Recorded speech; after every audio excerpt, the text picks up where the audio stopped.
Book 1. The Coming of the Martians. Section 1. The Eve of the War. No one would have believed in the last years of the 19th century that this world was being watched keenly and closely by intelligences greater than man's and yet as mortal as his own, that as men busied themselves about their various concerns they were scrutinized and studied, perhaps almost as narrowly as a man with a microscope might scrutinize the transient creatures that swarm and multiply in a drop of water. With infinite complacency men went to and fro over this globe about their little affairs, serene in their assurance of their empire over matter. It is possible that the infusoria under the microscope do the same. No one gave a thought to the older worlds of space as sources of human danger, or thought of them only to dismiss the idea of life upon them as impossible or improbable. It is curious to recall some of the mental habits of those departed days. At most terrestrial men fancied there might be other men upon Mars, perhaps inferior to themselves and ready to welcome a missionary enterprise.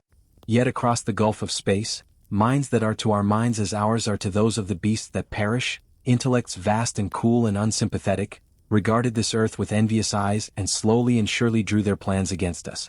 And early in the 20th century came the great disillusionment. The planet Mars, I scarcely need remind the reader, revolves about the Sun at a mean distance of 140 million miles, and the light and heat it receives from the Sun is barely half of that received by this world. It must be, if the nebular hypothesis has any truth, older than our world, and long before this earth ceased to be molten, life upon its surface must have begun its course. The fact that it is scarcely 1/7 of the volume of the earth must have accelerated its cooling to the temperature at which life could begin. It has air and water and all that is necessary for the support of animated existence. Yet so vain is man and so blinded by his vanity, that no writer, up to the very end of the 19th century, expressed any idea that intelligent life might have developed there far, or indeed at all, beyond its earthly level. Nor was it generally understood that since Mars is older than our Earth, with scarcely a quarter of the superficial area and remoter from the Sun, it necessarily follows that it is not only more distant from time's beginning but nearer its end. The secular cooling that must someday overtake our planet has already gone far indeed with our neighbor. Its physical condition is still largely a mystery, but we know now that even in its equatorial region the midday temperature barely approaches that of our coldest winter. Its air is much more attenuated than ours, its oceans have shrunk until they cover but a third of its surface, and as its slow seasons change huge snowcaps gather and melt about either pole and periodically inundate its temperate zones. That last stage of exhaustion, which to us is still incredibly remote, has become a present-day problem for the inhabitants of Mars. The immediate pressure of necessity has brightened their intellects, enlarged their powers and hardened their hearts.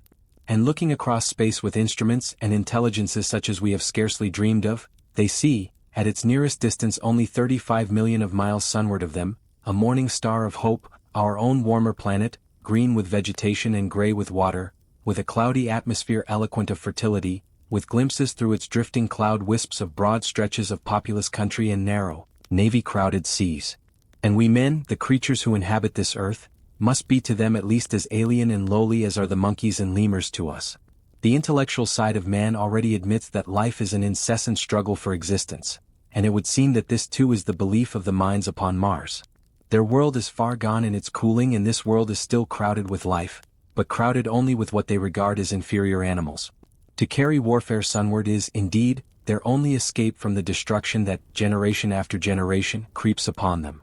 And before we judge of them too harshly we must remember what ruthless and utter destruction our own species has wrought, not only upon animals such as the vanished bison and the dodo, but upon its inferior races. The Tasmanians, in spite of their human likeness, were entirely swept out of existence in a war of extermination waged by European immigrants, in the space of 50 years. Are we such apostles of mercy as to complain if the Martians warred in the same spirit? The Martians seem to have calculated their descent with amazing subtlety. Their mathematical learning is evidently far in excess of ours, and to have carried out their preparations with a well-nigh perfect unanimity. Had our instruments permitted it, we might have seen the gathering trouble far back in the 19th century. Men like Schiaparelli watched the red planet. It is odd, by the by, that for countless centuries Mars has been the star of war, but failed to interpret the fluctuating appearances of the markings they mapped so well. All that time the Martians must have been getting ready. During the opposition of 1894 a great light was seen on the illuminated part of the disk, first at the Lick Observatory, then by Perrotin of Nice and then by other observers. English readers heard of it first in the issue of Nature dated August 2nd. I am inclined to think that this blaze may have been the casting of the huge gun, in the vast pit sunk into their planet, from which their shots were fired at us. Peculiar markings, as yet unexplained, were seen near the site of that outbreak during the next two oppositions. The storm burst upon us 6 years ago now. As Mars approached opposition, Lavelle of Java set the wires of the astronomical exchange palpitating with the amazing intelligence of a huge outbreak of incandescent gas upon the planet. It had occurred towards midnight of the 12th, and the spectroscope to which he had at once resorted, indicated a mass of flaming gas, chiefly hydrogen, moving with an enormous velocity towards this Earth. This jet of fire had become invisible about 12:15. He compared it to a colossal puff of flame suddenly and violently squirted out of the planet, as flaming gases rushed out of a gun. A singularly appropriate phrase it proved. Yet the next day there was nothing of this in the papers except a little note in the Daily Telegraph, and the world went in ignorance of one of the gravest dangers that ever threatened the human race. I might not have heard of the eruption at all had I not met Ogilvy, the well-known astronomer at Ottershaw. He was immensely excited at the news, and in the excess of his feelings invited me up to take a turn with him that night in a scrutiny of the red planet. In spite of all that has happened since, I still remember that vigil very distinctly, the black and silent observatory, the shadowed lantern throwing a feeble glow upon the floor in the corner, the steady ticking of the clockwork of the telescope, the little slit in the roof, an oblong profundity with the stardust streaked across it. Ogilvy moved about, invisible but audible. Looking through the telescope, one saw a circle of deep blue and the little round planet swimming in the field. It seemed such a little thing, so bright and small and still, faintly marked with transverse stripes, and slightly flattened from the perfect round. But so little it was, so silvery warm, a pin's head of light. It was as if it quivered, but really this was the telescope vibrating with the activity of the clockwork that kept the planet in view. As I watched, the planet seemed to grow larger and smaller and to advance and recede, but that was simply that my eye was tired. 40 millions of miles it was from us. More than 40 millions of miles of void. Few people realize the immensity of vacancy in which the dust of the material universe swims.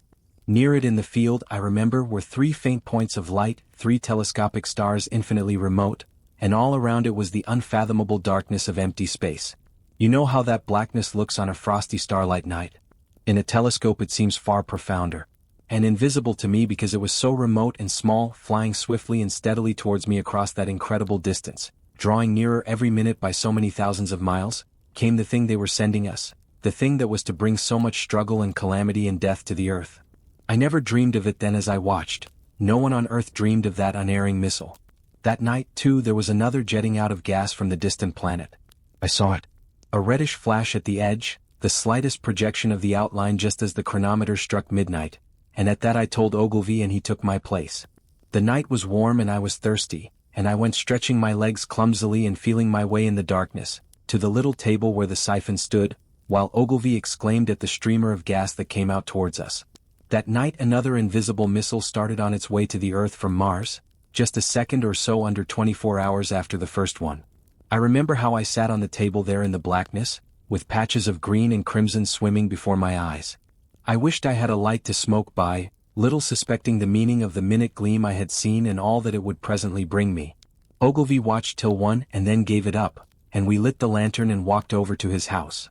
Down below in the darkness were Ottershaw and Chertsey and all their hundreds of people, sleeping in peace.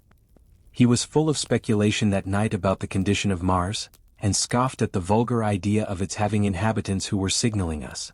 His idea was that meteorites might be falling in a heavy shower upon the planet, or that a huge volcanic explosion was in progress. He pointed out to me how unlikely it was that organic evolution had taken the same direction in the 2 adjacent planets. The chances against anything manlike on Mars are 1,000,000 to 1, he said. Hundreds of observers saw the flame that night and the night after about midnight, and again the night after, and so for 10 nights, a flame each night. Why the shots ceased after the 10th no one on Earth has attempted to explain. It may be the gases of the firing caused the Martians inconvenience. Dense clouds of smoke or dust, visible through a powerful telescope on Earth as little gray fluctuating patches, spread through the clearness of the planet's atmosphere and obscured its more familiar features. Even the daily papers woke up to the disturbances at last, and popular notes appeared here, there, and everywhere concerning the volcanoes upon Mars. The serio-comic periodical Punch, I remember, made a happy use of it in the political cartoon.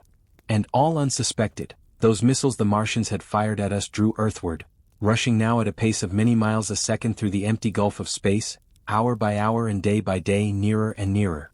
It seems to me now almost incredibly wonderful that, with that swift fate hanging over us, men could go about their petty concerns as they did.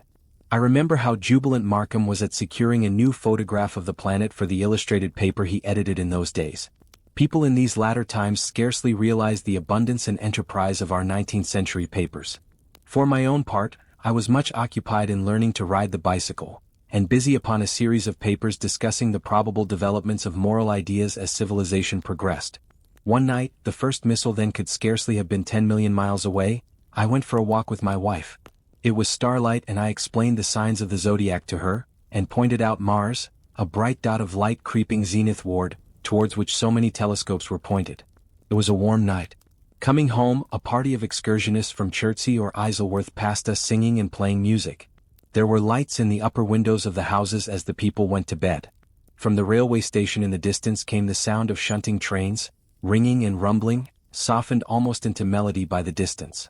My wife pointed out to me the brightness of the red, green and yellow signal lights hanging in a framework against the sky.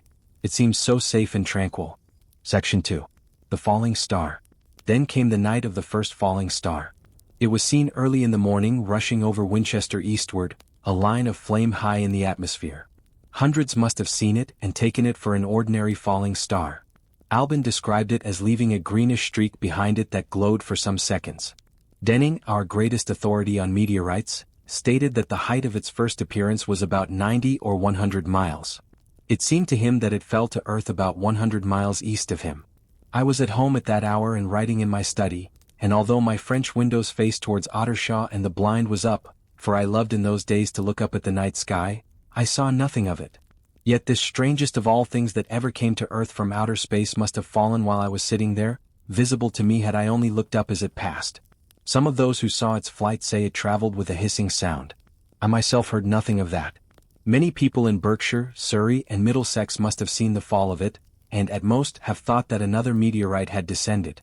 No one seems to have troubled to look for the fallen mass that night. But very early in the morning poor Ogilvy, who had seen the shooting star and who was persuaded that a meteorite lay somewhere on the common between Horsell, Ottershaw and Woking, rose early with the idea of finding it. Find it he did, soon after dawn and not far from the sandpits. An enormous hole had been made by the impact of the projectile, and the sand and gravel had been flung violently in every direction over the heath, forming heaps visible a mile and a half away. The heather was on fire eastward, and a thin blue smoke rose against the dawn. The thing itself lay almost entirely buried in sand. Amidst the scattered splinters of a fir tree it had shivered to fragments in its descent. The uncovered part had the appearance of a huge cylinder, caked over and its outline softened by a thick scaly dun-colored incrustation. It had a diameter of about 30 yards. He approached the mass, surprised at the size and more so at the shape, since most meteorites are rounded more or less completely. It was, however, still so hot from its flight through the air as to forbid his near approach.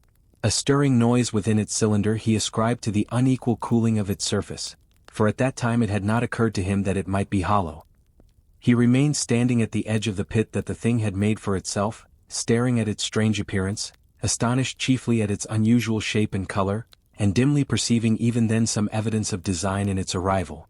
The early morning was wonderfully still, and the sun, just clearing the pine trees towards Weybridge, was already warm.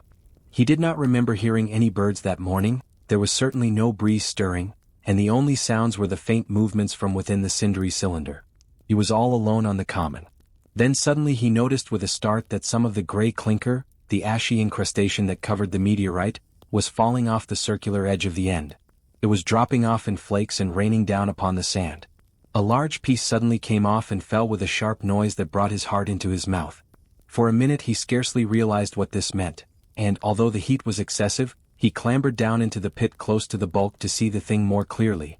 He fancied even then that the cooling of the body might account for this, but what disturbed that idea was the fact that the ash was falling only from the end of the cylinder. And then he perceived that, very slowly, the circular top of the cylinder was rotating on its body. It was such a gradual movement that he discovered it only through noticing that a black mark that had been near him 5 minutes ago was now at the other side of the circumference. Even then he scarcely understood what this indicated, until he heard a muffled grating sound and saw the black mark jerk forward an inch or so. Then the thing came upon him in a flash. The cylinder was artificial, hollow, with an end that screwed out. Something within the cylinder was unscrewing the top. "Good heavens," said Ogilvy. "There's a man in it, men in it, half roasted to death, trying to escape." At once, with a quick mental leap, he linked the thing with the flash upon Mars. The thought of the confined creature was so dreadful to him that he forgot the heat and went forward to the cylinder to help turn. But luckily the dull radiation arrested him before he could burn his hands on the still glowing metal. At that he stood irresolute for a moment, then turned, scrambled out of the pit, and set off running wildly into Woking. The time then must have been somewhere about 6 o'clock. He met a wagoner and tried to make him understand, but the tale he told and his appearance were so wild, his hat had fallen off in the pit, that the man simply drove on. He was equally unsuccessful with the potman who was just unlocking the doors of the public house by Horsell Bridge. The fellow thought he was a lunatic at large and made an unsuccessful attempt to shut him into the taproom. That sobered him a little, and when he saw Henderson, the London journalist, in his garden, he called over the palings and made himself understood. "Henderson," he called, "you saw that shooting star last night?" "Well," said Henderson, "it's out on Horsell Common now." "Good Lord," said Henderson. "Fallen meteorite. That's good. But it's something more than a meteorite. It's a cylinder, an artificial cylinder, man. And there's something inside." Henderson stood up with his spade in his hand. "What's that?" he said. He was deaf in one ear. Ogilvy told him all that he had seen. Henderson was a minute or so taking it in. Then he dropped his spade, snatched up his jacket and came out into the road. The two men hurried back at once to the common, and found the cylinder still lying in the same position. But now the sounds inside had ceased, and a thin circle of bright metal showed between the top and the body of the cylinder. Air was either entering or escaping at the rim with a thin, sizzling sound. They listened, rapped on the scaly burnt metal with a stick, and meeting with no response, they both concluded the man or men inside must be insensible or dead. Of course the two were quite unable to do anything. They shouted consolation and promises, and went off back to the town again to get help. One can imagine them, covered with sand, excited and disordered, running up the little street in the bright sunlight just as the shop folks were taking down their shutters and people were opening their bedroom windows. Henderson went into the railway station at once, in order to telegraph the news to London. The newspaper articles had prepared men's minds for the reception of the idea. By 8 o'clock a number of boys and unemployed men had already started for the common to see the dead men from Mars. That was the form the story took. I heard of it first from my newspaper boy about 8:45 when I went out to get my daily chronicle. I was naturally startled, and lost no time in going out and across the Ottershaw Bridge to the sandpits. Section 3. On Horsell Common. I found a little crowd of perhaps 20 people surrounding the huge hole in which the cylinder lay. I have already described the appearance of that colossal bulk, embedded in the ground. The turf and gravel about it seemed charred as if by a sudden explosion. No doubt its impact had caused a flash of fire. Henderson and Ogilvy were not there. I think they perceived that nothing was to be done for the present, and had gone away to breakfast at Henderson's house. There were 4 or 5 boys sitting on the edge of the pit, with their feet dangling and amusing themselves, until I stopped them, by throwing stones at the giant mass. After I had spoken to them about it, they began playing at touch in and out of the group of bystanders. Among these were a couple of cyclists, a jobbing gardener I employed sometimes, a girl carrying a baby, Greg the butcher and his little boy, and 2 or 3 loafers and golf caddies who were accustomed to hang about the railway station. There was very little talking. Few of the common people in England had anything but the vaguest astronomical ideas in those days. Most of them were staring quietly at the big table-like end of the cylinder, which was still as Ogilvy and Henderson had left it. I fancy the popular expectation of a heap of charred corpses was disappointed at this inanimate bulk. Some went away while I was there and other people came. I clambered into the pit and fancied I heard a faint movement under my feet. The top had certainly ceased to rotate. It was only when I got thus close to it that the strangeness of this object was at all evident to me. At the first glance it was really no more exciting than an overturned carriage or a tree blown across the road. Not so much so indeed. It looked like a rusty gas float. It required a certain amount of scientific education to perceive that the gray scale of the thing was no common oxide, that the yellowish-white metal that gleamed in the crack between the lid and the cylinder had an unfamiliar hue. Extraterrestrial had no meaning for most of the onlookers. At that time it was quite clear in my own mind that the thing had come from the planet Mars, but I judged it improbable that it contained any living creature. I thought the unscrewing might be automatic.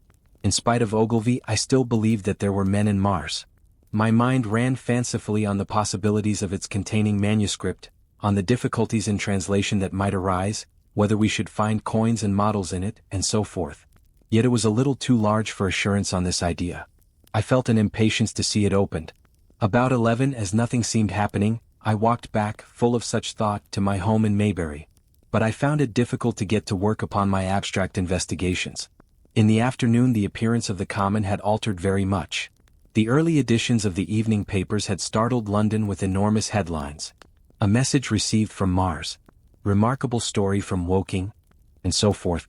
In addition, Ogilvy's wire to the Astronomical Exchange had roused every observatory in the three kingdoms. There were half a dozen flies or more from the Woking station standing in the road by the sandpits, a basket chaise from Chobham, and a rather lordly carriage.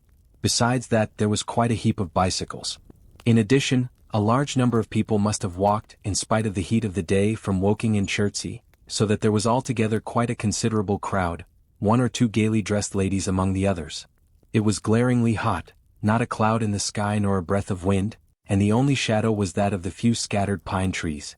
The burning heather had been extinguished, but the level ground towards Ottershaw was blackened as far as one could see, and still giving off vertical streamers of smoke. An enterprising sweetstuff dealer in the Chobham Road had sent up his son with a barrow-load of green apples and ginger beer. Going to the edge of the pit, I found it occupied by a group of about half a dozen men, Henderson, Ogilvy, and a tall, fair-haired man that I afterwards learned was Stent, the astronomer royal, with several workmen wielding spades and pickaxes. Stent was giving directions in a clear, high-pitched voice. He was standing on the cylinder, which was now evidently much cooler. His face was crimson and streaming with perspiration, and something seemed to have irritated him. A large portion of the cylinder had been uncovered, though its lower end was still embedded.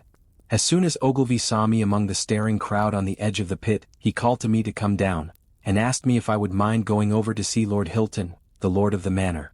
The growing crowd, he said, was becoming a serious impediment to their excavations, especially the boys.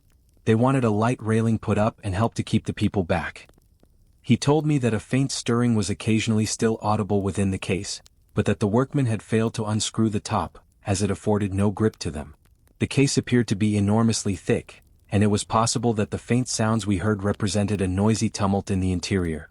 I was very glad to do as he asked, and so become one of the privileged spectators within the contemplated enclosure. I failed to find Lord Hilton at his house, but I was told he was expected from London by the 6 o'clock train from Waterloo, and as it was then about 5:15, I went home, had some tea, and walked up to the station to waylay him. Section 4. The cylinder opens. When I returned to the Common the sun was setting. Scattered groups were hurrying from the direction of Woking, and one or two persons were returning. The crowd about the pit had increased and stood out black against the lemon yellow of the sky, a couple of hundred people perhaps. There were raised voices, and some sort of struggle appeared to be going on about the pit. Strange imaginings passed through my mind. As I drew nearer I heard Stent's voice. "Keep back. Keep back." A boy came running towards me. "It's a movin'," he said to me as he passed, "a screwin' and a screwin' out. I don't like it. I may goin' 'ome, I am." I went on to the crowd. There were really, I should think, 200 or 300 people elbowing and jostling one another, the one or two ladies there being by no means the least active. "He's fallen in the pit," cried someone. "Keep back," said several. The crowd swayed a little and I elbowed my way through. Everyone seemed greatly excited. I heard a peculiar humming sound from the pit. "I say," said Ogilvy, "help keep these idiots back. We don't know what's in the confounded thing, you know." I saw a young man, a shop assistant in Woking I believe he was, standing on the cylinder and trying to scramble out of the hole again. The crowd had pushed him in. The end of the cylinder was being screwed out from within. Nearly 2 feet of shining screw projected. Somebody blundered against me and I narrowly missed being pitched onto the top of the screw. I turned, and as I did so the screw must have come out, for the lid of the cylinder fell upon the gravel with a ringing concussion. I stuck my elbow into the person behind me and turned my head towards the thing again. For a moment that circular cavity seemed perfectly black. I had the sunset in my eyes. I think everyone expected to see a man emerge. Possibly something a little unlike us terrestrial men, but in all essentials a man. I know I did. But, looking, I presently saw something stirring within the shadow. Grayish billowy movements, one above another, and then 2 luminous discs, like eyes. Then something resembling a little gray snake, about the thickness of a walking stick, coiled up out of the writhing middle, and wriggled in the air towards me, and then another. A sudden chill came over me. There was a loud shriek from a woman behind.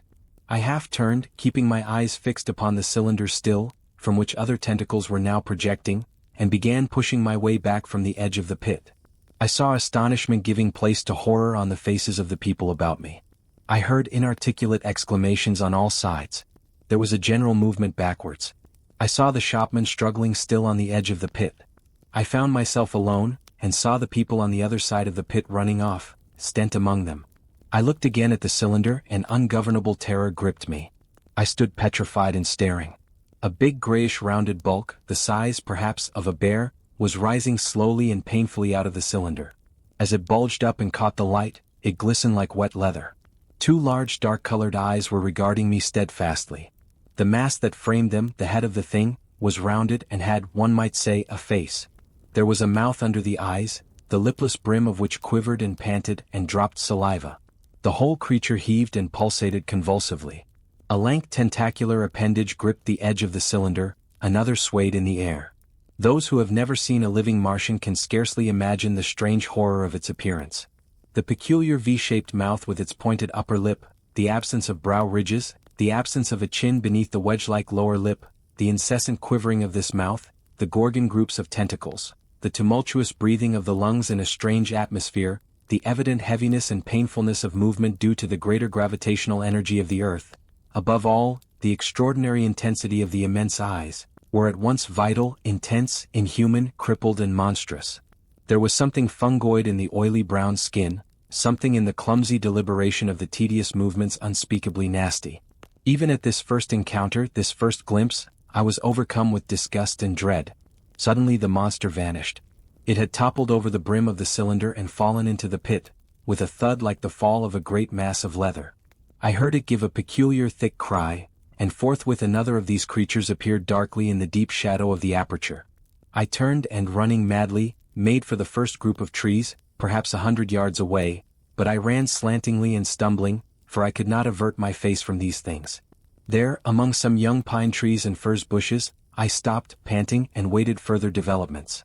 The common round the sandpits was dotted with people, standing like myself in a half-fascinated terror, staring at these creatures, or rather at the heaped gravel at the edge of the pit in which they lay. And then, with a renewed horror, I saw a round black object bobbing up and down on the edge of the pit. It was the head of the shopman who had fallen in, but showing as a little black object against the hot western sun.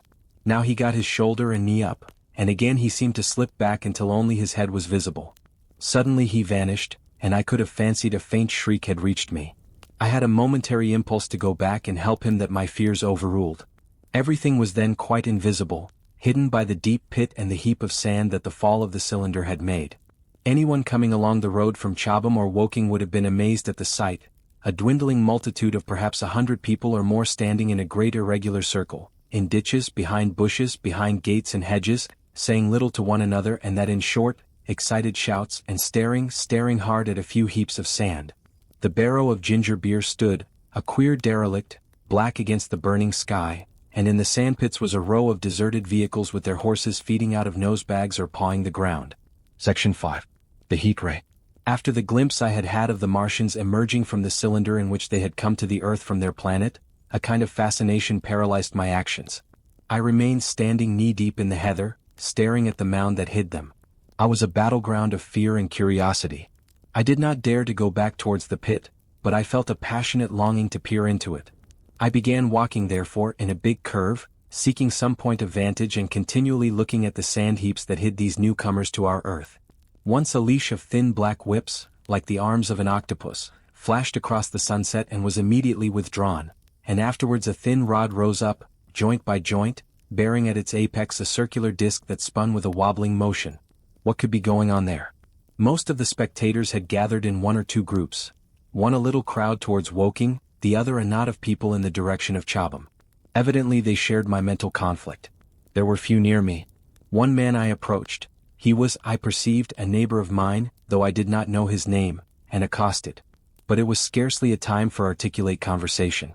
"What ugly brutes," he said. "Good God! What ugly brutes!" He repeated this over and over again. "Did you see a man in the pit?" I said, but he made no answer to that. We became silent and stood watching for a time side by side, deriving, I fancy, a certain comfort in one another's company. Then I shifted my position to a little knoll that gave me the advantage of a yard or more of elevation, and when I looked for him presently he was walking towards Woking. The sunset faded to twilight before anything further happened. The crowd far away on the left, towards Woking, seemed to grow, and I heard now a faint murmur from it. The little knot of people towards Chobham dispersed. There was scarcely an intimation of movement from the pit. It was this, as much as anything, that gave people courage, and I suppose the new arrivals from Woking also helped to restore confidence. At any rate, as the dusk came on, a slow, intermittent movement upon the sandpits began, a movement that seemed to gather force as the stillness of the evening about the cylinder remained unbroken. Vertical black figures in twos and threes would advance, stop, watch, and advance again, spreading out as they did so in a thin irregular crescent that promised to enclose the pit in its attenuated horns. I too on my side began to move towards the pit. Then I saw some cabmen and others had walked boldly into the sandpits, and heard the clatter of hoofs and the gride of wheels. I saw a lad trundling off the barrow of apples. And then, within 30 yards of the pit, advancing from the direction of Horsell, I noted a little black knot of men, the foremost of whom was waving a white flag. This was the deputation. There had been a hasty consultation, and since the Martians were evidently, in spite of their repulsive forms, intelligent creatures, it had been resolved to show them, by approaching them with signals, that we too were intelligent.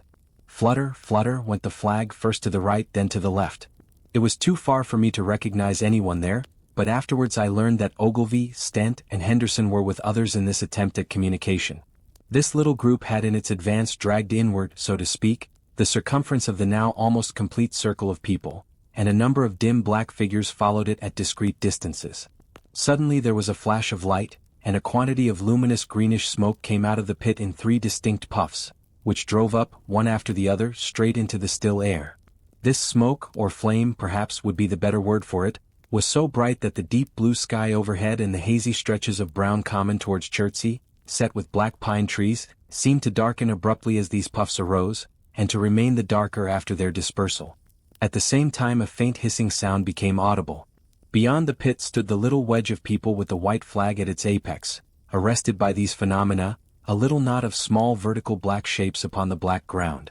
As the green smoke arose, their faces flashed out pallid green, and faded again as it vanished. Then slowly the hissing passed into a humming, into a long, loud, droning noise. Slowly a humped shape rose out of the pit, and the ghost of a beam of light seemed to flicker out from it. Forthwith flashes of actual flame, a bright glare leaping from one to another, sprang from the scattered group of men.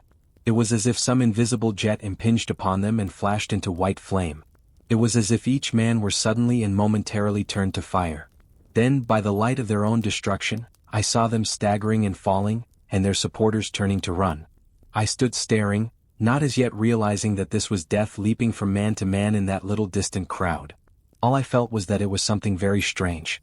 An almost noiseless and blinding flash of light, and a man fell headlong and lay still, and as the unseen shaft of heat passed over them, pine trees burst into fire, and every dry furze bush became with one dull thud a mass of flames. And far away towards Knaphill I saw the flashes of trees and hedges and wooden buildings suddenly set alight. It was sweeping round swiftly and steadily, this flaming death, this invisible, inevitable sword of heat. I perceived it coming towards me by the flashing bushes it touched, and was too astounded and stupefied to stir. I heard the crackle of fire in the sandpits and the sudden squeal of a horse that was as suddenly stilled. Then it was as if an invisible yet intensely heated finger were drawn through the heather between me and the Martians, and all along a curving line beyond the sandpits the dark ground smoked and crackled. Something fell with a crash far away to the left where the road from Woking station opens out on the common. Forthwith the hissing and humming ceased, and the black dome-like object sank slowly out of sight into the pit. All this had happened with such swiftness that I had stood motionless, dumbfounded and dazzled by the flashes of light. Had that death swept through a full circle, it must inevitably have slain me in my surprise. But it passed and spared me, and left the night about me suddenly dark and unfamiliar. The undulating common seemed now dark almost to blackness, except where its roadways lay grey and pale under the deep blue sky of the early night. It was dark and suddenly void of men. Overhead the stars were mustering, and in the west the sky was still a pale, bright, almost greenish blue. The tops of the pine trees and the roofs of Horsell came out sharp and black against the western afterglow. The Martians and their appliances were altogether invisible, save for that thin mast upon which their restless mirror wobbled. Patches of bush and isolated trees here and there smoked and glowed still, and the houses towards Woking Station were sending up spires of flame into the stillness of the evening air. Nothing was changed save for that and a terrible astonishment. The little group of black specks with the flag of white had been swept out of existence, and the stillness of the evening, so it seemed to me, had scarcely been broken. It came to me that I was upon this dark common, helpless, unprotected and alone. Suddenly, like a thing falling upon me from without, came fear. With an effort I turned and began a stumbling run through the heather. The fear I felt was no rational fear, but a panic terror not only of the Martians, but of the dusk and stillness all about me.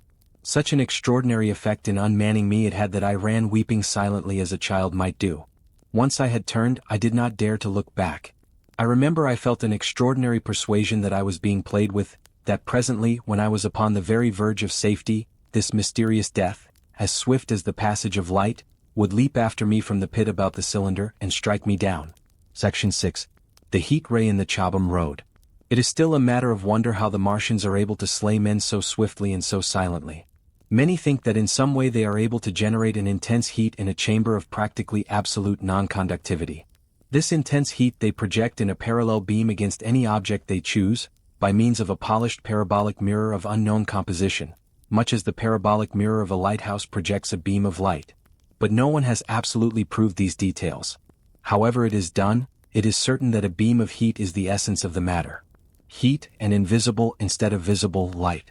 Whatever is combustible flashes into flame at its touch. Lead runs like water, it softens iron, cracks and melts glass, and when it falls upon water, incontinently that explodes into steam. That night nearly 40 people lay under the starlight about the pit, charred and distorted beyond recognition, and all night long the common from Horsell to Maybury was deserted and brightly ablaze. The news of the massacre probably reached Chobham, Woking and Ottershaw about the same time. In Woking the shops had closed when the tragedy happened, and a number of people, shop people and so forth, attracted by the stories they had heard, were walking over the Horsell Bridge and along the road between the hedges that runs out at last upon the common. You may imagine the young people brushed up after the labors of the day, and making this novelty, as they would make any novelty, the excuse for walking together and enjoying a trivial flirtation. You may figure to yourself the hum of voices along the road in the gloaming. As yet, of course, few people in Woking even knew that the cylinder had opened, though poor Henderson had sent a messenger on a bicycle to the post office with a special wire to an evening paper. As these folks came out by twos and threes upon the open, they found little knots of people talking excitedly and peering at the spinning mirror over the sandpits, and the newcomers were, no doubt, soon infected by the excitement of the occasion. By 8:30, when the deputation was destroyed, there may have been a crowd of 300 people or more at this place, besides those who had left the road to approach the Martians nearer. There were 3 policemen too, one of whom was mounted, doing their best, under instructions from Stent, to keep the people back and deter them from approaching the cylinder. There was some booing from those more thoughtless and excitable souls to whom a crowd is always an occasion for noise and horseplay. Stent and Ogilvy, anticipating some possibilities of a collision, had telegraphed from Horsell to the barracks as soon as the Martians emerged, for the help of a company of soldiers to protect these strange creatures from violence. After that they returned to lead that ill-fated advance. The description of their death, as it was seen by the crowd, tallies very closely with my own impressions. The 3 puffs of green smoke, the deep humming note, and the flashes of flame. But that crowd of people had a far narrower escape than mine. Only the fact that a hummock of heathery sand intercepted the lower part of the heat ray saved them. Had the elevation of the parabolic mirror been a few yards higher, none could have lived to tell the tale.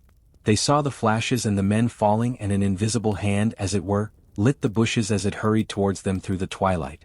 Then, with a whistling note that rose above the droning of the pit, the beam swung close over their heads, lighting the tops of the beech trees that lined the road, and splitting the bricks, smashing the windows, firing the window frames, and bringing down in crumbling ruin a portion of the gable of the house nearest the corner. In the sudden thud, hiss, and glare of the igniting trees, the panic-stricken crowd seems to have swayed hesitatingly for some moments. Sparks and burning twigs began to fall into the road, and single leaves like puffs of flame. Hats and dresses caught fire. Then came a crying from the common. There were shrieks and shouts, and suddenly a mounted policeman came galloping through the confusion with his hands clasped over his head, screaming. "They're coming!" a woman shrieked, and incontinently everyone was turning and pushing at those behind, in order to clear their way to Woking again. They must have bolted as blindly as a flock of sheep. Where the road grows narrow and black between the high banks, the crowd jammed, and a desperate struggle occurred. All that crowd did not escape. 3 persons at least, 2 women and a little boy, were crushed and trampled there, and left to die amid the terror and the darkness. Section 7. How I reached home. For my own part, I remember nothing of my flight except the stress of blundering against trees and stumbling through the heather. All about me gathered the invisible terrors of the Martians. That pitiless sword of heat seemed whirling to and fro, flourishing overhead before it descended and smote me out of life. I came into the road between the crossroads and Horsell, and ran along this to the crossroads. At last I could go no further. I was exhausted with the violence of my emotion and of my flight, and I staggered and fell by the wayside. That was near the bridge that crosses the canal by the gasworks. I fell and lay still. I must have remained there some time. I sat up, strangely perplexed. For a moment, perhaps, I could not clearly understand how I came there. My terror had fallen from me like a garment. My hat had gone, and my collar had burst away from its fastener. A few minutes before, there had only been 3 real things before me: the immensity of the night and space and nature, my own feebleness and anguish, and the near approach of death. Now it was as if something turned over and the point of view altered abruptly. There was no sensible transition from one state of mind to the other. I was immediately the self of every day again, a decent, ordinary citizen. The silent common, the impulse of my flight, the starting flames, were as if they had been in a dream. I asked myself, had these latter things indeed happened? I could not credit it. I rose and walked unsteadily up the steep incline of the bridge. My mind was blank wonder. My muscles and nerves seemed drained of their strength. I dare say I staggered drunkenly. A head rose over the arch, and the figure of a workman carrying a basket appeared. Beside him ran a little boy. He passed me wishing me good night. I was minded to speak to him, but did not. I answered his greeting with a meaningless mumble and went on over the bridge. Over the Maybury Arch a train, a billowing tumult of white firelit smoke and a long caterpillar of lighted windows, went flying south. Clatter, clatter, clap, rap, and it had gone. A dim group of people talked in the gate of one of the houses in the pretty little row of gables that was called Oriental Terrace. It was all so real and so familiar. And that behind me. It was frantic, fantastic. Such things, I told myself, could not be. Perhaps I am a man of exceptional moods. I do not know how far my experience is common. At times I suffer from the strangest sense of detachment from myself and the world about me. I seem to watch it all from the outside, from somewhere inconceivably remote, out of time, out of space, out of the stress and tragedy of it all. This feeling was very strong upon me that night. Here was another side to my dream. But the trouble was the blank incongruity of this serenity and the swift death flying yonder, not 2 miles away. There was a noise of business from the gasworks, and the electric lamps were all alight. I stopped at the group of people. "What news from the common?" said I. There were 2 men and a woman at the gate. "Eh?" said one of the men, turning. "What news from the common?" I said. "Ain't you just been there?" asked the men. "People seem fair silly about the common," said the woman over the gate. "What's it all abart?" "Haven't you heard of the men from Mars?" said I. "The creatures from Mars?" "Quite enough," said the woman over the gate. "Thanks," and all 3 of them laughed. I felt foolish and angry. I tried and found I could not tell them what I had seen. They laughed again at my broken sentences. "You'll hear more yet," I said, and went on to my home. I startled my wife at the doorway, so haggard was I. I went into the dining room, sat down, drank some wine, and so soon as I could collect myself sufficiently I told her the things I had seen. The dinner, which was a cold one, had already been served, and remained neglected on the table while I told my story. "There is one thing," I said, to allay the fears I had aroused. "They are the most sluggish things I ever saw crawl. They may keep the pit and kill people who come near them, but they cannot get out of it. But the horror of them—" "Don't, dear," said my wife, knitting her brows and putting her hand on mine. "Poor Ogilvy," I said. "To think he may be lying dead there." My wife at least did not find my experience incredible. When I saw how deadly white her face was, I ceased abruptly. "They may come here," she said again and again. I pressed her to take wine and tried to reassure her. "They can scarcely move," I said. I began to comfort her and myself by repeating all that Ogilvy had told me of the impossibility of the Martians establishing themselves on the Earth. In particular, I laid stress on the gravitational difficulty. On the surface of the Earth the force of gravity is 3 times what it is on the surface of Mars. A Martian therefore would weigh 3 times more than on Mars, albeit his muscular strength would be the same. His own body would be a cope of lead to him, therefore. That, indeed, was the general opinion. Both the Times and the Daily Telegraph, for instance, insisted on it the next morning, and both overlooked, just as I did, 2 obvious modifying influences. The atmosphere of the Earth, we now know, contains far more oxygen or far less argon, whichever way one likes to put it, than does Mars. The invigorating influences of this excess of oxygen upon the Martians indisputably did much to counterbalance the increased weight of their bodies. And, in the second place, we all overlooked the fact that such mechanical intelligence as the Martian possessed was quite able to dispense with muscular exertion at a pinch. But I did not consider these points at the time, and so my reasoning was dead against the chances of the invaders. With wine and food, the confidence of my own table, and the necessity of reassuring my wife, I grew by insensible degrees courageous and secure. "They have done a foolish thing," said I, fingering my wineglass. "They are dangerous because, no doubt, they are mad with terror. Perhaps they expected to find no living things, certainly no intelligent living things. A shell in the pit," said I, "if the worst comes to the worst, will kill them all." The intense excitement of the events had no doubt left my perceptive powers in a state of erethism. I remember that dinner table with extraordinary vividness even now. My dear wife's sweet anxious face peering at me from under the pink lamp shade, the white cloth with its silver and glass table furniture. For in those days even philosophical writers had many little luxuries. The crimson-purple wine in my glass are photographically distinct. At the end of it I sat, tempering nuts with a cigarette, regretting Ogilvy's rashness, and denouncing the short-sighted timidity of the Martians. So some respectable dodo in the Mauritius might have lorded it in his nest, and discussed the arrival of that shipful of pitiless sailors in want of animal food. "We will peck them to death tomorrow, my dear."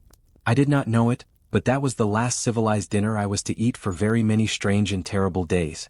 Section 8. Friday night. The most extraordinary thing to my mind, of all the strange and wonderful things that happened upon that Friday, was the dovetailing of the commonplace habits of our social order with the first beginnings of the series of events that was to topple that social order headlong. If on Friday night you had taken a pair of compasses and drawn a circle with a radius of 5 miles round the Woking sandpits, I doubt if you would have had one human being outside it, unless it were some relation of Stent or of the 3 or 4 cyclists or London people lying dead on the common, whose emotions or habits were at all affected by the newcomers. Many people had heard of the cylinder, of course, and talked about it in their leisure, but it certainly did not make the sensation that an ultimatum to Germany would have done. In London that night poor Henderson's telegram describing the gradual unscrewing of the shot was judged to be a canard, and his evening paper, after wiring for authentication from him and receiving no reply, "The man was killed," decided not to print a special edition. Even within the 5-mile circle the great majority of people were inert. I have already described the behavior of the men and women to whom I spoke. All over the district people were dining and supping. Working men were gardening after the labors of the day, children were being put to bed, young people were wandering through the lanes love-making, students sat over their books. Maybe there was a murmur in the village streets, a novel and dominant topic in the public houses, and here and there a messenger or even an eyewitness of the later occurrences, caused a whirl of excitement, a shouting and a running to and fro. But for the most part the daily routine of working, eating, drinking, sleeping, went on as it had done for countless years, as though no planet Mars existed in the sky.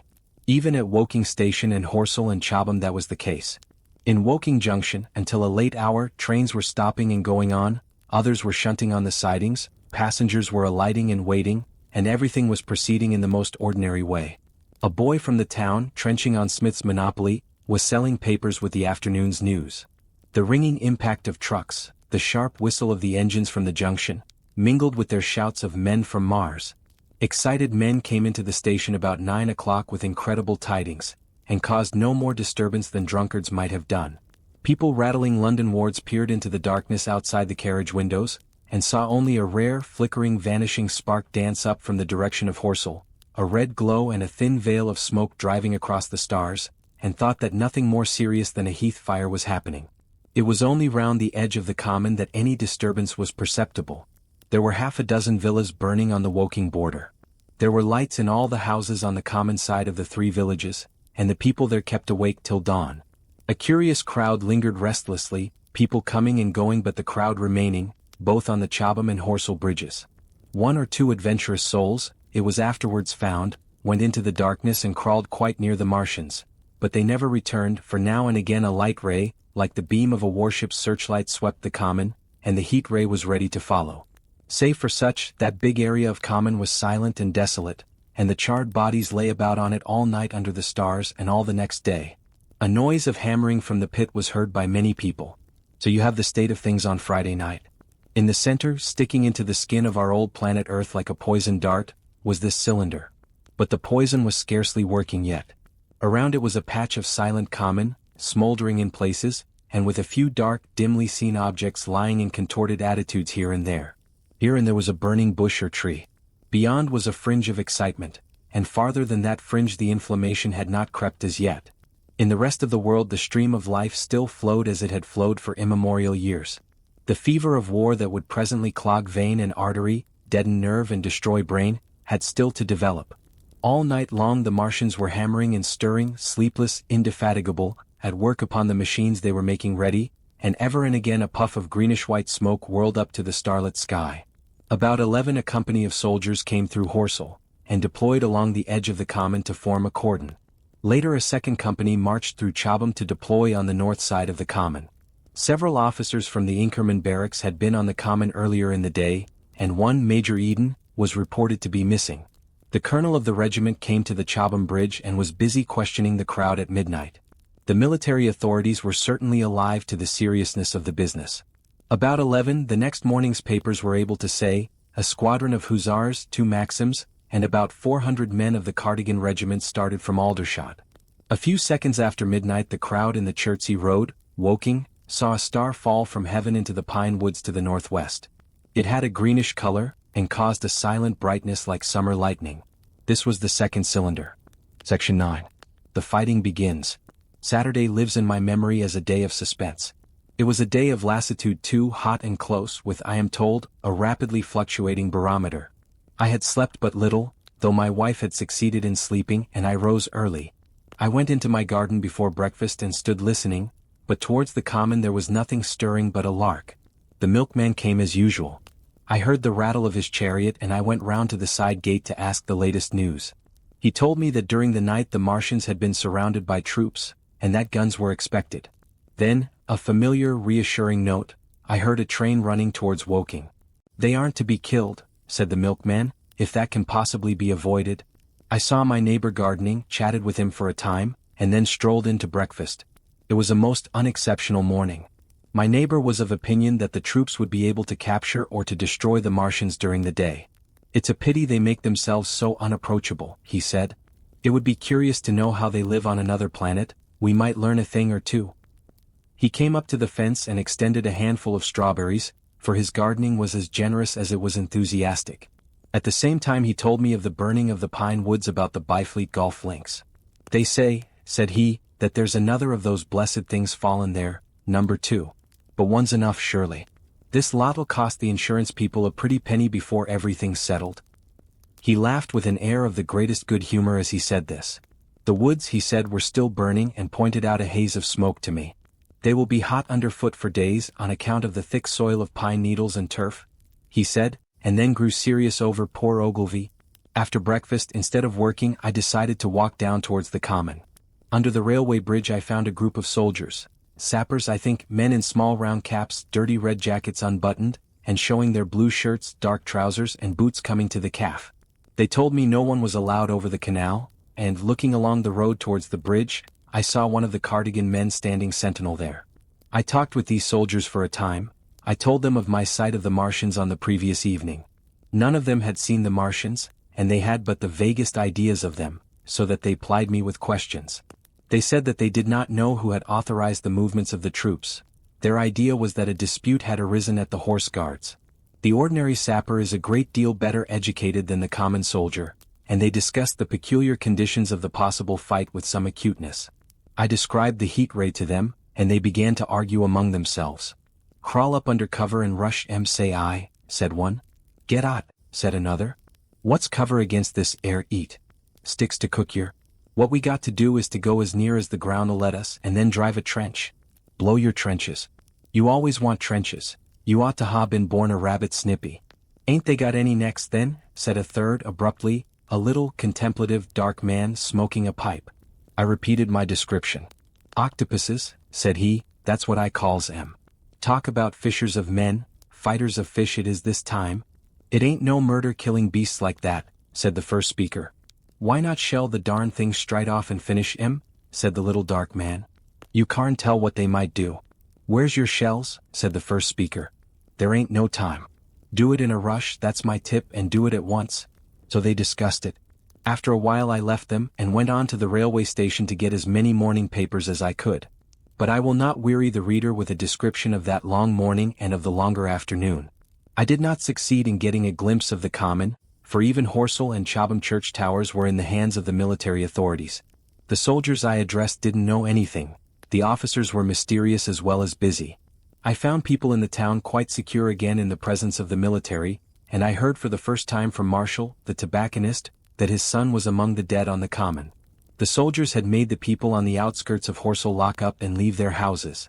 I got back to lunch about 2, very tired for, as I have said, the day was extremely hot and dull, and in order to refresh myself I took a cold bath in the afternoon. About 4:30 I went up to the railway station to get an evening paper, for the morning papers had contained only a very inaccurate description of the killing of Stent, Henderson, Ogilvy, and the others. But there was little I didn't know. The Martians did not show an inch of themselves. They seemed busy in their pit, and there was a sound of hammering and an almost continuous streamer of smoke. Apparently they were busy getting ready for a struggle. Fresh attempts have been made to signal, but without success, was the stereotyped formula of the papers. A sapper told me it was done by a man in a ditch with a flag on a long pole.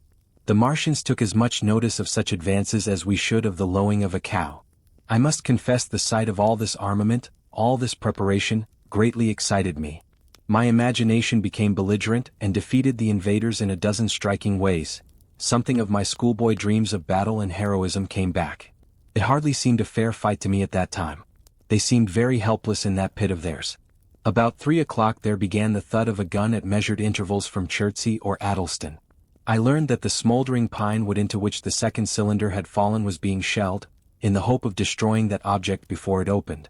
It was only about 5, however, that a field gun reached Chobham for use against the first body of Martians. About 6 in the evening, as I sat at tea with my wife in the summer-house talking vigorously about the battle that was lowering upon us, I heard a muffled detonation from the common, and immediately after a gust of firing. Close on the heels of that came a violent rattling crash quite close to us that shook the ground, and starting out upon the lawn, I saw the tops of the trees about the Oriental College burst into smoky red flame, and the tower of the little church beside it slide down into ruin. The pinnacle of the mosque had vanished, and the roof line of the college itself looked as if a 100-ton gun had been at work upon it. One of our chimneys cracked as if a shot had hit it, flew, and a piece of it came clattering down the tiles and made a heap of broken red fragments upon the flower bed by my study window. I and my wife stood amazed. Then I realized that the crest of Mayberry Hill must be within range of the Martians' heat ray now that the college was cleared out of the way. At that I gripped my wife's arm, and without ceremony ran her out into the road. Then I fetched out the servant, telling her I would go upstairs myself for the box she was clamoring for.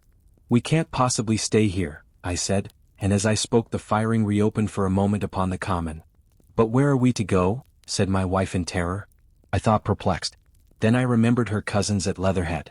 Leatherhead! I shouted above the sudden noise. She looked away from me downhill. The people were coming out of their houses, astonished. "How are we to get to Leatherhead?" she said. Down the hill I saw a bevy of hussars ride under the railway bridge. 3 galloped through the open gates of the Oriental College. 2 others dismounted and began running from house to house. The sun, shining through the smoke that drove up from the tops of the trees, seemed blood red, and threw an unfamiliar lurid light upon everything. "Stop here," said I, "you are safe here," and I started off at once for the Spotted Dog, for I knew the landlord had a horse and dog cart. I ran, for I perceived that in a moment everyone upon this side of the hill would be moving. I found him in his bar, quite unaware of what was going on behind his house. A man stood with his back to me talking to him. "I must have £1," said the landlord, "and I've no one to drive it."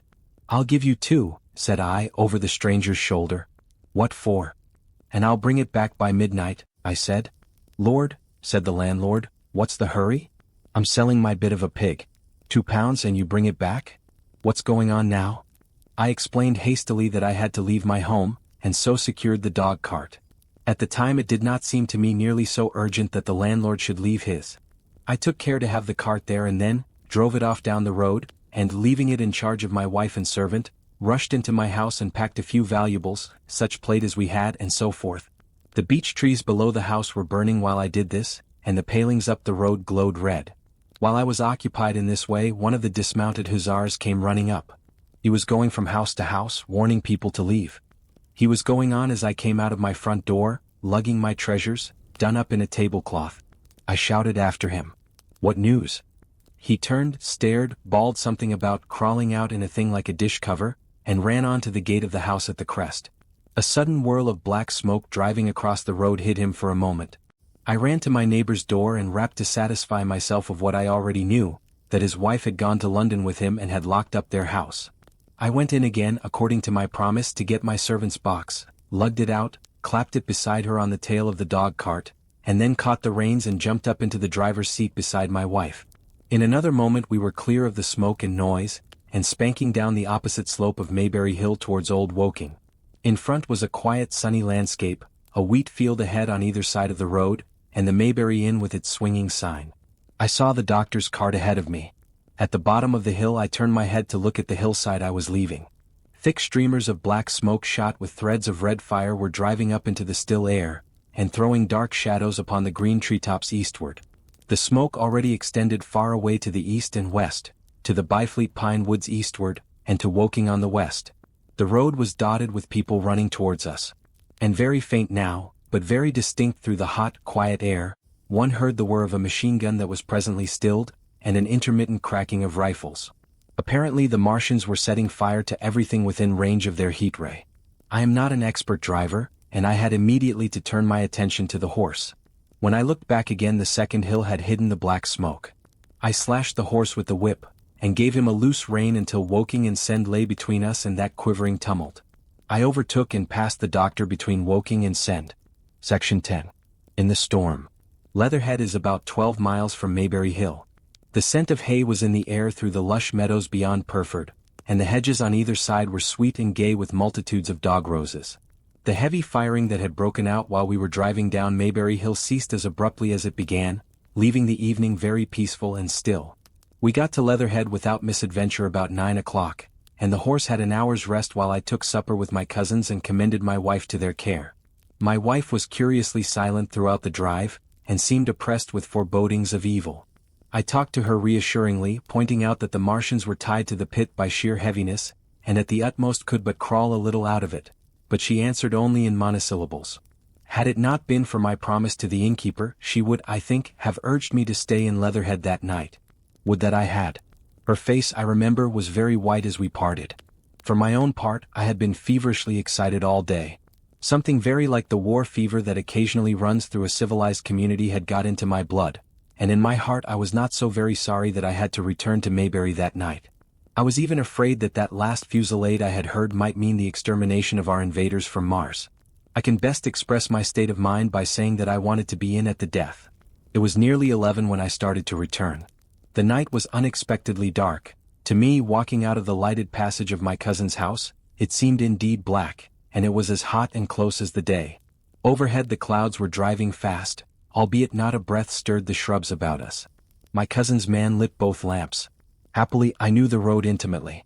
My wife stood in the light of the doorway and watched me until I jumped up into the dog cart. Then abruptly she turned and went in, leaving my cousins side by side wishing me good hap.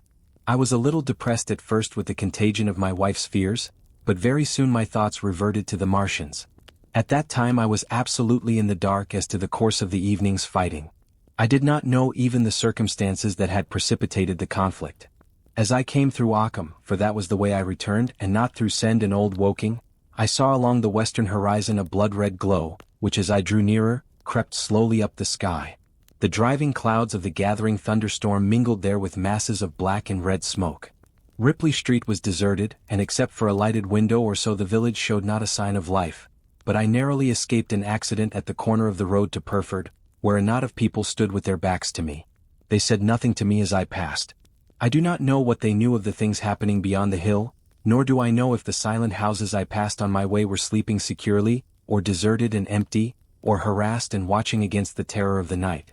From Ripley until I came through Purford I was in the valley of the Wey, and the red glare was hidden from me. As I ascended the little hill beyond Purford Church the glare came into view again, and the trees about me shivered with the first intimation of the storm that was upon me. Then I heard midnight pealing out from Purford Church behind me, and then came the silhouette of Maybury Hill, with its treetops and roofs black and sharp against the red. Even as I beheld this a lurid green glare lit the road about me and showed the distant woods towards Addleston. I felt a tug at the reins. I saw that the driving clouds had been pierced as it were by a thread of green fire, suddenly lighting their confusion and falling into the field to my left. It was the third falling star.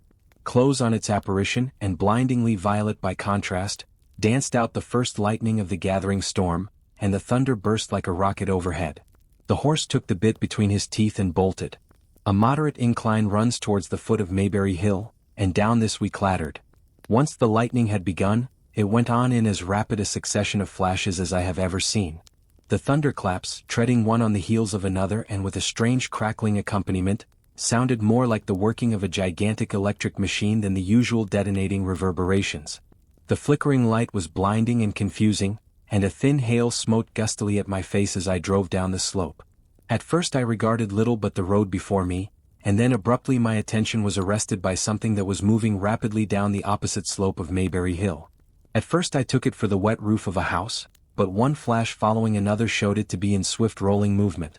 It was an elusive vision, a moment of bewildering darkness, and then, in a flash like daylight, the red masses of the orphanage near the crest of the hill, the green tops of the pine trees, and this problematical object came out clear and sharp and bright.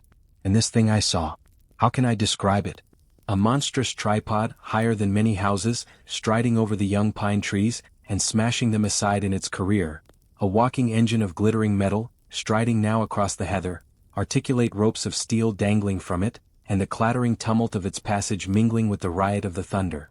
A flash, and it came out vividly, heeling over one way with 2 feet in the air, to vanish and reappear almost instantly as it seemed, with the next flash, 100 yards nearer. Can you imagine a milking stool tilted and bowled violently along the ground? That was the impression those instant flashes gave. But instead of a milking stool, imagine it a great body of machinery on a tripod stand. Then suddenly the trees in the pine wood ahead of me were parted, as brittle reeds are parted by a man thrusting through them. They were snapped off and driven headlong, and a second huge tripod appeared, rushing as it seemed, headlong towards me. And I was galloping hard to meet it. At the sight of the second monster my nerve went altogether. Not stopping to look again, I wrenched the horse's head hard round to the right, and in another moment the dog-cart had heeled over upon the horse. The shafts smashed noisily, and I was flung sideways and fell heavily into a shallow pool of water. I crawled out almost immediately and crouched, my feet still in the water, under a clump of firs. The horse lay motionless, his neck was broken, poor brute. And by the lightning flashes I saw the black bulk of the overturned dog-cart and the silhouette of the wheel still spinning slowly. In another moment the colossal mechanism went striding by me, and passed uphill towards Purford. Seen nearer, the thing was incredibly strange, for it was no mere insensate machine driving on its way. Machine it was, with a ringing metallic pace and long, flexible, glittering tentacles, one of which gripped a young pine tree, swinging and rattling about its strange body. It picked its road as it went striding along, and the brazen hood that surmounted it moved to and fro with the inevitable suggestion of a head looking about. Behind the main body was a huge mass of white metal like a gigantic fisherman's basket, and puffs of green smoke squirted out from the joints of the limbs as the monster swept by me. And in an instant it was gone. So much I saw then, all vaguely for the flickering of the lightning, in blinding highlights and dense black shadows. As it passed it set up an exultant deafening howl that drowned the thunder, "Alloo! Alloo!" And in another minute it was with its companion, half a mile away, stooping over something in the field. I have no doubt this thing in the field was the third of the 10 cylinders they had fired at us from Mars. For some minutes I lay there in the rain and darkness watching, by the intermittent light, these monstrous beings of metal moving about in the distance over the hedge tops. A thin hail was now beginning, and as it came and went their figures grew misty and then flashed into clearness again. Now and then came a gap in the lightning and the night swallowed them up. I was soaked with hail above and puddle water below. It was some time before my blank astonishment would let me struggle up the bank to a drier position, or think at all of my imminent peril. Not far from me was a little one-room squatter's hut of wood, surrounded by a patch of potato garden. I struggled to my feet at last and, crouching and making use of every chance of cover, I made a run for this. I hammered at the door, but I could not make the people hear, if there were any people inside, and after a time I desisted, and, availing myself of a ditch for the greater part of the way, succeeded in crawling, unobserved by these monstrous machines, into the pine woods towards Mayberry. Under cover of this I pushed on, wet and shivering now, towards my own house. I walked among the trees trying to find the footpath. It was very dark indeed in the wood, for the lightning was now becoming infrequent, and the hail, which was pouring down in a torrent, fell in columns through the gaps in the heavy foliage. If I had fully realized the meaning of all the things I had seen, I should have immediately worked my way round through Byfleet to Street Cobham, and so gone back to rejoin my wife at Leatherhead. But that night the strangeness of things about me and my physical wretchedness prevented me, for I was bruised, weary, wet to the skin, deafened and blinded by the storm. I had a vague idea of going on to my own house, and that was as much motive as I had. I staggered through the trees, fell into a ditch and bruised my knees against a plank, and finally splashed out into the lane that ran down from the College Arms. I say splashed, for the storm water was sweeping the sand down the hill in a muddy torrent. There in the darkness a man blundered into me and sent me reeling back. He gave a cry of terror, sprang sideways, and rushed on before I could gather my wits sufficiently to speak to him.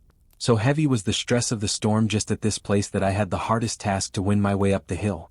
I went close up to the fence on the left and worked my way along its palings. Near the top I stumbled upon something soft, and by a flash of lightning, saw between my feet a heap of black broadcloth and a pair of boots. Before I could distinguish clearly how the man lay, the flicker of light had passed. I stood over him waiting for the next flash. When it came, I saw that he was a sturdy man, cheaply but not shabbily dressed. His head was bent under his body, and he lay crumpled up close to the fence, as though he had been flung violently against it. Overcoming the repugnance natural to one who had never before touched a dead body, I stooped and turned him over to feel for his heart. He was quite dead. Apparently his neck had been broken. The lightning flashed for a third time, and his face leaped upon me. I sprang to my feet. It was the landlord of the Spotted Dog, whose conveyance I had taken. I stepped over him gingerly and pushed on up the hill. I made my way by the police station and the College Arms towards my own house. Nothing was burning on the hillside, though from the common there still came a red glare and a rolling tumult of ruddy smoke beating up against the drenching hail. So far as I could see by the flashes, the houses about me were mostly uninjured. By the College Arms a dark heap lay in the road. Down the road towards Mayberry Bridge there were voices and the sound of feet, but I had not the courage to shout or to go to them. I let myself in with my latchkey closed, locked and bolted the door, staggered to the foot of the staircase and sat down. My imagination was full of those striding metallic monsters, and of the dead body smashed against the fence. I crouched at the foot of the staircase with my back to the wall, shivering violently. Section 11. At the window. I have already said that my storms of emotion have a trick of exhausting themselves. After a time I discovered that I was cold and wet, and with little pools of water about me on the stair carpet. I got up almost mechanically, went into the dining room and drank some whiskey, and then I was moved to change my clothes. After I had done that I went upstairs to my study, but why I did so I do not know. The window of my study looks over the trees and the railway towards Horsell Common. In the hurry of our departure this window had been left open. The passage was dark, and by contrast with the picture the window frame enclosed, the side of the room seemed impenetrably dark. I stopped short in the doorway. The thunderstorm had passed. The towers of the Oriental College and the pine trees about it had gone, and very far away, lit by a vivid red glare, the common about the sandpits was visible. Across the light huge black shapes, grotesque and strange, moved busily to and fro. It seemed indeed as if the whole country in that direction was on fire, a broad hillside set with minute tongues of flame, swaying and writhing with the gusts of the dying storm, and throwing a red reflection upon the cloud scud above. Every now and then a haze of smoke from some nearer conflagration drove across the window and hid the Martian shapes. I could not see what they were doing, nor the clear form of them, nor recognize the black objects they were busied upon. Neither could I see the nearer fire, though the reflections of it danced on the wall and ceiling of the study. A sharp, resinous tang of burning was in the air. I closed the door noiselessly and crept towards the window. As I did so, the view opened out until, on the one hand, it reached to the houses about Woking Station, and on the other to the charred and blackened pine woods of Byfleet. There was a light down below the hill on the railway near the arch, and several of the houses along the Mayberry Road and the streets near the station were glowing ruins. The light upon the railway puzzled me at first. There were a black heap and a vivid glare, and to the right of that a row of yellow oblongs. Then I perceived this was a wrecked train, the foreparts smashed and on fire, the hinder carriages still upon the rails. Between these three main centers of light, the houses, the train, and the burning county towards Chobham, stretched irregular patches of dark country, broken here and there by intervals of dimly glowing and smoking ground. It was the strangest spectacle, that black expanse set with fire. It reminded me, more than anything else, of the potteries at night. At first I could distinguish no people at all, though I peered intently for them. Later I saw against the light of Woking Station a number of black figures hurrying one after the other across the line. And this was the little world in which I had been living securely for years, this fiery chaos. What had happened in the last 7 hours I still did not know, nor did I know, though I was beginning to guess, the relation between these mechanical colossi and the sluggish lumps I had seen disgorged from the cylinder. With a queer feeling of impersonal interest I turned my desk chair to the window, sat down, and stared at the blackened country, and particularly at the three gigantic black things that were going to and fro in the glare about the sand pits. They seemed amazingly busy. I began to ask myself what they could be. Were they intelligent mechanisms? Such a thing I felt was impossible. Or did a Martian sit within each, ruling, directing, using, much as a man's brain sits and rules in his body? I began to compare the things to human machines, to ask myself for the first time in my life how an ironclad or a steam engine would seem to an intelligent lower animal. The storm had left the sky clear, and over the smoke of the burning land the little fading pinpoint of Mars was dropping into the west, when a soldier came into my garden. I heard a slight scraping at the fence, and rousing myself from the lethargy that had fallen upon me, I looked down and saw him dimly clambering over the palings. At the sight of another human being my torpor passed, and I leaned out of the window eagerly. "Hist," said I in a whisper. He stopped astride of the fence in doubt. Then he came over and across the lawn to the corner of the house. He bent down and stepped softly. "Who's there?" he said, also whispering, standing under the window and peering up. "Where are you going?" I asked. "God knows. Are you trying to hide?"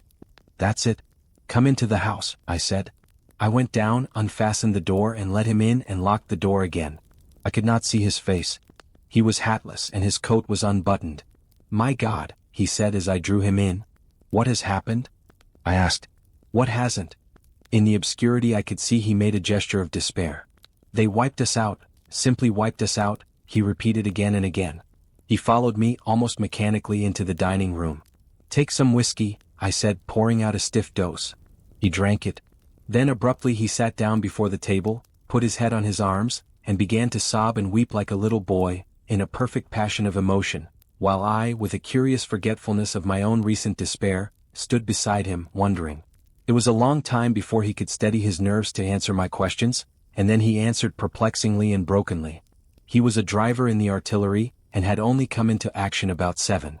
At that time firing was going on across the common, and it was said the first party of Martians were crawling slowly towards their second cylinder under cover of a metal shield.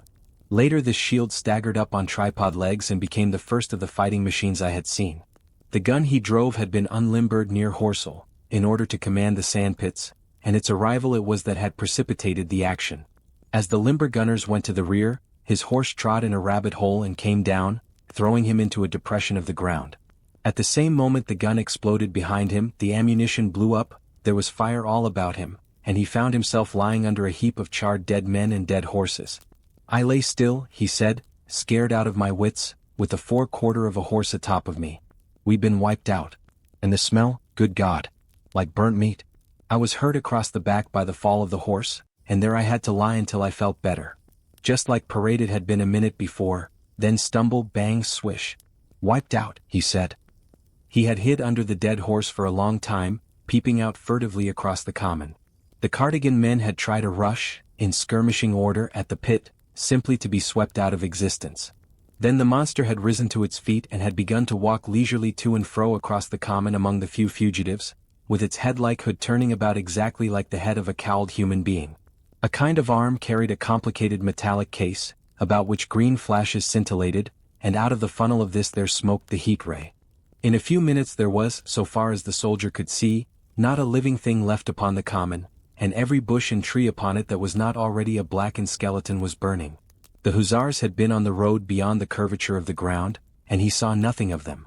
He heard the Maxims rattle for a time and then become still. The giants saved Woking Station and its cluster of houses until the last. Then in a moment the heat ray was brought to bear, and the town became a heap of fiery ruins. Then the thing shut off the heat ray, and turning its back upon the artillerymen, began to waddle away towards the smoldering pine woods that sheltered the second cylinder. As it did so a second glittering titan built itself up out of the pit. The second monster followed the first, and at that the artilleryman began to crawl very cautiously across the hot heather ash towards Horsell. He managed to get alive into the ditch by the side of the road, and so escaped to Woking. There his story became ejaculatory. The place was impassable. It seems there were a few people alive there, frantic for the most part, and many burned and scalded. He was turned aside by the fire, and hid among some almost scorching heaps of broken wall as one of the Martian giants returned. He saw this one pursue a man, catch him up in one of its steely tentacles, and knock his head against the trunk of a pine tree. At last, after nightfall, the artilleryman made a rush for it and got over the railway embankment. Since then he had been skulking along towards Maybury, in the hope of getting out of danger London ward. People were hiding in trenches and cellars, and many of the survivors had made off towards Woking village and Send. He had been consumed with thirst until he found one of the water mains near the railway arch smashed, and the water bubbling out like a spring upon the road. That was the story I got from him bit by bit. He grew calmer telling me and trying to make me see the things he had seen. He had eaten no food since midday, he told me early in his narrative, and I found some mutton and bread in the pantry and brought it into the room. We lit no lamp for fear of attracting the Martians, and ever and again our hands would touch upon bread or meat. As he talked, things about us came darkly out of the darkness, and the trampled bushes and broken rose trees outside the window grew distinct. It would seem that a number of men or animals had rushed across the lawn. I began to see his face, blackened and haggard, as no doubt mine was also. When we had finished eating we went softly upstairs to my study, and I looked again out of the open window. In one night the valley had become a valley of ashes. The fires had dwindled now. Where flames had been there were now streamers of smoke, but the countless ruins of shattered and gutted houses and blasted and blackened trees that the night had hidden stood out now gaunt and terrible in the pitiless light of dawn. Yet here and there some object had had the luck to escape. A white railway signal here at the end of a greenhouse there, white and fresh amid the wreckage. Never before in the history of warfare had destruction been so indiscriminate and so universal. And shining with the growing light of the east, 3 of the metallic giants stood about the pit, their cowls rotating as though they were surveying the desolation they had made. It seemed to me that the pit had been enlarged, and ever and again puffs of vivid green vapor streamed up and out of it towards the brightening dawn, streamed up, whirled, broke, and vanished. Beyond were the pillars of fire about Chobham. They became pillars of bloodshot smoke at the first touch of day. Section 12. What I saw of the destruction of Weybridge and Shepperton. As the dawn grew brighter we withdrew from the window from which we had watched the Martians, and went very quietly downstairs. The artilleryman agreed with me that the house was no place to stay in. He proposed, he said, to make his way London ward, and thence rejoin his battery, number 12 of the Horse Artillery. My plan was to return at once to Leatherhead, and so greatly had the strength of the Martians impressed me that I had determined to take my wife to New Haven, and go with her out of the country forthwith. For I already perceived clearly that the country about London must inevitably be the scene of a disastrous struggle before such creatures as these could be destroyed. Between us and Leatherhead, however, lay the third cylinder with its guarding giants. Had I been alone, I think I should have taken my chance and struck across country. But the artilleryman dissuaded me. It's no kindness to the right sort of wife, he said, to make her a widow, and in the end I agreed to go with him, under cover of the woods, northward as far as Street Cobham before I parted with him. Thence I would make a big detour by Epsom to reach Leatherhead. I should have started at once, but my companion had been in active service and he knew better than that. He made me ransack the house for a flask, which he filled with whiskey, and we lined every available pocket with packets of biscuits and slices of meat. Then we crept out of the house and ran as quickly as we could down the ill-made road by which I had come overnight. The houses seemed deserted. In the road lay a group of 3 charred bodies close together, struck dead by the heat ray, and here and there were things that people had dropped: a clock, a slipper, a silver spoon, and the like poor valuables. At the corner turning up towards the post office a little cart, filled with boxes and furniture and horseless, heeled over on a broken wheel. A cash box had been hastily smashed open and thrown under the debris. Except the lodge at the orphanage, which was still on fire, none of the houses had suffered very greatly here. The heat ray had shaved the chimney tops and passed. Yet, save ourselves, there did not seem to be a living soul on Mayberry Hill. The majority of the inhabitants had escaped, I suppose, by way of the old Woking road, the road I had taken when I drove to Leatherhead, or they had hidden. We went down the lane, by the body of the man in black, sodden now from the overnight hail, and broke into the woods at the foot of the hill. We pushed through these towards the railway without meeting a soul. The woods across the line were but the scarred and blackened ruins of woods. For the most part the trees had fallen, but a certain proportion still stood, dismal grey stems, with dark brown foliage instead of green. On our side the fire had done no more than scorch the nearer trees, it had failed to secure its footing. In one place the woodman had been at work on Saturday. Trees, felled and freshly trimmed, lay in a clearing, with heaps of sawdust by the sawing machine and its engine. Hard by was a temporary hut, deserted. There was not a breath of wind this morning, and everything was strangely still. Even the birds were hushed, and as we hurried along I and the artilleryman talked in whispers and looked now and again over our shoulders. Once or twice we stopped to listen. After a time we drew near the road, and as we did so we heard the clatter of hoofs and saw through the tree stems 3 cavalry soldiers riding slowly towards Woking. We hailed them and they halted while we hurried towards them. It was a lieutenant and a couple of privates of the 8th Hussars, with a stand like a theodolite, which the artilleryman told me was a heliograph. "You are the first men I've seen coming this way this morning," said the lieutenant. "What's brewing?" His voice and face were eager. The men behind him stared curiously. The artilleryman jumped down the bank into the road and saluted. "Gun destroyed last night, sir. Have been hiding. Trying to rejoin battery, sir. You'll come in sight of the Martians, I expect, about half a mile along this road." "What the dickens are they like?" asked the lieutenant. "Giants in armor, sir. 100 feet high. 3 legs and a body like aluminium, with a mighty great head and a hood, sir." "Get out," said the lieutenant. "What confounded nonsense." "You'll see, sir. They carry a kind of box, sir, that shoots fire and strikes you dead." "What do you mean, a gun?" "No, sir," and the artilleryman began a vivid account of the heat ray. Halfway through, the lieutenant interrupted him and looked up at me. I was still standing on the bank by the side of the road. "It's perfectly true," I said. "Well," said the lieutenant, "I suppose it's my business to see it too. Look here," to the artilleryman, "we're detailed here clearing people out of their houses. You'd better go along and report yourself to Brigadier General Marvin and tell him all you know. He's at Weybridge. Know the way?" "I do," I said, and he turned his horse southward again. "Half a mile, you say?" said he. "At most," I answered and pointed over the treetops southward. He thanked me and rode on and we saw them no more. Farther along we came upon a group of 3 women and 2 children in the road, busy clearing out a laborer's cottage. They had got hold of a little hand truck, and were piling it up with unclean-looking bundles and shabby furniture. They were all too assiduously engaged to talk to us as we passed. By Byfleet Station we emerged from the pine trees, and found the country calm and peaceful under the morning sunlight. We were far beyond the range of the heat ray there, and had it not been for the silent desertion of some of the houses, the stirring movement of packing in others, and the knot of soldiers standing on the bridge over the railway and staring down the line towards Woking, the day would have seemed very like any other Sunday. Several farm wagons and carts were moving creakily along the road to Addleston, and suddenly through the gate of a field we saw, across a stretch of flat meadow, 6 12-pounders standing neatly at equal distances pointing towards Woking. The gunners stood by the guns waiting, and the ammunition wagons were at a business-like distance. The men stood almost as if under inspection. "That's good," said I, "they will get one fair shot at any rate." The artilleryman hesitated at the gate. "I shall go on," he said. Farther on towards Weybridge, just over the bridge, there were a number of men in white fatigue jackets throwing up a long rampart and more guns behind. "It's bows and arrows against the lightning, anyhow," said the artilleryman. "They haven't seen that fire beam yet." The officers who were not actively engaged stood and stared over the treetops southwestward, and the men digging would stop every now and again to stare in the same direction. Byfleet was in a tumult. People packing and a score of hussars, some of them dismounted, some on horseback, were hunting them about.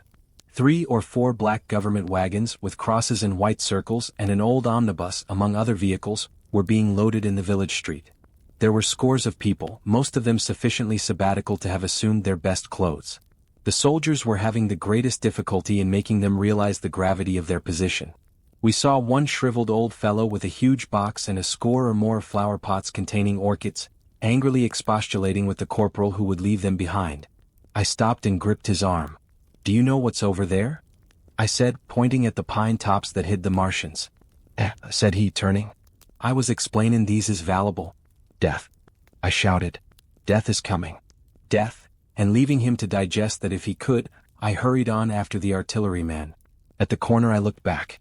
The soldier had left him and he was still standing by his box, with the pots of orchids on the lid of it, and staring vaguely over the trees. No one in Weybridge could tell us where the headquarters were established. The whole place was in such confusion as I had never seen in any town before. Carts, carriages everywhere, the most astonishing miscellany of conveyances and horseflesh. The respectable inhabitants of the place, men in golf and boating costumes, wives prettily dressed, were packing, riverside loafers energetically helping, children excited, and for the most part highly delighted at this astonishing variation of their Sunday experiences. In the midst of it all the worthy vicar was very pluckily holding an early celebration, and his bell was jangling out above the excitement. I and the artilleryman, seated on the step of the drinking fountain, made a very passable meal upon what we had brought with us. Patrols of soldiers, here no longer hussars but grenadiers in white, were warning people to move now or to take refuge in their cellars as soon as the firing began. We saw as we crossed the railway bridge that a growing crowd of people had assembled in and about the railway station, and the swarming platform was piled with boxes and packages. The ordinary traffic had been stopped, I believe, in order to allow of the passage of troops and guns to Chertsey, and I have heard since that a savage struggle occurred for places in the special trains that were put on at a later hour. We remained at Weybridge until midday, and at that hour we found ourselves at the place near Shepperton Lock where the Wey and Thames join. Part of the time we spent helping two old women to pack a little cart. The Wey has a treble mouth and at this point boats are to be hired, and there was a ferry across the river. On the Shepperton side was an inn with a lawn, and beyond that the tower of Shepperton Church, it has been replaced by a spire, rose above the trees. Here we found an excited and noisy crowd of fugitives. As yet the flight had not grown to a panic, but there were already far more people than all the boats going to and fro could enable to cross. People came panting along under heavy burdens. One husband and wife were even carrying a small outhouse door between them, with some of their household goods piled thereon. One man told us he meant to try to get away from Shepperton Station. There was a lot of shouting and one man was even jesting. The idea people seemed to have here was that the Martians were simply formidable human beings, who might attack and sack the town, to be certainly destroyed in the end. Every now and then people would glance nervously across the way at the meadows towards Chertsey, but everything over there was still.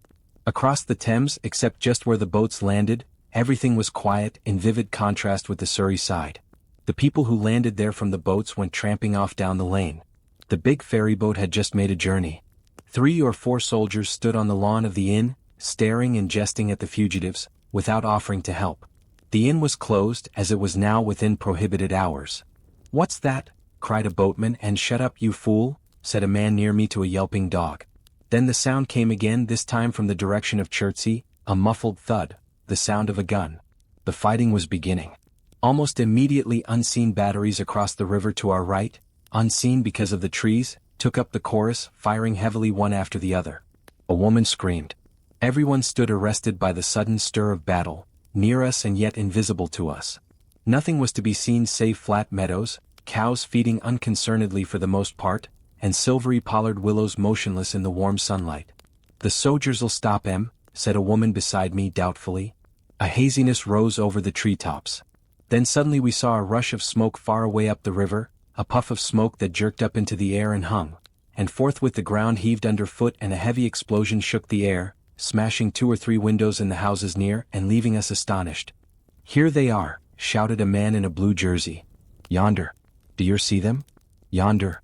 Quickly, one after the other, 1, 2, 3, 4 of the armored Martians appeared, far away over the little trees, across the flat meadows that stretched towards Chertsey, and striding hurriedly towards the river. Little cowled figures they seemed at first, going with a rolling motion and as fast as flying birds. Then, advancing obliquely towards us, came a fifth. Their armored bodies glittered in the sun as they swept swiftly forward upon the guns, growing rapidly larger as they drew nearer. One on the extreme left, the remotest that is, flourished a huge case high in the air, and the ghostly, terrible heat ray I had already seen on Friday night smote towards Chertsey and struck the town. At sight of these strange, swift, and terrible creatures the crowd near the water's edge seemed to me to be for a moment horror-struck. There was no screaming or shouting, but a silence. Then a hoarse murmur and a movement of feet, a splashing from the water. A man, too frightened to drop the portmanteau he carried on his shoulder, swung round and sent me staggering with a blow from the corner of his burden. A woman thrust at me with her hand and rushed past me. I turned with the rush of the people, but I was not too terrified for thought. The terrible heat ray was in my mind. To get under water. That was it. Get under water. I shouted, unheeded. I faced about again and rushed towards the approaching Martian, rushed right down the gravelly beach and headlong into the water. Others did the same. A boatload of people putting back came leaping out as I rushed past. The stones under my feet were muddy and slippery, and the river was so low that I ran perhaps 20 feet scarcely waist deep. Then, as the Martian towered overhead scarcely a couple of 100 yards away, I flung myself forward under the surface. The splashes of the people in the boats leaping into the river sounded like thunderclaps in my ears. People were landing hastily on both sides of the river. But the Martian machine took no more notice for the moment of the people running this way and that than a man would of the confusion of ants in a nest against which his foot has kicked. When, half suffocated, I raised my head above water, the Martian's hood pointed at the batteries that were still firing across the river, and as it advanced it swung loose what must have been the generator of the heat ray.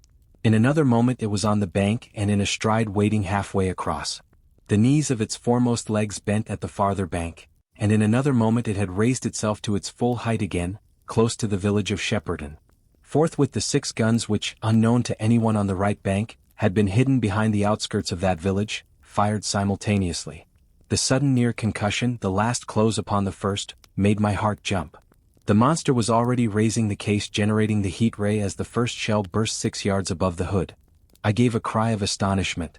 I saw and thought nothing of the other 4 Martian monsters. My attention was riveted upon the nearer incident. Simultaneously 2 other shells burst in the air near the body as the hood twisted round in time to receive, but not in time to dodge, the 4th shell. The shell burst clean in the face of the thing. The hood bulged, flashed, was whirled off in a dozen tattered fragments of red flesh and glittering metal. "Hit!" shouted I with something between a scream and a cheer. I heard answering shouts from the people in the water about me. I could have leaped out of the water with that momentary exultation. The decapitated colossus reeled like a drunken giant, but it did not fall over. It recovered its balance by a miracle, and no longer heeding its steps and with the camera that fired the heat ray now rigidly upheld, it reeled swiftly upon Shepperton. The living intelligence, the Martian within the hood, was slain and splashed to the 4 winds of heaven, and the thing was now but a mere intricate device of metal whirling to destruction. It drove along in a straight line, incapable of guidance. It struck the tower of Shepperton Church, smashing it down as the impact of a battering ram might have done, swerved aside, blundered on and collapsed with tremendous force into the river out of my sight. A violent explosion shook the air, and a spout of water, steam, mud and shattered metal shot far up into the sky. As the camera of the heat ray hit the water, the latter had immediately flashed into steam. In another moment a huge wave, like a muddy tidal bore but almost scaldingly hot, came sweeping round the bend upstream. I saw people struggling shorewards, and heard their screaming and shouting faintly above the seething and roar of the Martian's collapse. For a moment I heeded nothing of the heat, forgot the patent need of self-preservation. I splashed through the tumultuous water, pushing aside a man in black to do so, until I could see round the bend. Half a dozen deserted boats pitched aimlessly upon the confusion of the waves. The fallen Martian came into sight downstream, lying across the river, and for the most part submerged. Thick clouds of steam were pouring off the wreckage, and through the tumultuously whirling wisps I could see, intermittently and vaguely, the gigantic limbs churning the water and flinging a splash and spray of mud and froth into the air. The tentacles swayed and struck like living arms, and save for the helpless purposelessness of these movements, it was as if some wounded thing were struggling for its life amid the waves. Enormous quantities of a ruddy brown fluid were spurting up in noisy jets out of the machine. My attention was diverted from this death flurry by a furious yelling, like that of the thing called a siren in our manufacturing towns. A man, knee-deep near the towing path, shouted inaudibly to me and pointed. Looking back, I saw the other Martians advancing with gigantic strides down the riverbank from the direction of Chertsey. The Shepperton guns spoke this time unavailingly. At that I ducked at once under water, and holding my breath until movement was an agony, blundered painfully ahead under the surface as long as I could. The water was in a tumult about me and rapidly growing hotter. When for a moment I raised my head to take breath and throw the hair and water from my eyes, the steam was rising in a whirling white fog that at first hid the Martians altogether. The noise was deafening. Then I saw them dimly, colossal figures of gray, magnified by the mist. They had passed by me, and two were stooping over the frothing, tumultuous ruins of their comrade. The third and fourth stood beside him in the water, one perhaps 200 yards from me, the other towards Laleham. The generators of the heat rays waved high, and the hissing beams smote down this way and that. The air was full of sound, a deafening and confusing conflict of noises, the clangorous din of the Martians, the crash of falling houses, the thud of trees, fences, sheds flashing into flame, and the crackling and roaring of fire. Dense black smoke was leaping up to mingle with the steam from the river, and as the heat ray went to and fro over Weybridge, its impact was marked by flashes of incandescent white, that gave place at once to a smoky dance of lurid flames. The nearer houses still stood intact, awaiting their fate, shadowy, faint and pallid in the steam, with the fire behind them going to and fro. For a moment perhaps I stood there, breast high in the almost boiling water, dumbfounded at my position, hopeless of escape. Through the reek I could see the people who had been with me in the river scrambling out of the water through the reeds, like little frogs hurrying through grass from the advance of a man, or running to and fro in utter dismay on the towing path. Then suddenly the white flashes of the heat ray came leaping towards me. The houses caved in as they dissolved at its touch and darted out flames. The trees changed to fire with a roar. The ray flickered up and down the towing path, licking off the people who ran this way and that, and came down to the water's edge not 50 yards from where I stood. It swept across the river to Shepperton, and the water in its track rose in a boiling wheel crested with steam. I turned shoreward. In another moment the huge wave, well nigh at the boiling point, had rushed upon me. I screamed aloud and scalded, half-blinded, agonized, I staggered through the leaping, hissing water towards the shore. Had my foot stumbled, it would have been the end. I fell helplessly, in full sight of the Martians, upon the broad, bare gravelly spit that runs down to mark the angle of the way in Thames. I expected nothing but death. I have a dim memory of the foot of a Martian coming down within a score of yards of my head, driving straight into the loose gravel, whirling it this way and that and lifting again, of a long suspense, and then of the four carrying the debris of their comrade between them, now clear and then presently faint through a veil of smoke, receding interminably, as it seemed to me, across a vast space of river and meadow. And then very slowly I realized that by a miracle I had escaped. Section 13. How I fell in with the curate. After getting this sudden lesson in the power of terrestrial weapons, the Martians retreated to their original position upon Horsell Common, and in their haste and encumbered with the debris of their smashed companion, they no doubt overlooked many such a stray and negligible victim as myself. Had they left their comrade and pushed on forthwith, there was nothing at that time between them and London but batteries of 12-pounder guns, and they would certainly have reached the capital in advance of the tidings of their approach. As sudden, dreadful, and destructive their advent would have been as the earthquake that destroyed Lisbon a century ago. But they were in no hurry. Cylinder followed cylinder on its interplanetary flight. Every 24 hours brought them reinforcement. And meanwhile the military and naval authorities, now fully alive to the tremendous power of their antagonists, worked with furious energy. Every minute a fresh gun came into position until, before twilight, every copse, every row of suburban villas on the hilly slopes about Kingston and Richmond, massed an expectant black muzzle. And through the charred and desolated area, perhaps 20 square miles altogether, that encircled the Martian encampment on Horsell Common, through charred and ruined villages among the green trees, through the blackened and smoking arcades that had been but a day ago pine spinneys, crawled the devoted scouts with the heliographs that were presently to warn the gunners of the Martian approach. But the Martians now understood our command of artillery and the danger of human proximity, and not a man ventured within a mile of either cylinder, save at the price of his life. It would seem that these giants spent the earlier part of the afternoon in going to and fro, transferring everything from the second and third cylinders, the second in Addleston Golf Links and the third at Purford, to their original pit on Horsell Common. Over that, above the blackened heather and ruined buildings that stretched far and wide, stood one as sentinel, while the rest abandoned their vast fighting machines and descended into the pit. They were hard at work there far into the night, and the towering pillar of dense green smoke that rose therefrom could be seen from the hills about Marrow, and even, it is said, from Banstead and Epsom Downs. And while the Martians behind me were thus preparing for their next sally, and in front of me humanity gathered for the battle, I made my way with infinite pains and labor from the fire and smoke of burning Weybridge towards London. I saw an abandoned boat, very small and remote, drifting downstream, and throwing off the most of my sodden clothes, I went after it, gained it, and so escaped out of that destruction.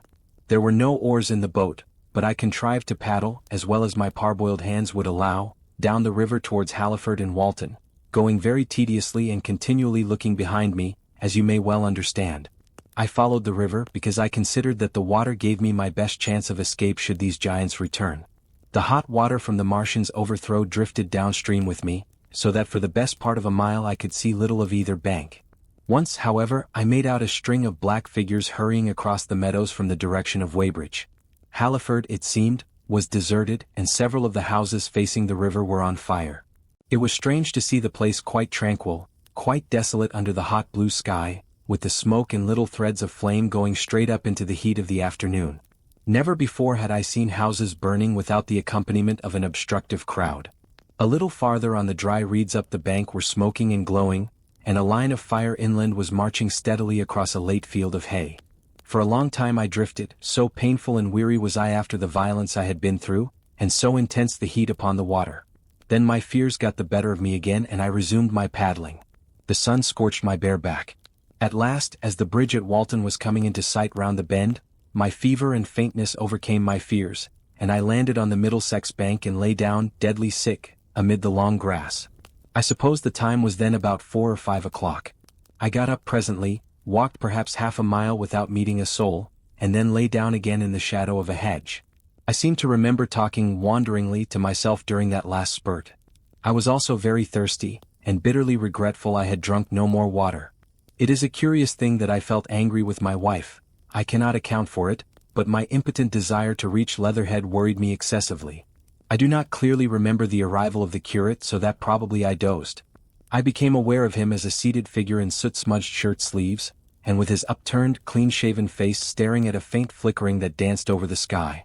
The sky was what is called a mackerel sky, rows and rows of faint down plumes of cloud, just tinted with the midsummer sunset. I sat up, and at the rustle of my motion he looked at me quickly. "Have you any water?" I asked abruptly. He shook his head. "You have been asking for water for the last hour," he said. For a moment we were silent, taking stock of each other.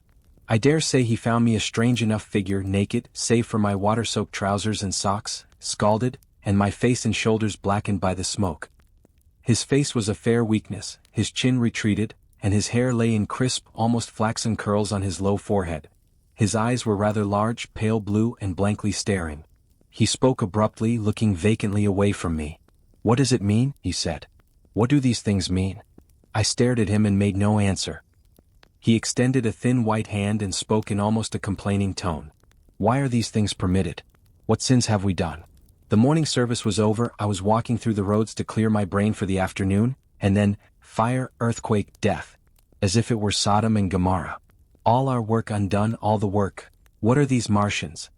What are we? I answered, clearing my throat. He gripped his knees and turned to look at me again. For half a minute, perhaps, he stared silently.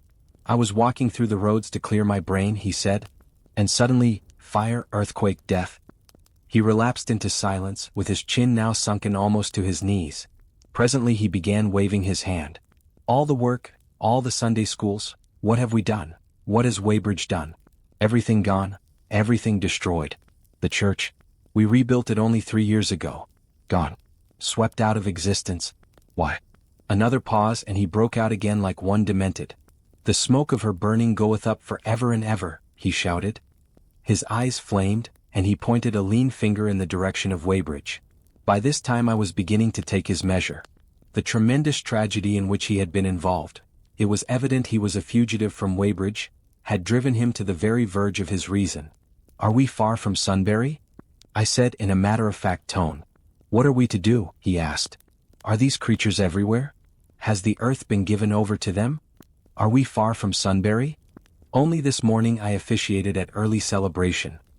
"Things have changed," I said quietly. "You must keep your head. There is still hope." "Hope? Yes, plentiful hope, for all this destruction." I began to explain my view of our position. He listened at first, but as I went on the interest dawning in his eyes gave place to their former stare, and his regard wandered from me. "This must be the beginning of the end," he said, interrupting me. "The end? The great and terrible day of the Lord, when men shall call upon the mountains and the rocks to fall upon them and hide them from the face of him that sitteth upon the throne." I began to understand the position. I ceased my labored reasoning, struggled to my feet, and standing over him, laid my hand on his shoulder. "Be a man," said I, "you are scared out of your wits. What good is religion if it collapses under calamity? Think of what earthquakes and floods, wars and volcanoes, have done before to men. Did you think God had exempted Weybridge? He is not an insurance agent." For a time he sat in blank silence. "But how can we escape?" he asked suddenly. "They are invulnerable, they are pitiless." "Neither the one nor perhaps the other," I answered. "And the mightier they are, the more sane and wary should we be. One of them was killed yonder not 3 hours ago."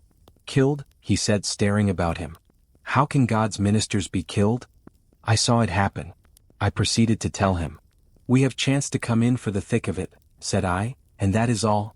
"What is that flicker in the sky?" he asked abruptly. I told him it was the heliograph signaling, that it was the sign of human help and effort in the sky. "We are in the midst of it," I said, "quiet as it is. That flicker in the sky tells of the gathering storm.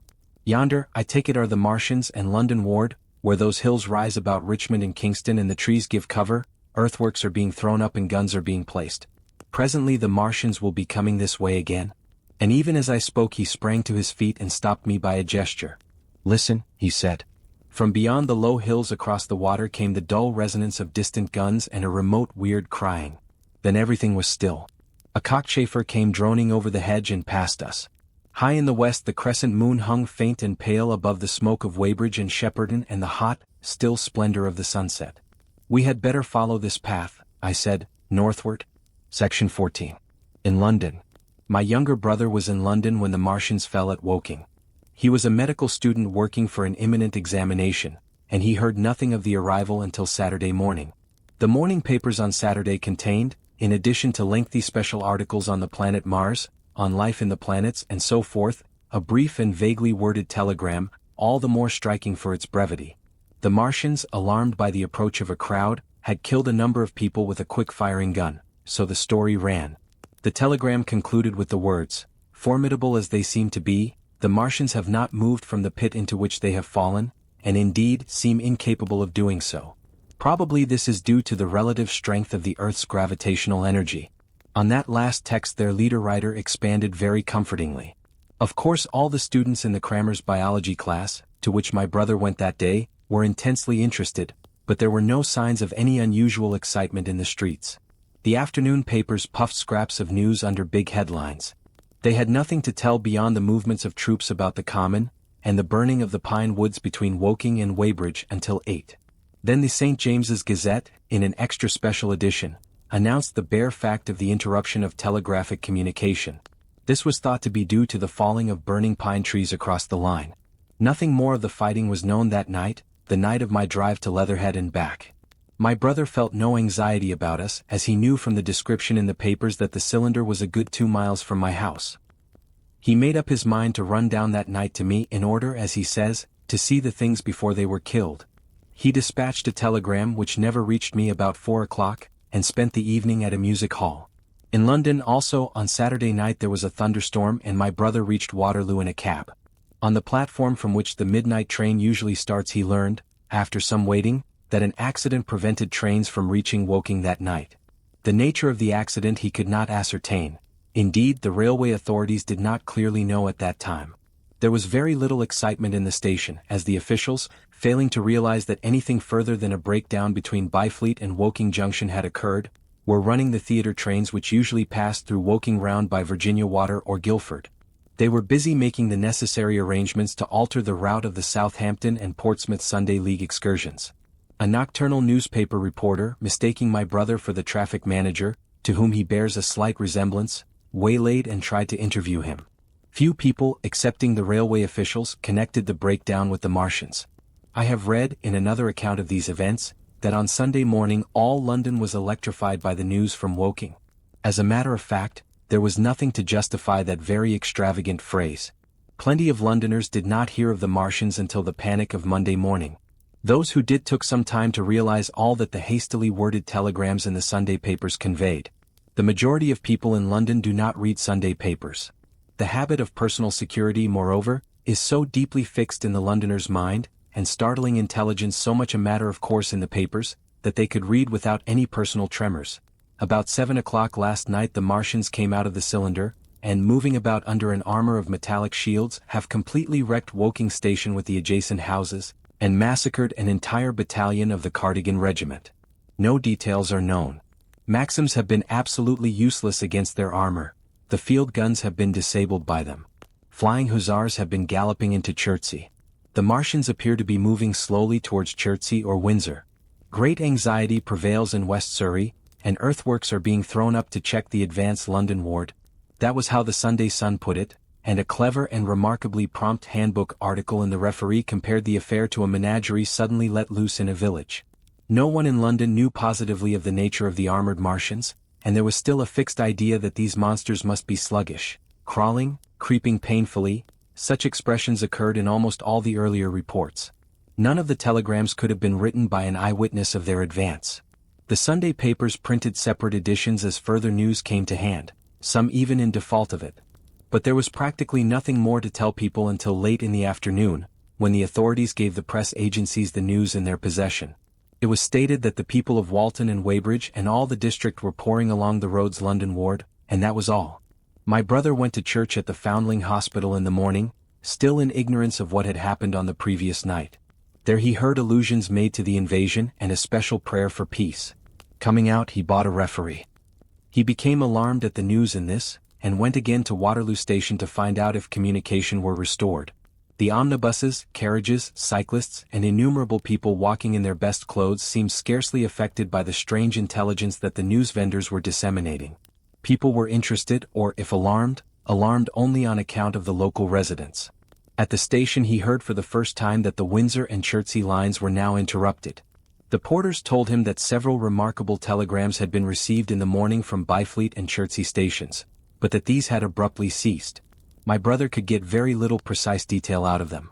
"There's fighting going on about Weybridge," was the extent of their information. The train service was now very much disorganized. Quite a number of people who had been expecting friends from places on the southwestern network were standing about the station.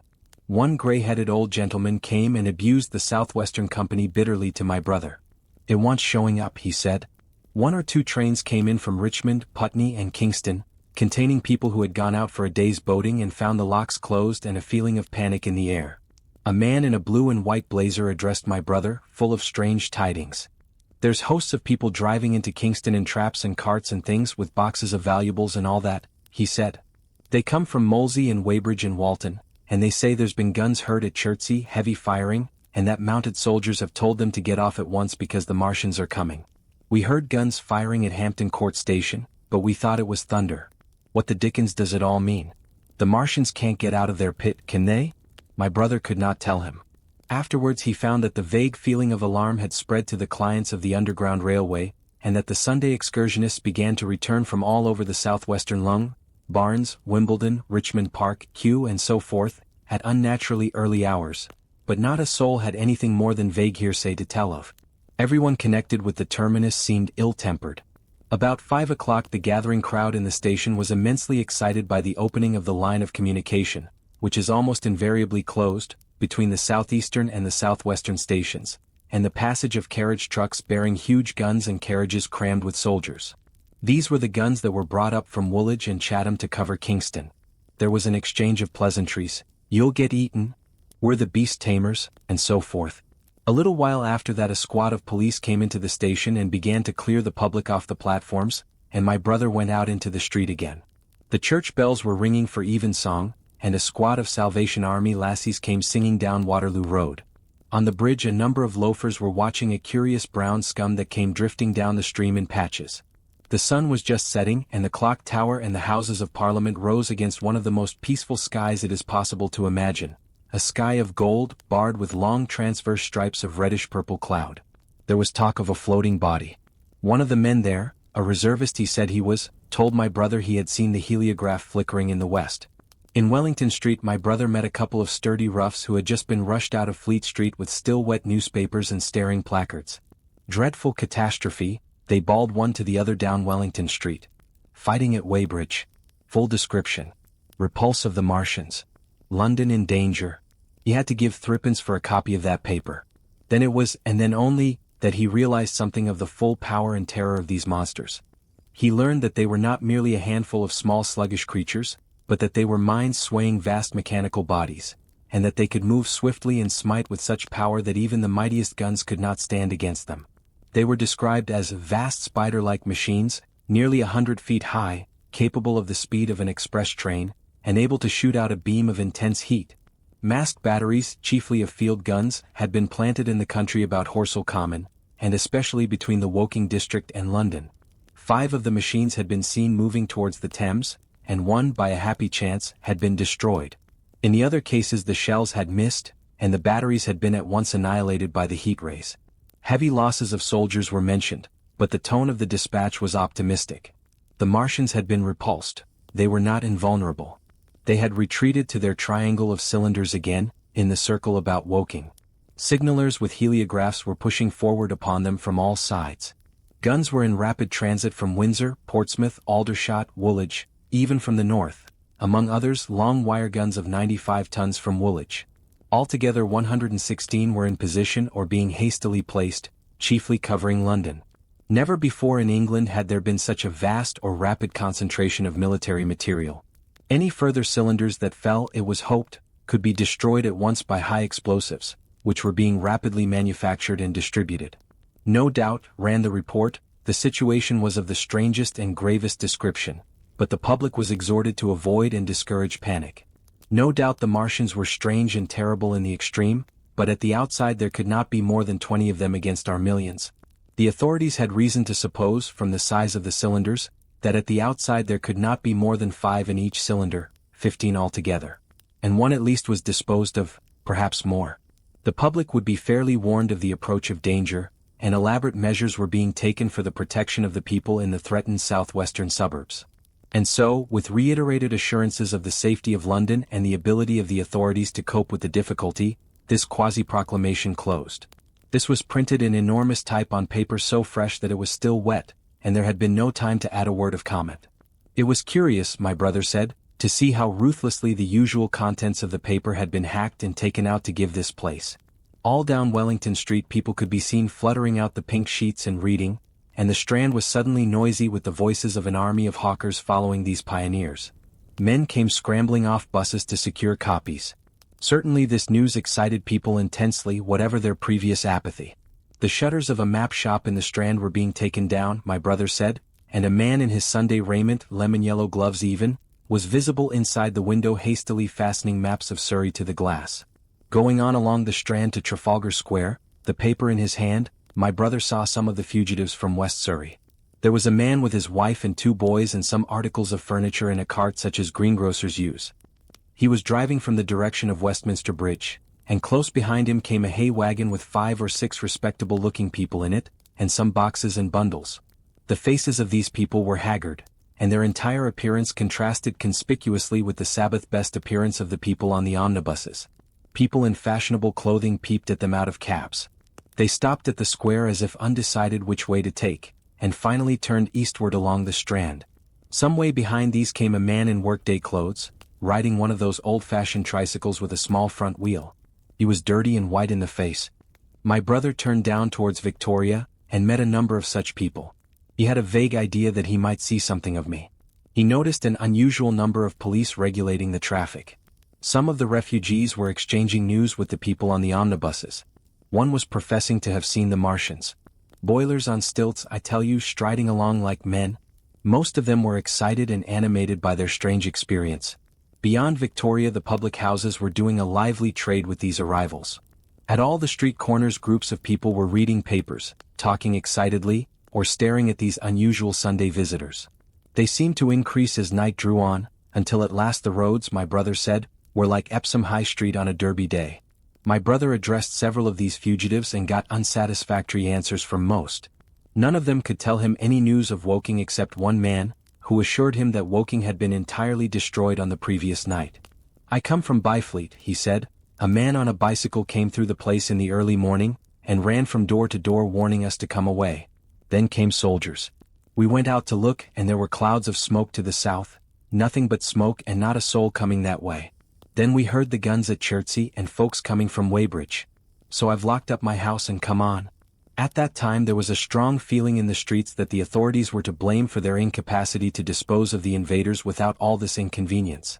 About 8 o'clock a noise of heavy firing was distinctly audible all over the south of London. My brother could not hear it for the traffic in the main thoroughfares, but by striking through the quiet back streets to the river he was able to distinguish it quite plainly. He walked from Westminster to his apartments near Regent's Park about 2. He was now very anxious on my account, and disturbed at the evident magnitude of the trouble. His mind was inclined to run, even as mine had run on Saturday on military details. He thought of all those silent, expectant guns, of the suddenly nomadic countryside. He tried to imagine boilers on stilts 100 feet high.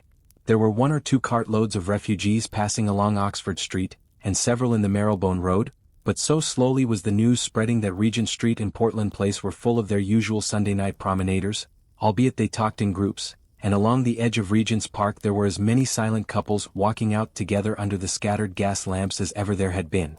The night was warm and still and a little oppressive. The sound of guns continued intermittently, and after midnight there seemed to be sheet lightning in the south. He read and reread the paper, fearing the worst had happened to me. He was restless and after supper prowled out again aimlessly. He returned and tried in vain to divert his attention to his examination notes. He went to bed a little after midnight, and was awakened from lurid dreams in the small hours of Monday by the sound of door knockers, feet running in the street, distant drumming and a clamor of bells. Red reflections danced on the ceiling.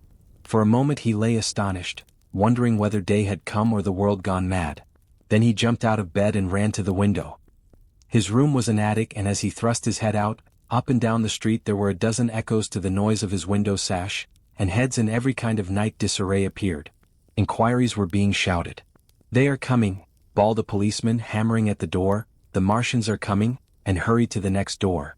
The sound of drumming and trumpeting came from the Albany Street barracks, and every church within earshot was hard at work killing sleep with a vehement disorderly tocsin.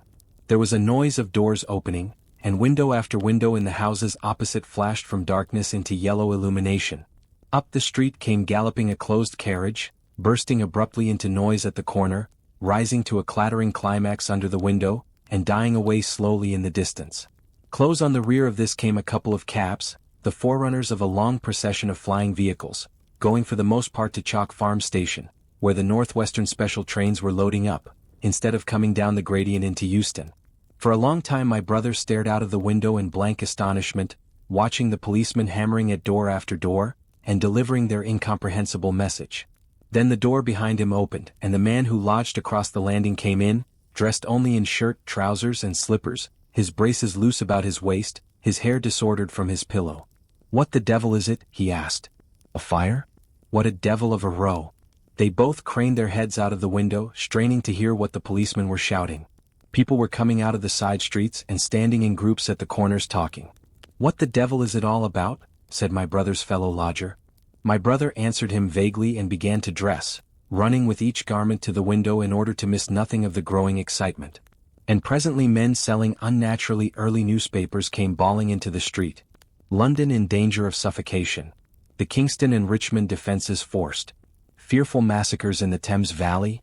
And all about him, in the rooms below, in the houses on each side and across the road, and behind in the park terraces and in the 100 other streets of that part of Marylebone, and the Westbourne Park district in St. Pancras, and westward and northward in Kilburn and St. John's Wood and Hampstead, and eastward in Shoreditch and Highbury and Haggerston and Hoxton, and indeed, through all the vastness of London from Ealing to East Ham, people were rubbing their eyes and opening windows to stare out and ask aimless questions, dressing hastily as the first breath of the coming storm of fear blew through the streets. It was the dawn of the great panic. London, which had gone to bed on Sunday night oblivious and inert, was awakened in the small hours of Monday morning to a vivid sense of danger. Unable from his window to learn what was happening, my brother went down and out into the street, just as the sky between the parapets of the houses grew pink with the early dawn. The flying people on foot and in vehicles grew more numerous every moment. Black smoke. He heard people crying, and again black smoke. The contagion of such a unanimous fear was inevitable. As my brother hesitated on the doorstep, he saw another news vendor approaching and got a paper forthwith. The man was running away with the rest and selling his papers for a shilling each as he ran, a grotesque mingling of profit and panic. And from this paper my brother read the catastrophic dispatch of the commander-in-chief. The Martians are able to discharge enormous clouds of a black and poisonous vapor by means of rockets. They have smothered our batteries, destroyed Richmond, Kingston, and Wimbledon, and are advancing slowly towards London, destroying everything on the way. It is impossible to stop them. There is no safety from the black smoke but an instant flight. That was all, but it was enough. The whole population of the great 6 million city was stirring, slipping, running. Presently it would be pouring en masse northward. Black smoke, the voices cried. Fire. The bells of the neighboring church made a jangling tumult, a cart carelessly driven smashed, amid shrieks and curses, against the water trough up the street. Sickly yellow lights went to and fro in the houses, and some of the passing cabs flaunted unextinguished lamps. And overhead the dawn was growing brighter, clear and steady and calm. He heard footsteps running to and fro in the rooms and up and down stairs behind him. His landlady came to the door, loosely wrapped in dressing gown and shawl. Her husband followed, ejaculating. As my brother began to realize the import of all these things, he turned hastily to his own room, put all his available money, some £10 altogether, into his pockets and went out again into the streets. Section 15. What had happened in Surrey? It was while the curate had sat and talked so wildly to me under the hedge in the flat meadows near Halliford, and while my brother was watching the fugitives stream over Westminster Bridge, that the Martians had resumed the offensive. So far as one can ascertain from the conflicting accounts that have been put forth, the majority of them remained busied with preparations in the Horsell pit until 9 that night, hurrying on some operation that disengaged huge volumes of green smoke. But 3 certainly came out about 8 o'clock and advancing slowly and cautiously, made their way through Byfleet and Purford towards Ripley and Weybridge, and so came in sight of the expectant batteries against the setting sun. These Martians did not advance in a body, but in a line, each perhaps 1.5 miles from his nearest fellow. They communicated with one another by means of siren-like howls, running up and down the scale from one note to another. It was this howling and firing of the guns at Ripley and St. George's Hill that we had heard at Upper Halliford. The Ripley gunners, unseasoned artillery volunteers who ought never to have been placed in such a position, fired one wild, premature, ineffectual volley, and bolted on horse and foot through the deserted village, while the Martian, without using his heat ray, walked serenely over their guns, stepped gingerly among them, passed in front of them, and so came unexpectedly upon the guns in Payne's Hill Park, which he destroyed. The St. George's Hill men, however, were better led or of a better mettle. Hidden by a pine wood as they were, they seemed to have been quite unsuspected by the Martian nearest to them. They laid their guns as deliberately as if they had been on parade, and fired at about 1,000 yards range. The shells flashed all round him, and he was seen to advance a few paces, stagger and go down. Everybody yelled together, and the guns were reloaded in frantic haste. The overthrown Martian set up a prolonged ululation, and immediately a second glittering giant, answering him, appeared over the trees to the south. It would seem that a leg of the tripod had been smashed by one of the shells. The whole of the second volley flew wide of the Martian on the ground, and simultaneously both his companions brought their heat rays to bear on the battery. The ammunition blew up, the pine trees all about the guns flashed into fire, and only 1 or 2 of the men who were already running over the crest of the hill escaped. After this it would seem that the 3 took counsel together and halted, and the scouts who were watching them report that they remained absolutely stationary for the next half hour. The Martian who had been overthrown crawled tediously out of his hood, a small brown figure, oddly suggestive from that distance of a speck of blight, and apparently engaged in the repair of his support. About 9 he had finished, for his cowl was then seen above the trees again.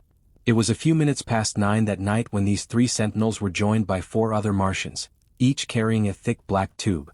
A similar tube was handed to each of the 3, and the 7 proceeded to distribute themselves at equal distances along a curved line between St. George's Hill, Weybridge, and the village of Send, southwest of Ripley.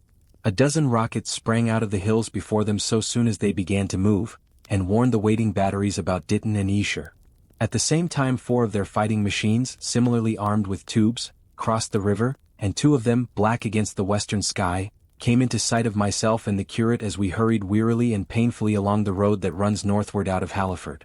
They moved, as it seemed to us, upon a cloud, for a milky mist covered the fields and rose to 1/3 of their height.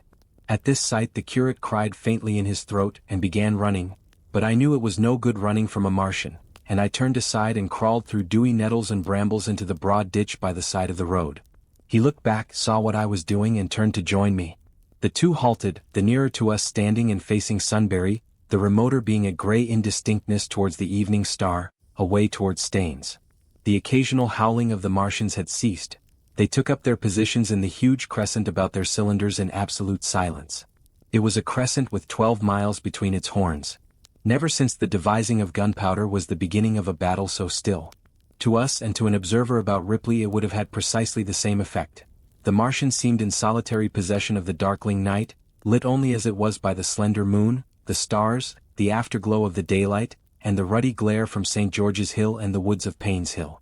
But facing that crescent everywhere, at Staines, Hounslow, Ditton, Esher, Ockham, behind hills and woods south of the river, and across the flat grass meadows to the north of it, wherever a cluster of trees or village houses gave sufficient cover, the guns were waiting. The signal rockets burst and rained their sparks through the night and vanished, and the spirit of all those watching batteries rose to a tense expectation. The Martians had but to advance into the line of fire, and instantly those motionless black forms of men, those guns glittering so darkly in the early night, would explode into a thunderous fury of battle. No doubt the thought that was uppermost in 1,000 of those vigilant minds, even as it was uppermost in mine, was the riddle, how much they understood of us. Did they grasp that we in our millions were organized, disciplined, working together? Or did they interpret our spurts of fire, the sudden stinging of our shells, our steady investment of their encampment, as we should the furious unanimity of onslaught in a disturbed hive of bees? Did they dream they might exterminate us? At that time no one knew what food they needed. 100 such questions struggled together in my mind as I watched that vast sentinel shape. And in the back of my mind was the sense of all the huge unknown and hidden forces London ward. Had they prepared pitfalls? Were the powder mills at Hounslow ready as a snare? Would the Londoners have the heart and courage to make a greater Moscow of their mighty province of houses? Then, after an interminable time as it seemed to us, crouching and peering through the hedge, came a sound like the distant concussion of a gun. Another nearer and then another. And then the Martian beside us raised his tube on high and discharged it, gun-wise, with a heavy report that made the ground heave. The one toward Staines answered him. There was no flash, no smoke, simply that loaded detonation. I was so excited by these heavy minute guns following one another that I so far forgot my personal safety and my scalded hands as to clamber up into the hedge and stare toward Sunbury. As I did so a second report followed, and a big projectile hurtled overhead towards Hounslow. I expected at least to see smoke or fire, or some such evidence of its work. But all I saw was the deep blue sky above with one solitary star, and the white mist spreading wide and low beneath. And there had been no crash, no answering explosion. The silence was restored, the minute lengthened to 3. "What has happened?" said the curate, standing up beside me. "Heaven knows," said I. A bat flickered by and vanished. A distant tumult of shouting began and ceased. I looked again at the Martian, and saw he was now moving eastward along the river bank, with a swift, rolling motion. Every moment I expected the fire of some hidden battery to spring upon him, but the evening calm was unbroken. The figure of the Martian grew smaller as he receded, and presently the mist and the gathering night had swallowed him up. By a common impulse we clambered higher. Towards Sunbury was a dark appearance, as though a conical hill had suddenly come into being there, hiding our view of the farther country. And then, remoter across the river, over Walton, we saw another such summit. These hill-like forms grew lower and broader even as we stared. Moved by a sudden thought, I looked northward, and there I perceived a third of these cloudy black copies had risen. Everything had suddenly become very still. Far away to the southeast, marking the quiet, we heard the Martians hooting to one another, and then the air quivered again with the distant thud of their guns.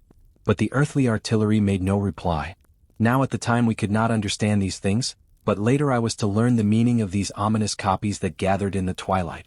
Each of the Martians, standing in the great crescent I have described, had discharged, by means of the gun-like tube he carried, a huge canister over whatever hill, copse, cluster of houses or other possible cover for guns, chanced to be in front of him. Some fired only one of these, some 2, as in the case of the one we had seen. The one at Ripley is said to have discharged no fewer than 5 at that time. These canisters smashed on striking the ground, they did not explode, and incontinently disengaged an enormous volume of heavy, inky vapor, coiling and pouring upward in a huge and ebony cumulus cloud, a gaseous hill that sank and spread itself slowly over the surrounding country. And the touch of that vapor, the inhaling of its pungent wisps, was death to all that breathes. It was heavy, this vapor, heavier than the densest smoke, so that, after the first tumultuous uprush and outflow of its impact, it sank down through the air and poured over the ground in a manner rather liquid than gaseous, abandoning the hills, and streaming into the valleys and ditches and watercourses, even as I have heard the carbonic acid gas that pours from volcanic clefts is wont to do. And where it came upon water some chemical action occurred, and the surface would be instantly covered with a powdery scum that sank slowly and made way for more. The scum was absolutely insoluble, and it is a strange thing, seeing the instant effect of the gas, that one could drink without hurt the water from which it had been strained. The vapor did not diffuse as a true gas would do. It hung together in banks, flowing sluggishly down the slope of the land and driving reluctantly before the wind, and very slowly it combined with the mist and moisture of the air, and sank to the earth in the form of dust. Save that an unknown element giving a group of 4 lines in the blue of the spectrum is concerned, we are still entirely ignorant of the nature of this substance.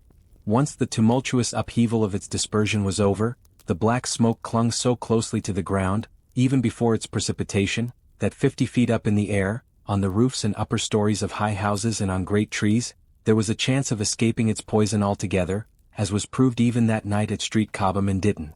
The man who escaped at the former place tells a wonderful story of the strangeness of its coiling flow, and how he looked down from the church spire and saw the houses of the village rising like ghosts out of its inky nothingness. For a day and a half he remained there, weary, starving and sun-scorched, the earth under the blue sky and against the prospect of the distant hills a velvet black expanse, with red roofs, green trees, and later black-veiled shrubs and gates, barns, outhouses and walls, rising here and there into the sunlight. But that was at Street Cobham, where the black vapor was allowed to remain until it sank of its own accord into the ground. As a rule the Martians, when it had served its purpose, cleared the air of it again by wading into it and directing a jet of steam upon it. This they did with the vapor banks near us, as we saw in the starlight from the window of a deserted house at Upper Halliford, whither we had returned. From there we could see the searchlights on Richmond Hill and Kingston Hill going to and fro, and about 11 the windows rattled, and we heard the sound of the huge siege guns that had been put in position there. These continued intermittently for the space of a quarter of an hour, sending chance shots at the invisible Martians at Hampton and Ditton, and then the pale beams of the electric light vanished, and were replaced by a bright red glow. Then the 4th cylinder fell, a brilliant green meteor, as I learned afterwards in Bushy Park.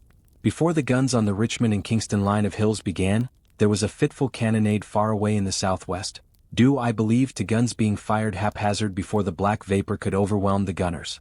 So, setting about it as methodically as men might smoke out a wasp's nest, the Martians spread this strange stifling vapor over the London ward country. The horns of the crescent slowly moved apart, until at last they formed a line from Hanwell to Coombe and Malden. All night through their destructive tubes advanced. Never once, after the Martian at St. George's Hill was brought down, did they give the artillery the ghost of a chance against them. Wherever there was a possibility of guns being laid for them unseen, a fresh canister of the black vapor was discharged, and where the guns were openly displayed the heat ray was brought to bear. By midnight the blazing trees along the slopes of Richmond Park and the glare of Kingston Hill threw their light upon a network of black smoke, blotting out the whole valley of the Thames and extending as far as the eye could reach. And through this 2 Martians slowly waded, and turned their hissing steam jets this way and that. They were sparing of the heat ray that night, either because they had but a limited supply of material for its production or because they did not wish to destroy the country but only to crush and overawe the opposition they had aroused. In the latter aim they certainly succeeded. Sunday night was the end of the organized opposition to their movements. After that no body of men would stand against them, so hopeless was the enterprise. Even the crews of the torpedo boats and destroyers that had brought their quick firers up the Thames refused to stop, mutinied and went down again. The only offensive operation men ventured upon after that night was the preparation of mines and pitfalls, and even in that their energies were frantic and spasmodic. One has to imagine as well as one may, the fate of those batteries towards Esher, waiting so tensely in the twilight. Survivors there were none. One may picture the orderly expectation, the officers alert and watchful, the gunners ready, the ammunition piled to hand, the limber gunners with their horses and wagons, the groups of civilian spectators standing as near as they were permitted, the evening stillness, the ambulances and hospital tents with the burned and wounded from Weybridge, then the dull resonance of the shots the Martians fired, and the clumsy projectile whirling over the trees and houses and smashing amid the neighboring fields. One may picture, too, the sudden shifting of the attention, the swiftly spreading coils and bellyings of that blackness advancing headlong, towering heavenward, turning the twilight to a palpable darkness, a strange and horrible antagonist of vapor striding upon its victims, men and horses near it seen dimly, running, shrieking, falling headlong, shouts of dismay, the guns suddenly abandoned, men choking and writhing on the ground, and the swift broadening out of the opaque cone of smoke. And then night and extinction, nothing but a silent mass of impenetrable vapor hiding its dead. Before dawn the black vapor was pouring through the streets of Richmond, and the disintegrating organism of government was, with a last expiring effort, rousing the population of London to the necessity of flight. Section 16. The Exodus from London. So you understand the roaring wave of fear that swept through the greatest city in the world just as Monday was dawning, the stream of flight rising swiftly to a torrent, lashing in a foaming tumult round the railway stations, banked up into a horrible struggle about the shipping in the Thames, and hurrying by every available channel northward and eastward. By 10 o'clock the police organization, and by midday even the railway organizations were losing coherency, losing shape and efficiency, guttering, softening, running at last in that swift liquefaction of the social body. All the railway lines north of the Thames and the southeastern people at Cannon Street had been warned by midnight on Sunday, and trains were being filled. People were fighting savagely for standing room in the carriages even at 2 o'clock. By 3 people were being trampled and crushed even in Bishopsgate Street, a couple of 100 yards or more from Liverpool Street Station. Revolvers were fired, people stabbed, and the policemen who had been sent to direct the traffic, exhausted and infuriated, were breaking the heads of the people they were called out to protect. And as the day advanced and the engine drivers and stokers refused to return to London, the pressure of the flight drove the people in an ever-thickening multitude away from the stations and along the northward running roads. By midday a Martian had been seen at Barnes, and a cloud of slowly sinking black vapor drove along the Thames and across the flats of Lambeth, cutting off all escape over the bridges in its sluggish advance. Another bank drove over Ealing, and surrounded a little island of survivors on Castle Hill, alive, but unable to escape. After a fruitless struggle to get aboard a northwestern train at Chalk Farm, the engines of the trains that had loaded in the goods yard there plowed through shrieking people, and a dozen stalwart men fought to keep the crowd from crushing the driver against his furnace. My brother emerged upon the Chalk Farm road, dodged across through a hurrying swarm of vehicles, and had the luck to be foremost in the sack of a cycle shop. The front tire of the machine he got was punctured in dragging it through the window, but he got up and off, notwithstanding, with no further injury than a cut wrist. The steep foot of Haverstock Hill was impassable owing to several overturned horses, and my brother struck into Belsize Road. So he got out of the fury of the panic and, skirting the Edgware Road, reached Edgware about 7, fasting and wearied, but well ahead of the crowd. Along the road people were standing in the roadway, curious, wondering. He was passed by a number of cyclists, some horsemen, and 2 motor cars. A mile from Edgware the rim of the wheel broke, and the machine became unrideable. He left it by the roadside and trudged through the village. There were shops half opened in the main street of the place, and people crowded on the pavement and in the doorways and windows, staring astonished at this extraordinary procession of fugitives that was beginning. He succeeded in getting some food at an inn. For a time he remained in Edgware not knowing what next to do. The flying people increased in number. Many of them, like my brother, seemed inclined to loiter in the place. There was no fresh news of the invaders from Mars. At that time the road was crowded, but as yet far from congested. Most of the fugitives at that hour were mounted on cycles, but there were soon motor cars, hansom cabs, and carriages hurrying along, and the dust hung in heavy clouds along the road to St. Albans. It was perhaps a vague idea of making his way to Chelmsford, where some friends of his lived, that at last induced my brother to strike into a quiet lane running eastward. Presently he came upon a stile, and, crossing it, followed a footpath northeastward. He passed near several farmhouses and some little places whose names he did not learn. He saw few fugitives until, in a grass lane towards High Barnet, he happened upon 2 ladies who became his fellow travelers. He came upon them just in time to save them. He heard their screams, and hurrying round the corner, saw a couple of men struggling to drag them out of the little pony chaise in which they had been driving, while a third with difficulty held the frightened pony's head. One of the ladies, a short woman dressed in white, was simply screaming. The other, a dark, slender figure, slashed at the man who gripped her arm with a whip she held in her disengaged hand. My brother immediately grasped the situation, shouted, and hurried towards the struggle. One of the men desisted and turned towards him, and my brother, realizing from his antagonist's face that a fight was unavoidable, and being an expert boxer, went into him forthwith and sent him down against the wheel of the chaise. It was no time for pugilistic chivalry, and my brother laid him quiet with a kick, and gripped the collar of the man who pulled at the slender lady's arm. He heard the clatter of hoofs, the whip stung across his face, A third antagonist struck him between the eyes, and the man he held wrenched himself free and made off down the lane in the direction from which he had come. Partly stunned, he found himself facing the man who had held the horse's head, and became aware of the chaise receding from him down the lane, swaying from side to side, and with the women in it looking back. The man before him, a burly rough, tried to close and he stopped him with a blow in the face. Then, realizing that he was deserted, he dodged round and made off down the lane after the chaise, with the sturdy man close behind him, and the fugitive who had turned now following remotely. Suddenly he stumbled and fell. His immediate pursuer went headlong, and he rose to his feet to find himself with a couple of antagonists again. He would have had little chance against them had not the slender lady very pluckily pulled up and returned to his help. It seems she had had a revolver all this time, but it had been under the seat when she and her companion were attacked. She fired at 6 yards distance, narrowly missing my brother. The less courageous of the robbers made off, and his companion followed him, cursing his cowardice. They both stopped in sight down the lane where the third man lay insensible. "Take this," said the slender lady, and she gave my brother her revolver. "Go back to the chaise," said my brother, wiping the blood from his split lip. She turned without a word. They were both panting, and they went back to where the lady in white struggled to hold back the frightened pony. The robbers had evidently had enough of it. When my brother looked again they were retreating. "I'll sit here," said my brother, "if I may," and he got upon the empty front seat. The lady looked over her shoulder. "Give me the reins," she said, and laid the whip along the pony's side. In another moment a bend in the road hid the 3 men from my brother's eyes. So, quite unexpectedly, my brother found himself panting with a cut mouth, a bruised jaw and blood-stained knuckles, driving along an unknown lane with these 2 women. He learned they were the wife and the younger sister of a surgeon living at Stanmore, who had come in the small hours from a dangerous case at Pinner, and heard at some railway station on his way of the Martian advance.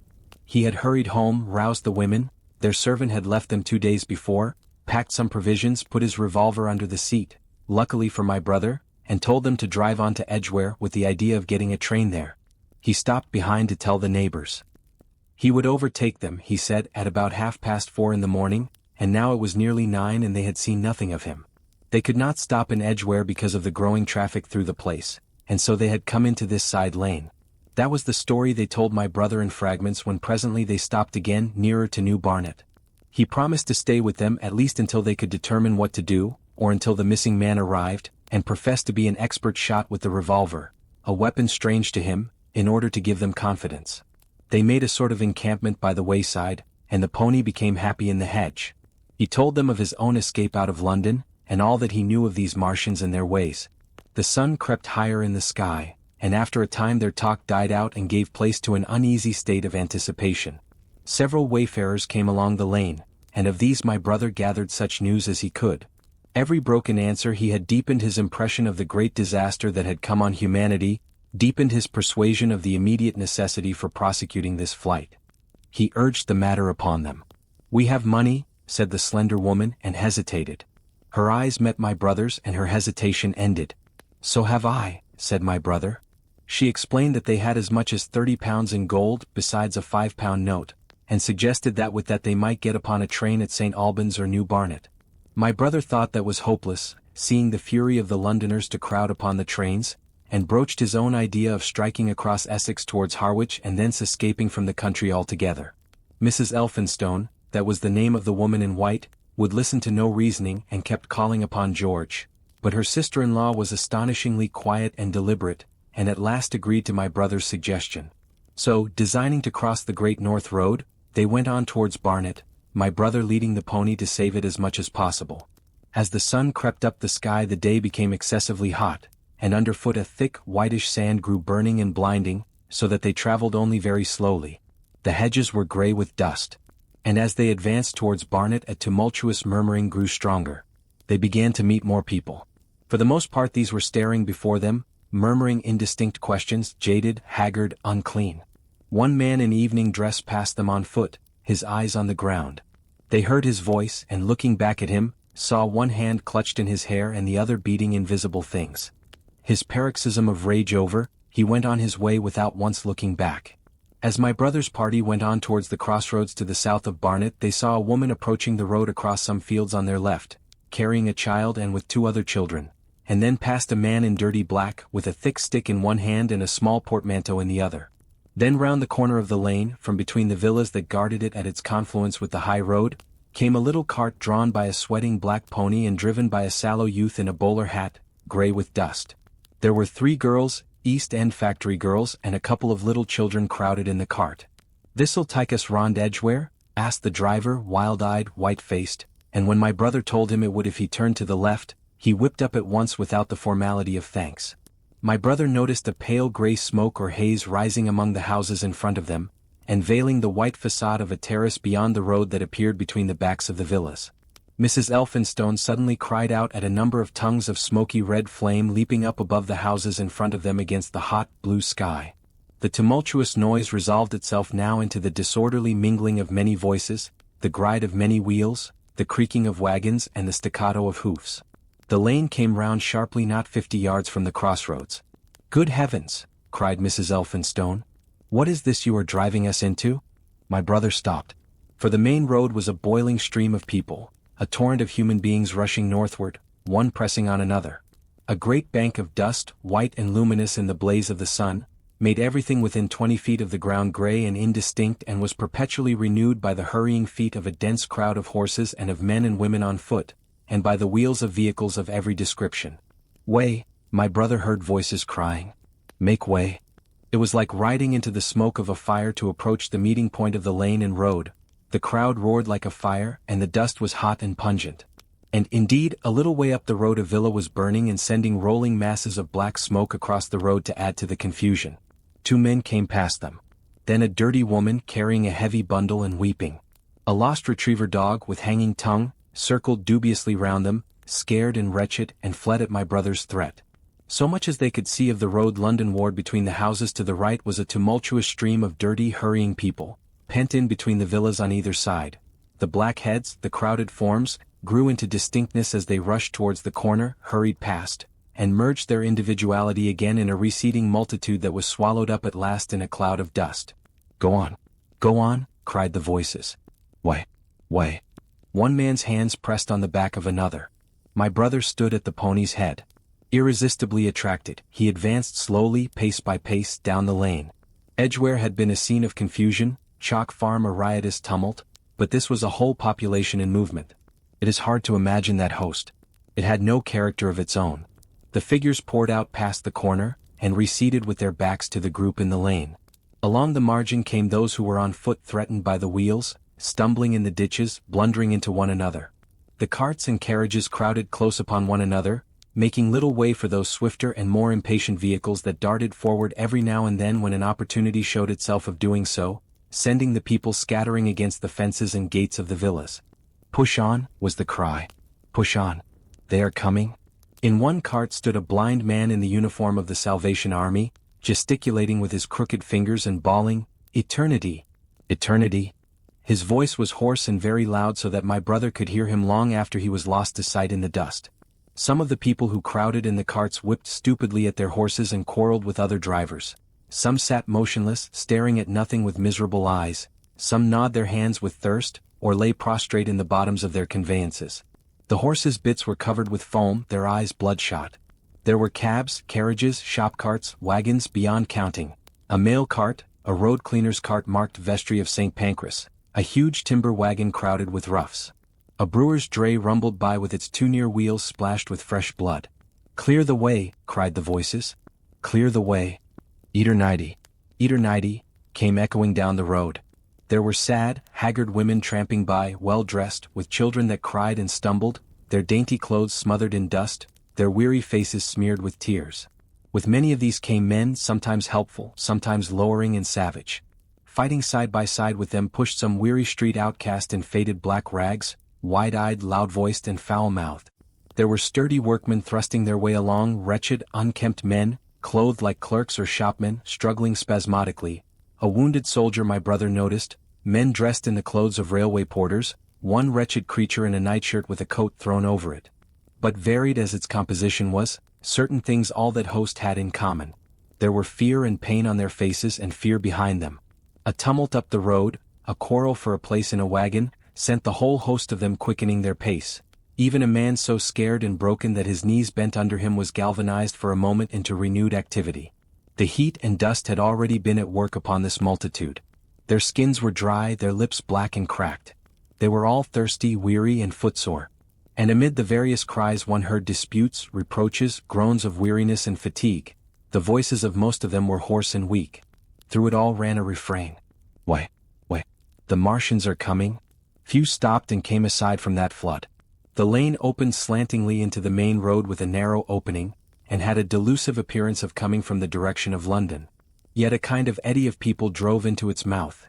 Weaklings elbowed out of the stream, who for the most part rested but a moment before plunging into it again. A little way down the lane, with two friends bending over him, lay a man with a bare leg wrapped about with bloody rags. He was a lucky man to have friends. A little old man with a grey military mustache and a filthy black frock coat, limped out and sat down beside the trap, removed his boot. His sock was blood-stained, shook out a pebble and hobbled on again. And then a little girl of 8 or 9, all alone, threw herself under the hedge close by my brother, weeping. I can't go on. I can't go on. My brother woke from his torpor of astonishment and lifted her up, speaking gently to her, and carried her to Miss Elphinstone. So soon as my brother touched her she became quite still, as if frightened. Ellen, shrieked a woman in the crowd with tears in her voice, Ellen. And the child suddenly darted away from my brother, crying, Mother. They are coming, said a man on horseback riding past along the lane. Out of the way there, bawled a coachman towering high, and my brother saw a closed carriage turning into the lane. The people crushed back on one another to avoid the horse. My brother pushed the pony and chaise back into the hedge, and the man drove by and stopped at the turn of the way. It was a carriage with a pole for a pair of horses, but only one was in the traces. My brother saw dimly through the dust that 2 men lifted out something on a white stretcher and put it gently on the grass beneath the privet hedge. One of the men came running to my brother. Where is there any water? He said. He is dying fast and very thirsty. It is Lord Garrick. Lord Garrick, said my brother, the Chief Justice? The water, he said. There may be a tap, said my brother, in some of the houses. We have no water. I dare not leave my people. The man pushed against the crowd towards the gate of the corner house. Go on, said the people, thrusting at him. They are coming. Go on.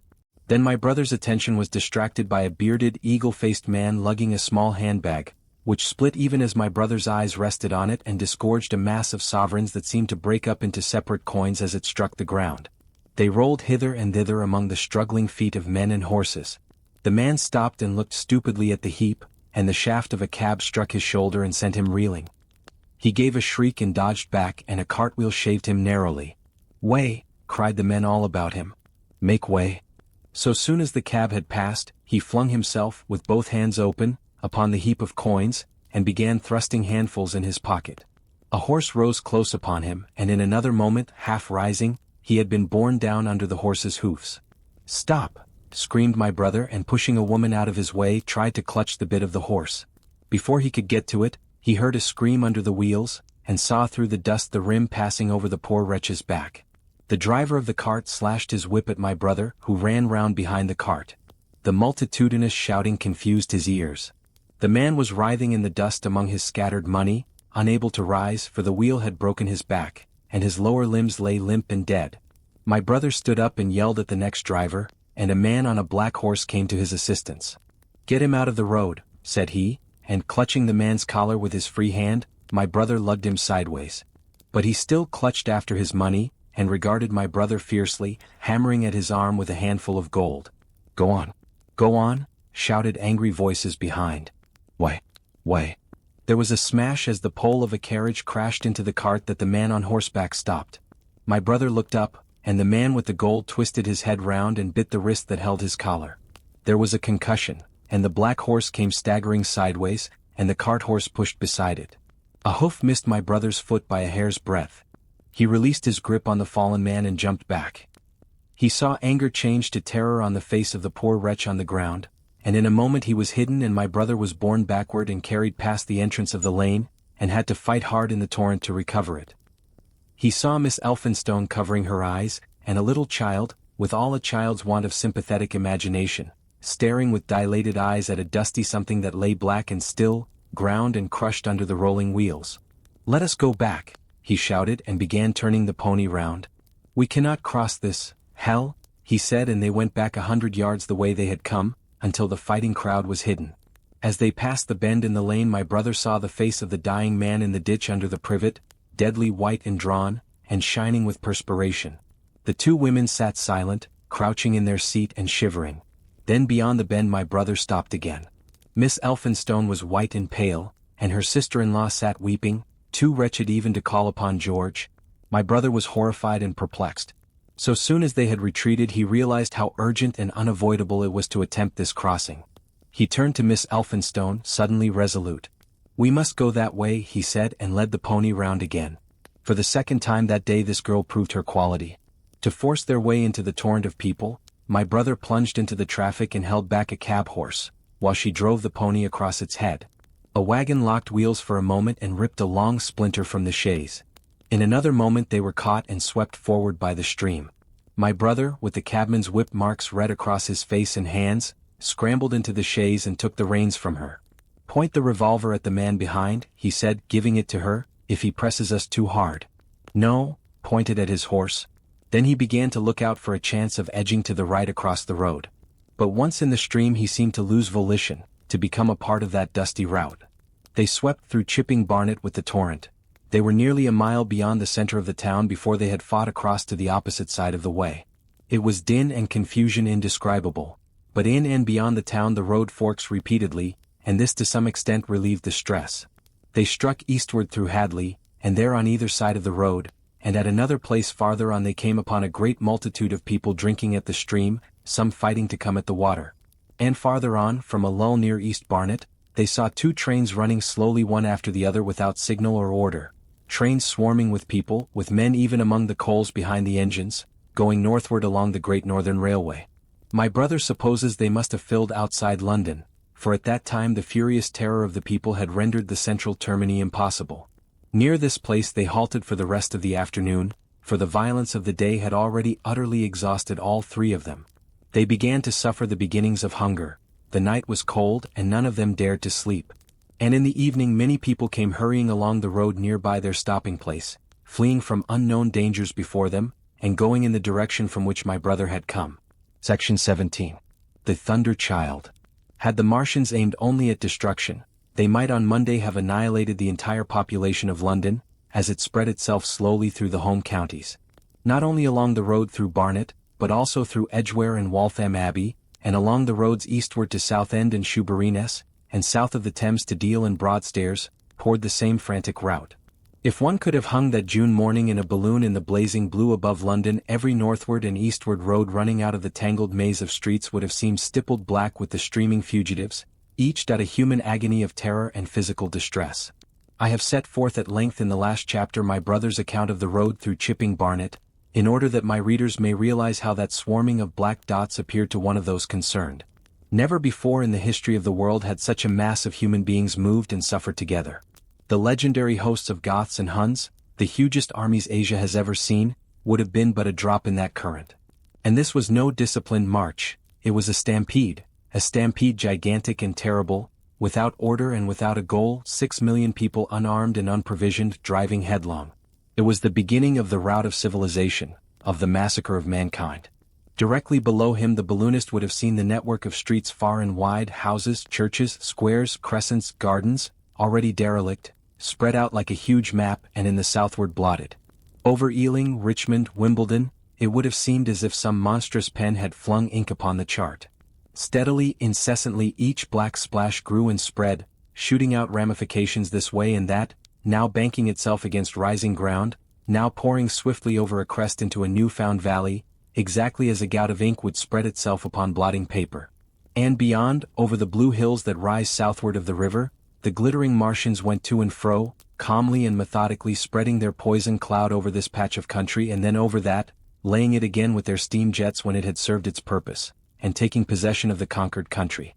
They do not seem to have aimed at extermination so much as at complete demoralization and the destruction of any opposition. They exploded any stores of powder they came upon, cut every telegraph and wrecked the railways here and there. They were hamstringing mankind. They seemed in no hurry to extend the field of their operations, and did not come beyond the central part of London all that day. It is possible that a very considerable number of people in London stuck to their houses through Monday morning. Certain it is that many died at home suffocated by the black smoke. Until about midday the Pool of London was an astonishing scene. Steamboats and shipping of all sorts lay there, tempted by the enormous sums of money offered by fugitives, and it is said that many who swam out to these vessels were thrust off with boat hooks and drowned. About 1 o'clock in the afternoon the thinning remnant of a cloud of the black vapor appeared between the arches of Blackfriars Bridge. At that the pool became a scene of mad confusion, fighting and collision, and for some time a multitude of boats and barges jammed in the northern arch of the Tower Bridge, and the sailors and lightermen had to fight savagely against the people who swarmed upon them from the riverfront. People were actually clambering down the piers of the bridge from above. When an hour later, a Martian appeared beyond the clock tower and waded down the river, nothing but wreckage floated above Limehouse. Of the falling of the 5th cylinder I have presently to tell. The 6th star fell at Wimbledon. My brother, keeping watch beside the women in the chaise in a meadow, saw the green flash of it far beyond the hills. On Tuesday the little party, still set upon getting across the sea, made its way through the swarming country towards Colchester. The news that the Martians were now in possession of the whole of London was confirmed. They had been seen at Highgate and even, it was said, at Neasden. But they did not come into my brother's view until the morrow. That day the scattered multitudes began to realize the urgent need of provisions. As they grew hungry the rights of property ceased to be regarded. Farmers were out to defend their cattle sheds, granaries and ripening root crops with arms in their hands. A number of people now, like my brother, had their faces eastward, and there were some desperate souls even going back towards London to get food. These were chiefly people from the northern suburbs, whose knowledge of the black smoke came by hearsay. He heard that about half the members of the government had gathered at Birmingham, and that enormous quantities of high explosives were being prepared to be used in automatic mines across the Midland counties. He was also told that the Midland Railway Company had replaced the desertions of the first day's panic, had resumed traffic, and was running northward trains from St. Albans to relieve the congestion of the home counties. There was also a placard in Chipping Ongar announcing that large stores of flour were available in the northern towns and that within 24 hours bread would be distributed among the starving people in the neighborhood. But this intelligence did not deter him from the plan of escape he had formed, and the three pressed eastward all day, and heard no more of the bread distribution than this promise. Nor, as a matter of fact, did anyone else hear more of it. That night fell the 7th star, falling upon Primrose Hill. It fell while Miss Elphinstone was watching, for she took that duty alternately with my brother. She saw it. On Wednesday the 3 fugitives, they had passed the night in a field of unripe wheat, reached Chelmsford, and there a body of the inhabitants, calling itself the Committee of Public Supply, seized the pony as provisions, and would give nothing in exchange for it but the promise of a share in it the next day. Here there were rumors of Martians at Epping, and news of the destruction of Waltham Abbey powder mills in a vain attempt to blow up one of the invaders. People were watching for Martians here from the church towers. My brother, very luckily for him as it chanced, preferred to push on at once to the coast rather than wait for food, although all 3 of them were very hungry. By midday they passed through Tillingham, which, strangely enough, seemed to be quite silent and deserted, save for a few furtive plunderers hunting for food. Near Tillingham they suddenly came in sight of the sea, and the most amazing crowd of shipping of all sorts that it is possible to imagine.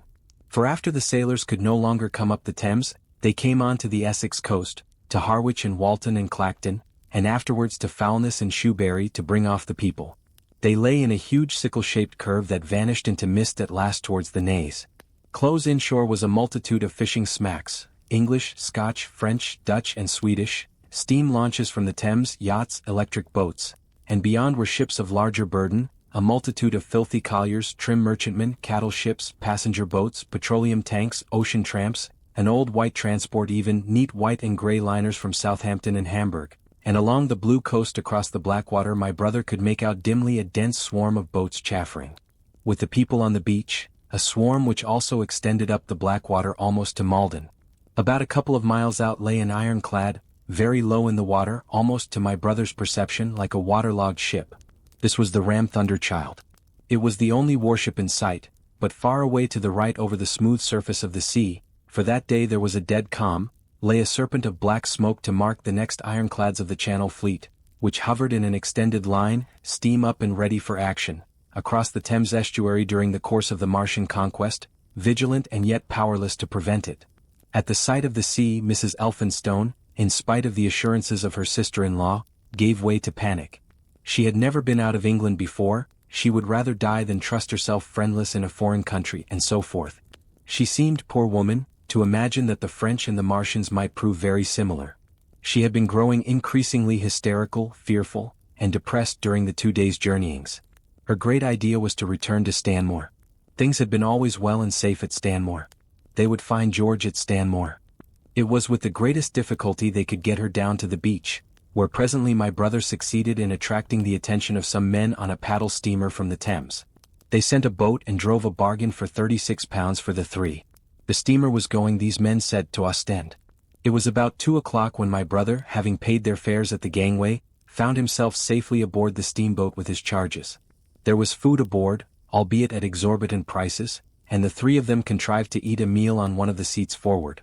There were already a couple of score of passengers aboard, some of whom had expended their last money in securing a passage, but the captain lay off the Blackwater until 5 in the afternoon, picking up passengers until the seated decks were even dangerously crowded. He would probably have remained longer had it not been for the sound of guns that began about that hour in the south. As if in answer, the ironclad Seaward fired a small gun and hoisted a string of flags. A jet of smoke sprang out of her funnels. Some of the passengers were of opinion that this firing came from Shoeburyness, until it was noticed that it was growing louder. At the same time, far away in the southeast, the masts and upper works of 3 ironclads rose one after the other out of the sea, beneath clouds of black smoke. But my brother's attention speedily reverted to the distant firing in the south. He fancied he saw a column of smoke rising out of the distant grey haze. The little steamer was already flapping her way eastward of the big crescent of shipping, and the low Essex coast was growing blue and hazy, when a Martian appeared, small and faint in the remote distance, advancing along the muddy coast from the direction of Foulness. At that the captain on the bridge swore at the top of his voice with fear and anger at his own delay, and the paddles seemed infected with his terror. Every soul aboard stood at the bulwarks or on the seats of the steamer and stared at that distant shape, higher than the trees or church towers inland, and advancing with a leisurely parody of a human stride. It was the first Martian my brother had seen, and he stood, more amazed than terrified, watching this Titan advancing deliberately towards the shipping, wading farther and farther into the water as the coast fell away. Then, far away beyond the crouch, came another, striding over some stunted trees, and then yet another, still farther off, wading deeply through a shiny mudflat that seemed to hang halfway up between sea and sky. They were all stalking seaward, as if to intercept the escape of the multitudinous vessels that were crowded between Foulness and the Naze. In spite of the throbbing exertions of the engines of the little paddle boat, and the pouring foam that her wheels flung behind her, she receded with terrifying slowness from this ominous advance. Glancing northwestward, my brother saw the large crescent of shipping already writhing with the approaching terror. One ship passing behind another, another coming round from broadside to end on, steamships whistling and giving off volumes of steam, sails being let out, launches rushing hither and thither. He was so fascinated by this and by the creeping danger away to the left that he had no eyes for anything seaward. And then a swift movement of the steamboat, she had suddenly come round to avoid being run down, flung him headlong from the seat upon which he was standing. There was a shouting all about him, a trampling of feet, and a cheer that seemed to be answered faintly. The steamboat lurched and rolled him over upon his hands.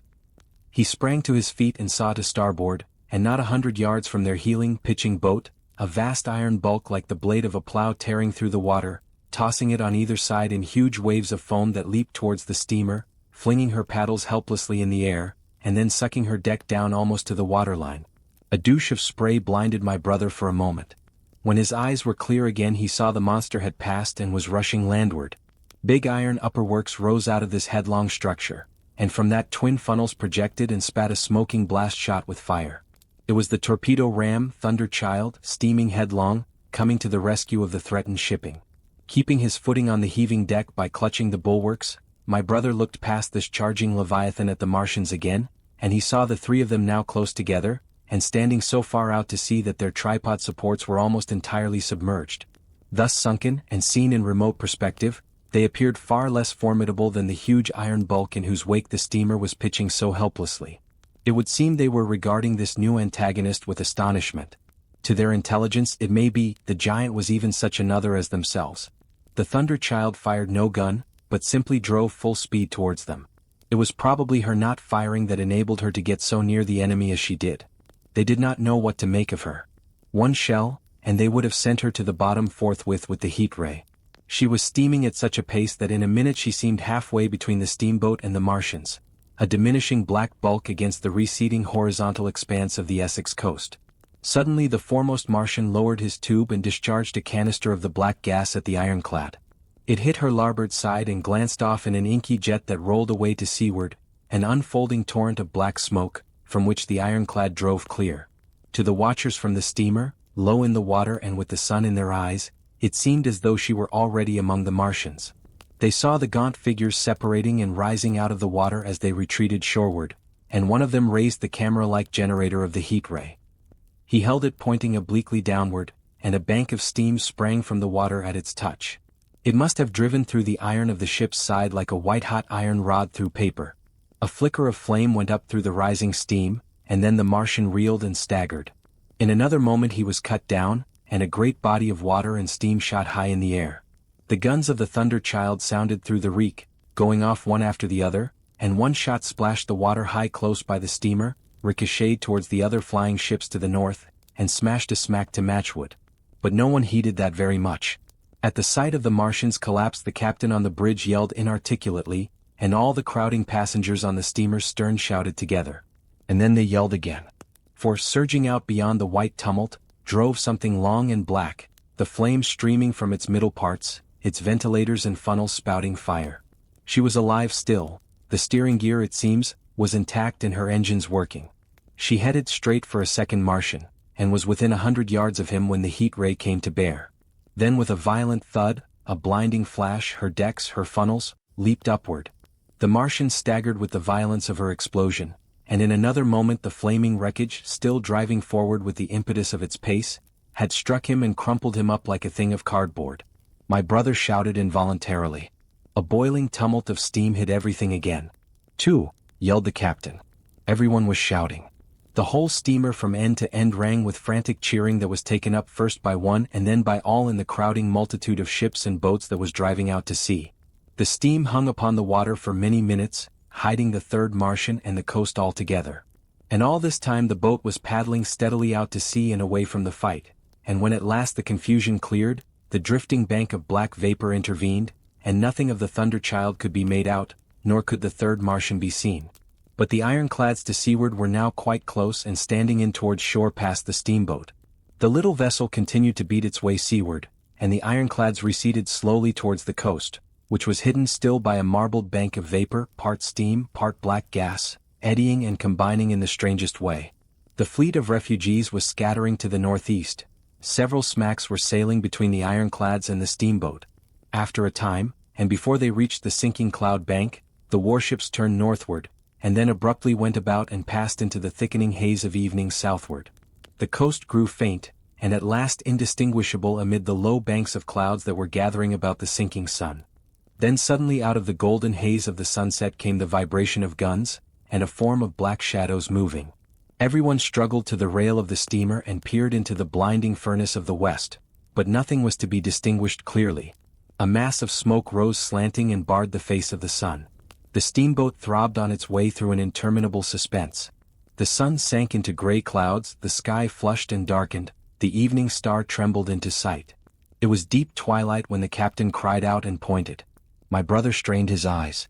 Something rushed up into the sky out of the grayness, rushed slantingly upward and very swiftly into the luminous clearness above the clouds in the western sky, something flat and broad and very large, that swept round in a vast curve, grew smaller, sank slowly, and vanished again into the gray mystery of the night.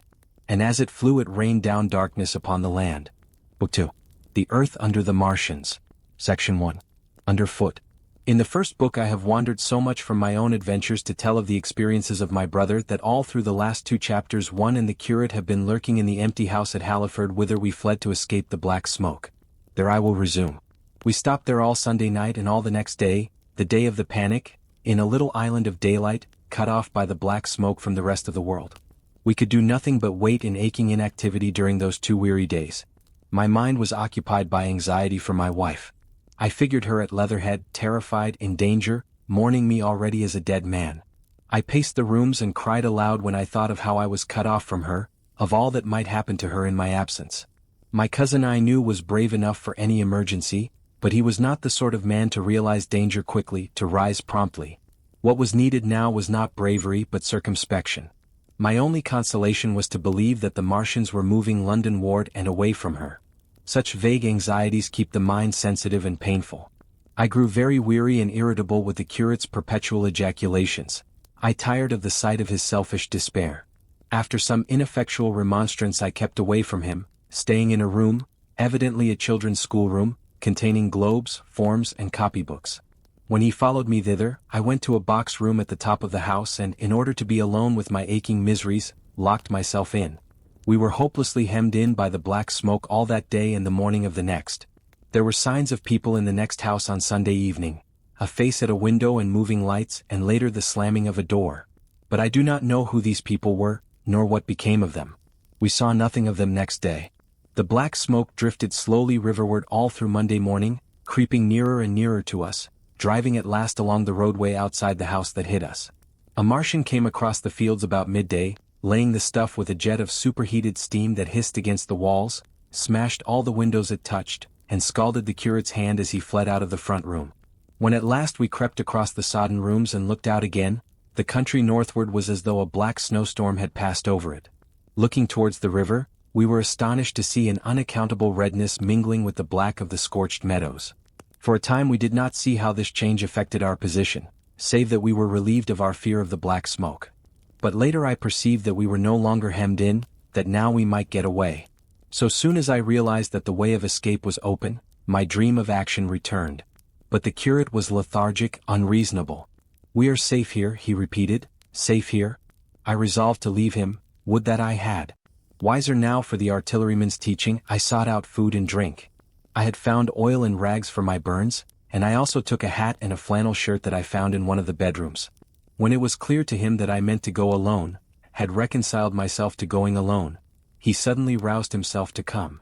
And all being quiet throughout the afternoon, we started about 5 o'clock, as I should judge, along the blackened road to Sunbury.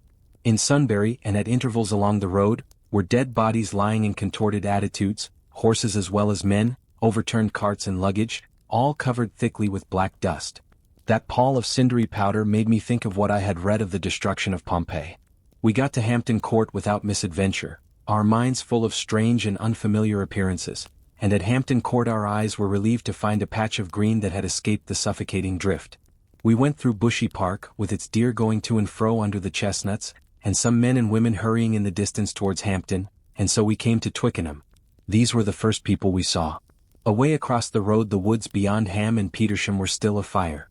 Twickenham was uninjured by either heat ray or black smoke, and there were more people about here, though none could give us news. For the most part they were like ourselves, taking advantage of a lull to shift their quarters. I have an impression that many of the houses here were still occupied by scared inhabitants, too frightened even for flight. Here too the evidence of a hasty rout was abundant along the road. I remember most vividly 3 smashed bicycles in a heap, pounded into the road by the wheels of subsequent carts. We crossed Richmond Bridge about 8:30. We hurried across the exposed bridge, of course, but I noticed floating down the stream a number of red masses, some many feet across. I did not know what these were, there was no time for scrutiny, and I put a more horrible interpretation on them than they deserved. Here again on the Surrey side were black dust that had once been smoke and dead bodies, a heap near the approach to the station, but we had no glimpse of the Martians until we were some way towards Barnes. We saw in the blackened distance a group of 3 people running down a side street towards the river, but otherwise it seemed deserted. Up the hill Richmond town was burning briskly. Outside the town of Richmond there was no trace of the black smoke. Then suddenly as we approached Kew, came a number of people running, and the upper works of a Martian fighting machine loomed in sight over the housetops, not 100 yards away from us. We stood aghast at our danger, and had the Martian looked down we must immediately have perished. We were so terrified that we dared not go on, but turned aside and hid in a shed in a garden. There the curate crouched, weeping silently and refusing to stir again. But my fixed idea of reaching Leatherhead would not let me rest, and in the twilight I ventured out again. I went through a shrubbery, and along a passage beside a big house standing in its own grounds, and so emerged upon the road towards Kew. The curate I left in the shed, but he came hurrying after me. That second start was the most foolhardy thing I ever did. For it was manifest the Martians were about us. No sooner had the curate overtaken me than we saw either the fighting machine we had seen before or another, far away across the meadows in the direction of Kew Lodge. 4 or 5 little black figures hurried before it across the green-gray of the field, and in a moment it was evident this Martian pursued them. In 3 strides he was among them, and they ran radiating from his feet in all directions. He used no heat ray to destroy them, but picked them up one by one. Apparently he tossed them into the great metallic carrier which projected behind him, much as a workman's basket hangs over his shoulder. It was the first time I realized that the Martians might have any other purpose than destruction with defeated humanity. We stood for a moment petrified, then turned and fled through a gate behind us into a walled garden, fell into rather than found a fortunate ditch and lay there, scarce daring to whisper to each other until the stars were out. I suppose it was nearly 11 o'clock before we gathered courage to start again, no longer venturing into the road, but sneaking along hedgerows and through plantations, and watching keenly through the darkness, he on the right and I on the left, for the Martians who seemed to be all about us. In one place we blundered upon a scorched and blackened area, now cooling and ashen, and a number of scattered dead bodies of men, burned horribly about the heads and trunks but with their legs and boots mostly intact, and of dead horses 50 feet perhaps behind a line of 4 ripped guns and smashed gun carriages. Sheen, it seemed, had escaped destruction, but the place was silent and deserted. Here we happened on no dead, though the night was too dark for us to see into the side roads of the place. In Sheen my companion suddenly complained of faintness and thirst, and we decided to try one of the houses. The first house we entered, after a little difficulty with the window, was a small semi-detached villa, and I found nothing eatable left in the place but some moldy cheese. There was, however, water to drink, and I took a hatchet, which promised to be useful in our next housebreaking. We then crossed to a place where the road turns towards Mortlake. Here there stood a white house within a walled garden, and in the pantry of this domicile we found a store of food, 2 loaves of bread in a pan, an uncooked steak and the half of a ham. I give this catalogue so precisely because, as it happened, we were destined to subsist upon this store for the next fortnight. Bottled beer stood under a shelf, and there were 2 bags of haricot beans and some limp lettuces. This pantry opened into a kind of wash-up kitchen, and in this was firewood. There was also a cupboard, in which we found nearly a dozen of burgundy, tinned soups and salmon, and 2 tins of biscuits. We sat in the adjacent kitchen in the dark, for we dared not strike a light, and ate bread and ham and drank beer out of the same bottle.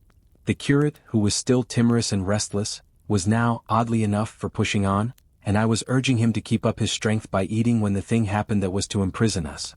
"It can't be midnight yet," I said, and then came a blinding glare of vivid green light. Everything in the kitchen leaped out, clearly visible in green and black, and vanished again. And then followed such a concussion as I have never heard before or since. So close on the heels of this as to seem instantaneous came a thud behind me, a clash of glass, a crash and rattle of falling masonry all about us, and the plaster of the ceiling came down upon us, smashing into a multitude of fragments upon our heads. I was knocked headlong across the floor against the oven handle and stunned. I was insensible for a long time, the curate told me, and when I came to we were in darkness again, and he, with a face wet as I found afterwards, with blood from a cut forehead, was dabbing water over me. For some time I could not recollect what had happened. Then things came to me slowly. A bruise on my temple asserted itself. "Are you better?" asked the curate in a whisper. At last I answered him. I sat up. "Don't move," he said. "The floor is covered with smashed crockery from the dresser. You can't possibly move without making a noise, and I fancy they are outside." We both sat quite silent, so that we could scarcely hear each other breathing. Everything seemed deadly still, but once something near us, some plaster or broken brickwork, slid down with a rumbling sound. Outside and very near was an intermittent, metallic rattle. "That," said the curate, when presently it happened again. "Yes," I said. "But what is it?" "A Martian," said the curate. I listened again. "It was not like the heat ray," I said, and for a time I was inclined to think one of the great fighting machines had stumbled against the house, as I had seen one stumble against the tower of Shepperton Church. Our situation was so strange and incomprehensible that for 3 or 4 hours, until the dawn came, we scarcely moved. And then the light filtered in, not through the window which remained black, but through a triangular aperture between a beam and a heap of broken bricks in the wall behind us. The interior of the kitchen we now saw grayly for the first time. The window had been burst in by a mass of garden mold, which flowed over the table upon which we had been sitting and lay about our feet. Outside, the soil was banked high against the house.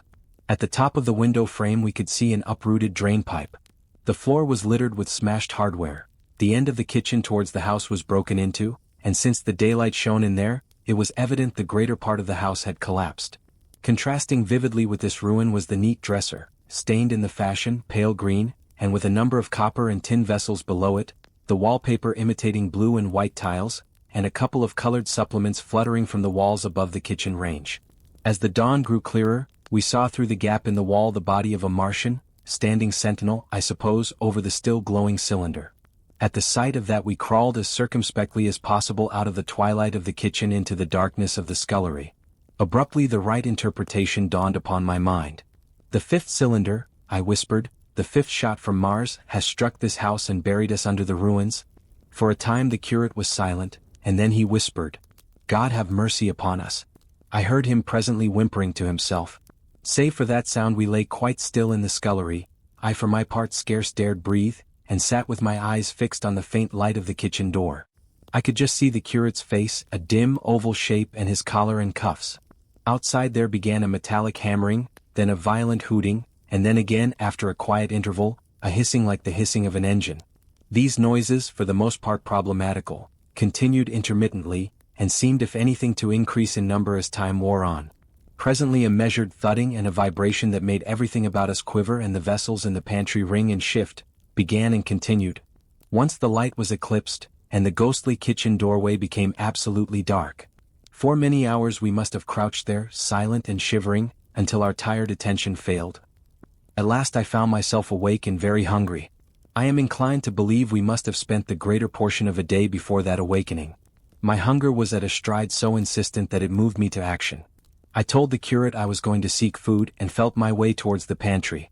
He made me no answer, but so soon as I began eating the faint noise I made stirred him up and I heard him crawling after me. Section 2. What we saw from the ruined house. After eating we crept back to the scullery, and there I must have dozed again, for when presently I looked round I was alone. The thudding vibration continued with wearisome persistence. I whispered for the curate several times, and at last felt my way to the door of the kitchen.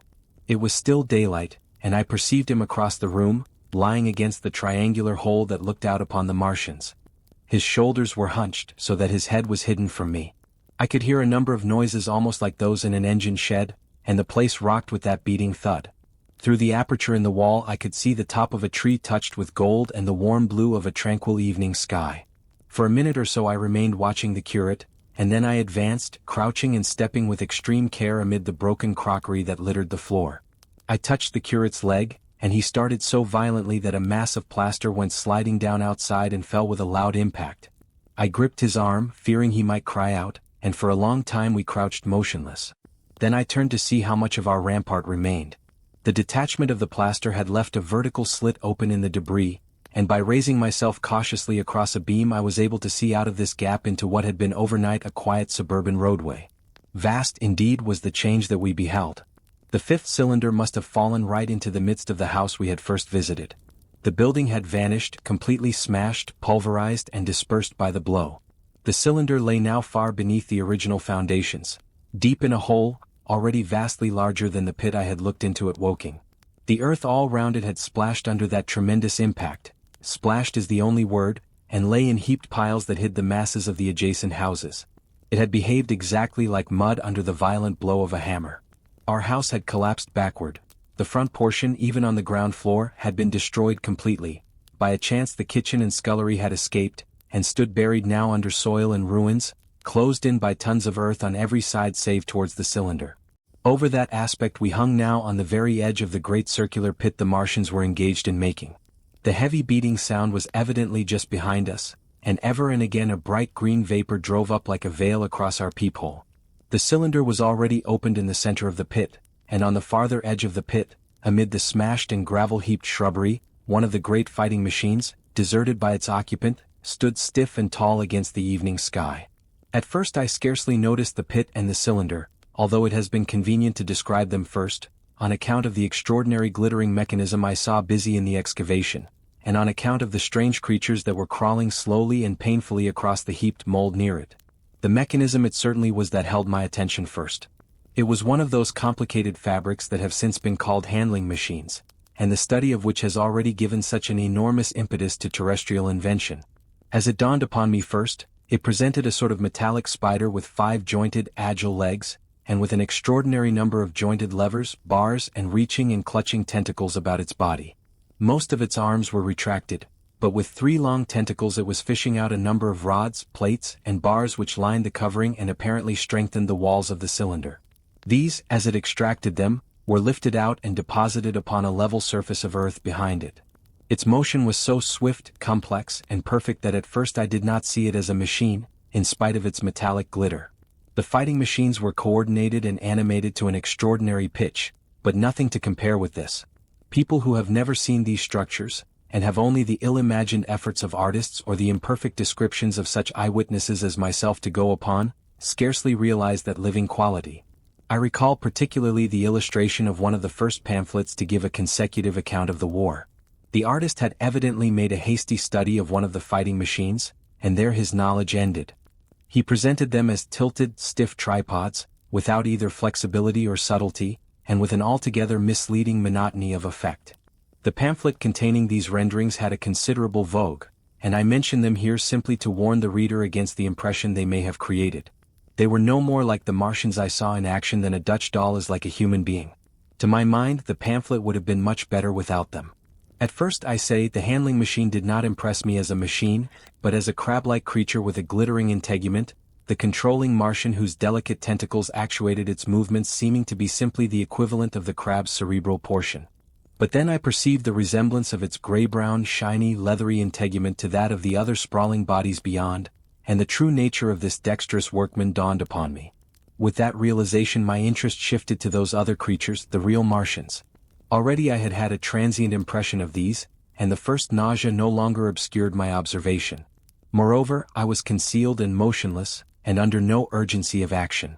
They were, I now saw, the most unearthly creatures it is possible to conceive. They were huge round bodies, or rather heads, about 4 feet in diameter, each body having in front of it a face. This face had no nostrils. Indeed, the Martians do not seem to have had any sense of smell, but it had a pair of very large dark-colored eyes, and just beneath this a kind of fleshy beak. In the back of this head or body, I scarcely know how to speak of it, was the single tight tympanic surface, since known to be anatomically an ear, though it must have been almost useless in our dense air. In a group round the mouth were 16 slender, almost whip-like tentacles, arranged in 2 bunches of 8 each. These bunches have since been named rather aptly, by that distinguished anatomist, Professor Howes, the hands. Even as I saw these Martians for the first time they seemed to be endeavoring to raise themselves on these hands, but of course, with the increased weight of terrestrial conditions, this was impossible. There is reason to suppose that on Mars they may have progressed upon them with some facility. The internal anatomy, I may remark here as dissection has since shown, was almost equally simple. The greater part of the structure was the brain, sending enormous nerves to the eyes, ear and tactile tentacles. Besides this were the bulky lungs into which the mouth opened, and the heart and its vessels. The pulmonary distress caused by the denser atmosphere and greater gravitational attraction was only too evident in the convulsive movements of the outer skin. And this was the sum of the Martian organs. Strange as it may seem to a human being, all the complex apparatus of digestion which makes up the bulk of our bodies did not exist in the Martians. They were heads, merely heads. Entrails they had none. They did not eat, much less digest. Instead, they took the fresh, living blood of other creatures, and injected it into their own veins.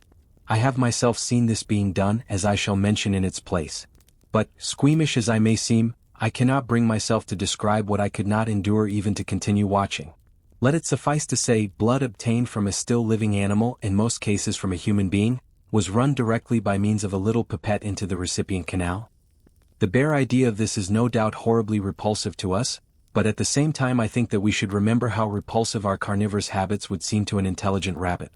The physiological advantages of the practice of injection are undeniable, if one thinks of the tremendous waste of human time and energy occasioned by eating and the digestive process. Our bodies are half made up of glands and tubes and organs, occupied in turning heterogeneous food into blood. The digestive processes and their reaction upon the nervous system sap our strength and color our minds. Men go happy or miserable as they have healthy or unhealthy livers, or sound gastric glands. But the Martians were lifted above all these organic fluctuations of mood and emotion. Their undeniable preference for men as their source of nourishment is partly explained by the nature of the remains of the victims they had brought with them as provisions from Mars. These creatures, to judge from the shriveled remains that have fallen into human hands, were bipeds with flimsy, siliceous skeletons, almost like those of the siliceous sponges, and feeble musculature, standing about 6 feet high and having round, erect heads and large eyes and flinty sockets. 2 or 3 of these seem to have been brought in each cylinder, and all were killed before Earth was reached. It was just as well for them, for the mere attempt to stand upright upon our planet would have broken every bone in their bodies. And while I am engaged in this description, I may add in this place certain further details which, although they were not all evident to us at the time, will enable the reader who is unacquainted with them to form a clearer picture of these offensive creatures. In 3 other points their physiology differed strangely from ours. Their organisms did not sleep, any more than the heart of man sleeps. Since they had no extensive muscular mechanism to recuperate, that periodical extinction was unknown to them. They had little or no sense of fatigue, it would seem. On Earth they could never have moved without effort, yet even to the last they kept in action. In 24 hours they did 24 hours of work, as even on Earth is perhaps the case with the ants. In the next place, wonderful as it seems in a sexual world, the Martians were absolutely without sex, and therefore without any of the tumultuous emotions that arise from that difference among men. A young Martian, there can now be no dispute, was really born upon Earth during the war, and it was found attached to its parent, partially budded off, just as young lily bulbs bud off, or like the young animals in the freshwater polyp. In man, in all the higher terrestrial animals, such a method of increase has disappeared. But even on this Earth it was certainly the primitive method. Among the lower animals, up even to those first cousins of the vertebrate animals, the tunicates, the 2 processes occur side by side, but finally the sexual method superseded its competitor altogether. On Mars, however, just the reverse has apparently been the case. It is worthy of remark that a certain speculative writer of quasi-scientific repute, writing long before the Martian invasion, did forecast for man a final structure not unlike the actual Martian condition. His prophecy, I remember, appeared in November or December 1893, in a long-defunct publication, the Pall Mall Budget, and I recall a caricature of it in a pre-Martian periodical called Punch.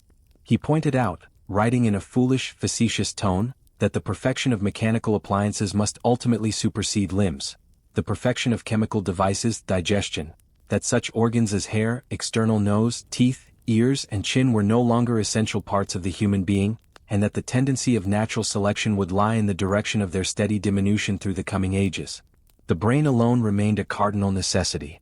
Only one other part of the body had a strong case for survival, and that was the hand, teacher and agent of the brain. While the rest of the body dwindled, the hands would grow larger. There is many a true word written in jest, and here in the Martians we have beyond dispute the actual accomplishment of such a suppression of the animal side of the organism by the intelligence.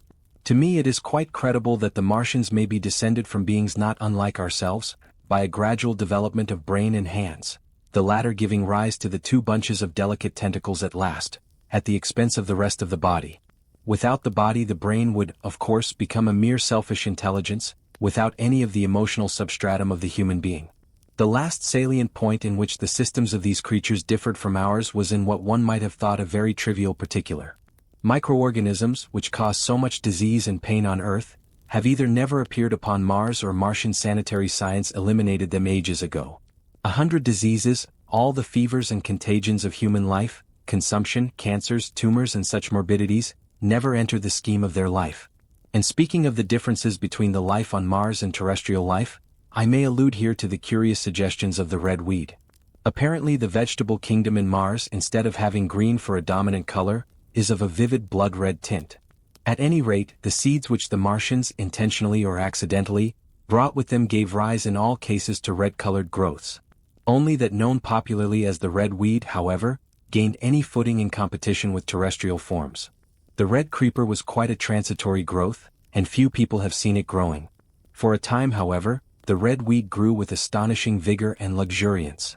It spread up the sides of the pit by the 3rd or 4th day of our imprisonment, and its cactus-like branches formed a carmine fringe to the edges of our triangular window.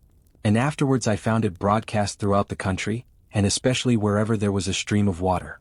The Martians had what appears to have been an auditory organ, a single round drum at the back of the head body, and eyes with a visual range not very different from ours except that, according to Phillips, blue and violet were as black to them.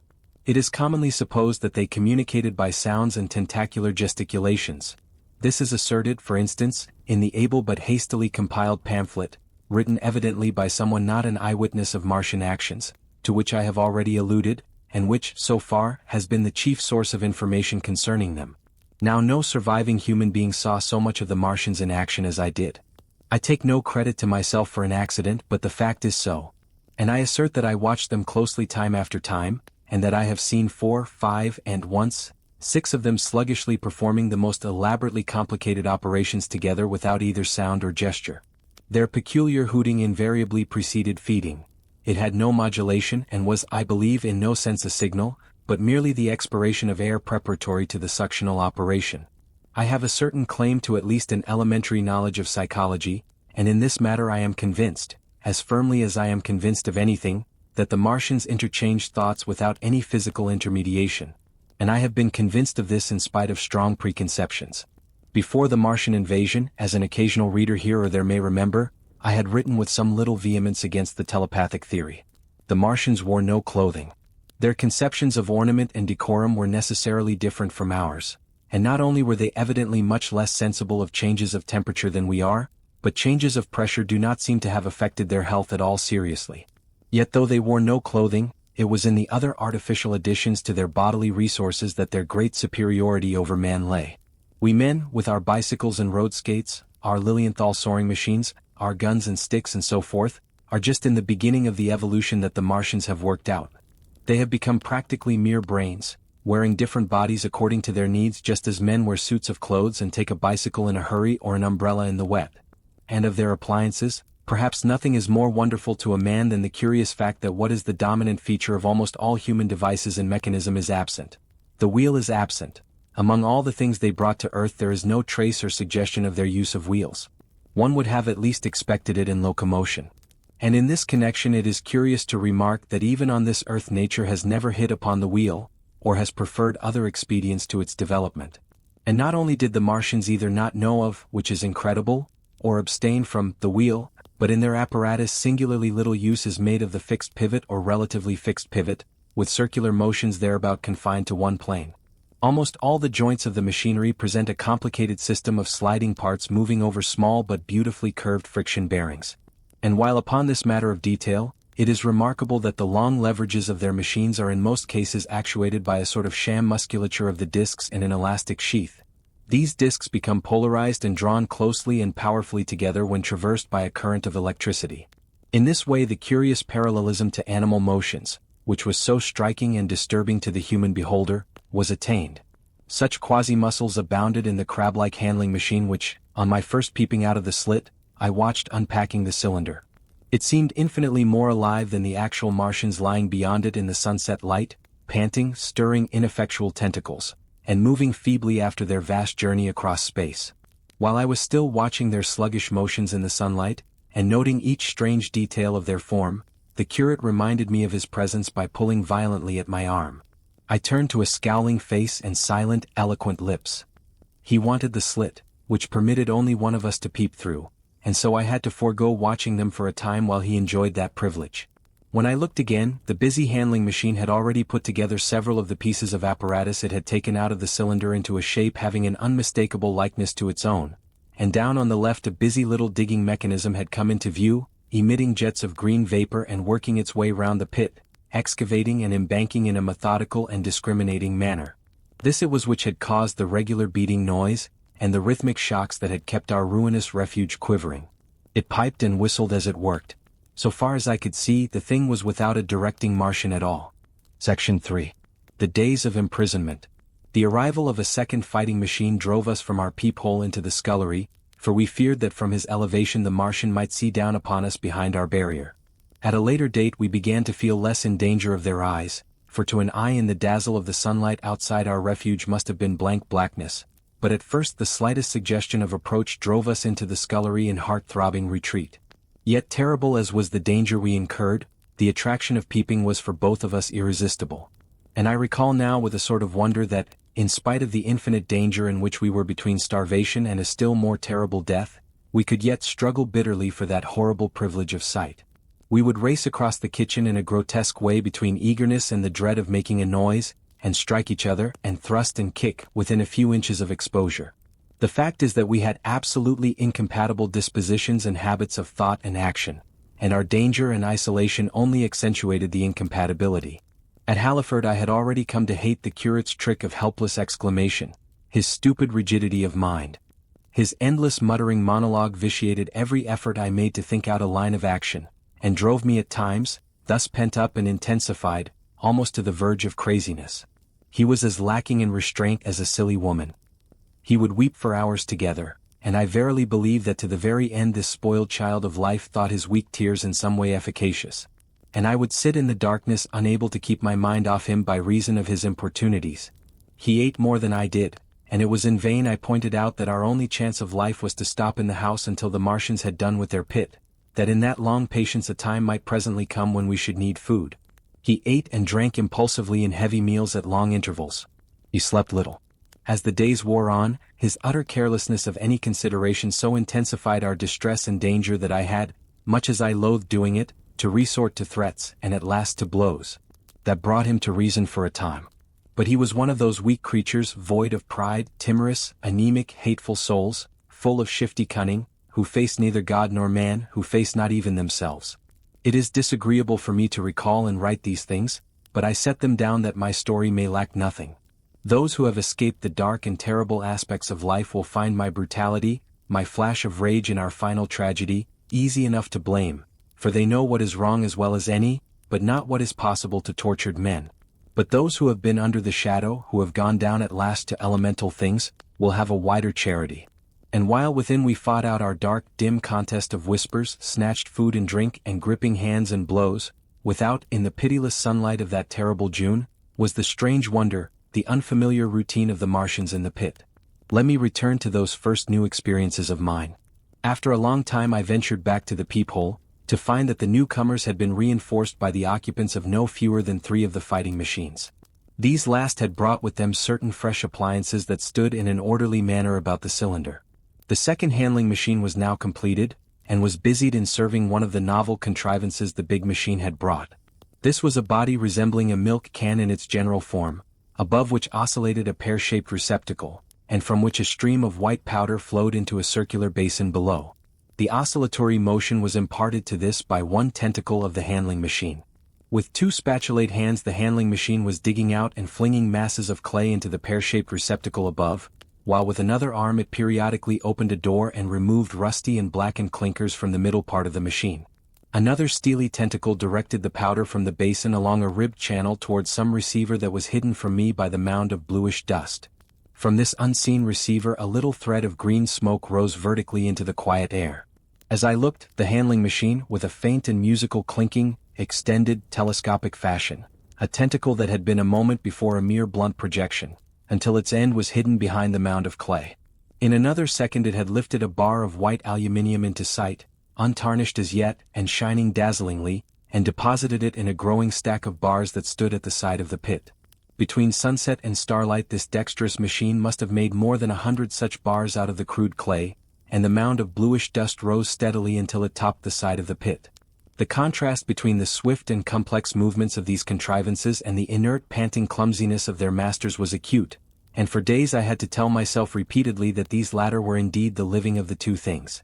The curate had possession of the slit when the first men were brought to the pit. I was sitting below, huddled up, listening with all my ears. He made a sudden movement backward, and I, fearful that we were observed, crouched in a spasm of terror. He came sliding down the rubbish and crept beside me in the darkness, inarticulate, gesticulating, and for a moment I shared his panic. His gesture suggested a resignation of the slit, and after a little while my curiosity gave me courage, and I rose up, stepped across him, and clambered up to it. At first I could see no reason for his frantic behavior. The twilight had now come, the stars were little and faint, but the pit was illuminated by the flickering green fire that came from the aluminium making. The whole picture was a flickering scheme of green gleams and shifting rusty black shadows, strangely trying to the eyes. Over and through it all went the bats, heeding it not at all. The sprawling Martians were no longer to be seen, the mound of blue-green powder had risen to cover them from sight, and a fighting machine, with its legs contracted, crumpled, and abbreviated, stood across the corner of the pit. And then, amid the clangor of the machinery, came a drifting suspicion of human voices, that I entertained at first only to dismiss. I crouched, watching this fighting machine closely, satisfying myself now for the first time that the hood did indeed contain a Martian. As the green flames lifted I could see the oily gleam of his integument and the brightness of his eyes. And suddenly I heard a yell, and saw a long tentacle reaching over the shoulder of the machine to the little cage that hunched upon its back. Then something struggling violently, was lifted high against the sky, a black vague enigma against the starlight, and as this black object came down again, I saw by the green brightness that it was a man. For an instant he was clearly visible. He was a stout, ruddy, middle-aged man, well-dressed. 3 days before, he must have been walking the world, a man of considerable consequence. I could see his staring eyes and gleams of light on his studs and watch chain. He vanished behind the mound, and for a moment there was silence. And then began a shrieking and a sustained and cheerful hooting from the Martians. I slid down the rubbish, struggled to my feet, clapped my hands over my ears and bolted into the scullery. The curate, who had been crouching silently with his arms over his head, looked up as I passed, cried out quite loudly at my desertion of him, and came running after me. That night, as we lurked in the scullery, balanced between our horror and the terrible fascination this peeping had, although I felt an urgent need of action, I tried in vain to conceive some plan of escape. But afterwards, during the second day, I was able to consider our position with great clearness. The curate, I found, was quite incapable of discussion. This new and culminating atrocity had robbed him of all vestiges of reason or forethought. Practically he had already sunk to the level of an animal. But as the saying goes, I gripped myself with both hands. It grew upon my mind, once I could face the facts, that terrible as our position was, there was as yet no justification for absolute despair. Our chief chance lay in the possibility of the Martians making the pit nothing more than a temporary encampment. Or even if they kept it permanently, they might not consider it necessary to guard it, and a chance of escape might be afforded us. I also weighed very carefully the possibility of our digging a way out in a direction away from the pit, but the chances of our emerging within sight of some sentinel fighting machine seemed at first too great, and I should have had to do all the digging myself. The curate would certainly have failed me. It was on the third day, if my memory serves me right, that I saw the lad killed. It was the only occasion on which I actually saw the Martian's feet. After that experience I avoided the hole in the wall for the better part of a day. I went into the scullery, removed the door, and spent some hours digging with my hatchet as silently as possible. But when I had made a hole about a couple of feet deep, the loose earth collapsed noisily, and I did not dare continue. I lost heart and lay down on the scullery floor for a long time, having no spirit even to move. And after that I abandoned altogether the idea of escaping by excavation. It says much for the impression the Martians had made upon me that at first I entertained little or no hope of our escape being brought about by their overthrow through any human effort. But on the fourth or fifth night I heard a sound like heavy guns. It was very late in the night, and the moon was shining brightly. The Martians had taken away the excavating machine, and, save for a fighting machine that stood in the remoter bank of the pit and a handling machine that was buried out of my sight in a corner of the pit immediately beneath my peephole, the place was deserted by them. Except for the pale glow from the handling machine and the bars and patches of white moonlight, the pit was in darkness, and except for the clinking of the handling machine, quite still. That night was a beautiful serenity. Save for one planet, the moon seemed to have the sky to herself. I heard a dog howling, and that familiar sound it was that made me listen. Then I heard quite distinctly a booming exactly like the sound of great guns. 6 distinct reports I counted, and after a long interval 6 again. And that was all. Section 4. The death of the curate. It was on the 6th day of our imprisonment that I peeped for the last time, and presently found myself alone. Instead of keeping close to me and trying to oust me from the slit, the curate had gone back into the scullery. I was struck by a sudden thought. I went back quickly and quietly into the scullery. In the darkness I heard the curate drinking. I snatched in the darkness, and my fingers caught a bottle of Burgundy. For a few minutes there was a tussle. The bottle struck the floor and broke, and I desisted and rose. We stood panting and threatening each other. In the end I planted myself between him and the food, and told him of my determination to begin a discipline. I divided the food in the pantry into rations to last us 10 days. I would not let him eat any more that day. In the afternoon he made a feeble effort to get at the food. I had been dozing, but in an instant I was awake. All day and all night we sat face to face, I weary but resolute, and he weeping and complaining of his immediate hunger. It was, I know, a night and a day, but to me it seems now, an interminable length of time. And so our widened incompatibility ended at last in open conflict. For 2 vast days we struggled in undertones and wrestling contests. There were times when I beat and kicked him madly, times when I cajoled and persuaded him, and once I tried to bribe him with the last bottle of Burgundy, for there was a rainwater pump from which I could get water. But neither force nor kindness availed. He was indeed beyond reason. He would neither desist from his attacks on the food nor from his noisy babbling to himself. The rudimentary precautions to keep our imprisonment endurable he would not observe. Slowly I began to realize the complete overthrow of his intelligence, to perceive that my sole companion in this close and sickly darkness was a man insane. From certain vague memories I am inclined to think my own mind wandered at times. I had strange and hideous dreams whenever I slept. It sounds paradoxical, but I am inclined to think that the weakness and insanity of the curate warned me, braced me, and kept me a sane man. On the 8th day he began to talk aloud instead of whispering, and nothing I could do would moderate his speech. "It is just, oh God," he would say over and over again. "It is just. On me and mine be the punishment laid. We have sinned, we have fallen short. There was poverty, sorrow, the poor were trodden in the dust, and I held my peace. I preached acceptable folly, my God what folly, when I should have stood up, though I died for it, and called upon them to repent, repent. Oppressors of the poor and needy, the winepress of God." Then he would suddenly revert to the matter of the food I withheld from him, praying, begging, weeping, at last threatening. He began to raise his voice. I prayed him not to. He perceived a hold on me. He threatened he would shout and bring the Martians upon us. For a time that scared me, but any concession would have shortened our chance of escape beyond estimating. I defied him, although I felt no assurance that he might not do this thing. But that day at any rate he did not.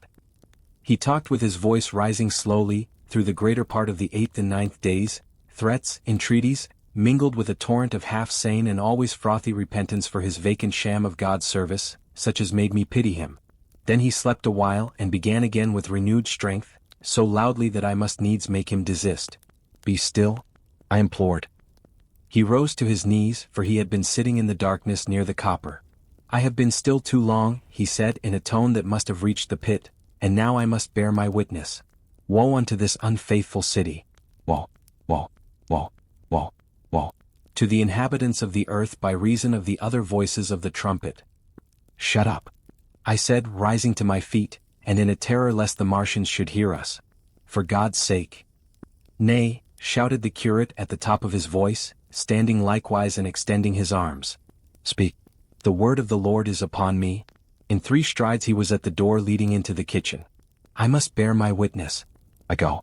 It has already been too long delayed." I put out my hand and felt the meat chopper hanging to the wall. In a flash I was after him. I was fierce with fear. Before he was halfway across the kitchen I had overtaken him. With one last touch of humanity I turned the blade back and struck him with the butt. He went headlong forward and lay stretched on the ground. I stumbled over him and stood panting. He lay still. Suddenly I heard a noise without, the run and smash of slipping plaster, and the triangular aperture in the wall was darkened. I looked up and saw the lower surface of a handling machine coming slowly across the hole. One of its gripping limbs curled amid the debris. Another limb appeared, feeling its way over the fallen beams. I stood petrified, staring. Then I saw through a sort of glass plate near the edge of the body the face, as we may call it, and the large dark eyes of a Martian, peering, and then a long metallic snake of tentacle came feeling slowly through the hole. I turned by an effort, stumbled over the curate, and stopped at the scullery door. The tentacle was now some way 2 yards or more in the room and twisting and turning, with queer sudden movements this way and that. For a while I stood fascinated by that slow, fitful advance. Then, with a faint, hoarse cry, I forced myself across the scullery. I trembled violently, I could scarcely stand upright. I opened the door of the coal cellar, and stood there in the darkness staring at the faintly lit doorway into the kitchen, and listening. Had the Martian seen me? What was it doing now? Something was moving to and fro there, very quietly. Every now and then it tapped against the wall, or started on its movements with a faint metallic ringing, like the movements of keys on a split ring. Then a heavy body, I knew too well what, was dragged across the floor of the kitchen towards the opening. Irresistibly attracted, I crept to the door and peeped into the kitchen. In the triangle of bright outer sunlight I saw the Martian, in its Briareus of a handling machine, scrutinizing the curate's head. I thought at once that it would infer my presence from the mark of the blow I had given him. I crept back to the coal cellar, shut the door, and began to cover myself up as much as I could, and as noiselessly as possible in the darkness, among the firewood and coal therein. Every now and then I paused, rigid, to hear if the Martian had thrust its tentacles through the opening again. Then the faint metallic jingle returned. I traced it slowly, feeling over the kitchen. Presently I heard it nearer, in the scullery as I judged. I thought that its length might be insufficient to reach me. I prayed copiously. It passed, scraping faintly across the cellar door. An age of almost intolerable suspense intervened. Then I heard it fumbling at the latch. It had found the door. The Martians understood doors. It worried at the catch for a minute, perhaps, and then the door opened. In the darkness I could just see the thing, like an elephant's trunk more than anything else, waving towards me and touching and examining the wall, coals, wood and ceiling. It was like a black worm swaying its blind head to and fro. Once even it touched the heel of my boot. I was on the verge of screaming. I bit my hand. For a time the tentacle was silent. I could have fancied it had been withdrawn. Presently, with an abrupt click, it gripped something, I thought it had me, and seemed to go out of the cellar again. For a minute I was not sure. Apparently it had taken a lump of coal to examine. I seized the opportunity of slightly shifting my position, which had become cramped, and then listened. I whispered passionate prayers for safety. Then I heard the slow, deliberate sound creeping towards me again. Slowly, slowly it drew near, scratching against the walls and tapping the furniture. While I was still doubtful, it rapped smartly against the cellar door and closed it. I heard it go into the pantry and the biscuit tins rattled and a bottle smashed, and then came a heavy bump against the cellar door. Then silence that passed into an infinity of suspense. Had it gone? At last I decided that it had. It came into the scullery no more, but I lay all the 10th day in the close darkness, buried among coals and firewood, not daring even to crawl out for the drink for which I craved. It was the 11th day before I ventured so far from my security. Section 5. The stillness. My first act before I went into the pantry was to fasten the door between the kitchen and the scullery. But the pantry was empty, every scrap of food had gone. Apparently, the Martian had taken it all on the previous day. At that discovery I despaired for the first time. I took no food or no drink either on the 11th or the 12th day. At first my mouth and throat were parched and my strength ebbed sensibly. I sat about in the darkness of the scullery, in a state of despondent wretchedness. My mind ran on eating. I thought I had become deaf, for the noises of movement I had been accustomed to hear from the pit had ceased absolutely. I did not feel strong enough to crawl noiselessly to the peephole, or I would have gone there. On the 12th day my throat was so painful that, taking the chance of alarming the Martians, I attacked the creaking rainwater pump that stood by the sink, and got a couple of glassfuls of blackened and tainted rainwater. I was greatly refreshed by this, and emboldened by the fact that no inquiring tentacle followed the noise of my pumping. During these days, in a rambling, inconclusive way, I thought much of the curate and of the manner of his death. On the 13th day I drank some more water, and dozed and thought disjointedly of eating and of vague impossible plans of escape. Whenever I dozed I dreamt of horrible phantasms, of the death of the curate, or of sumptuous dinners. But, asleep or awake, I felt a keen pain that urged me to drink again and again. The light that came into the scullery was no longer gray but red. To my disordered imagination it seemed the color of blood. On the 14th day I went into the kitchen, and I was surprised to find that the fronds of the red weed had grown right across the hole in the wall, turning the half-light of the place into a crimson-colored obscurity. It was early on the 15th day that I heard a curious, familiar sequence of sounds in the kitchen, and listening identified it as the snuffing and scratching of a dog.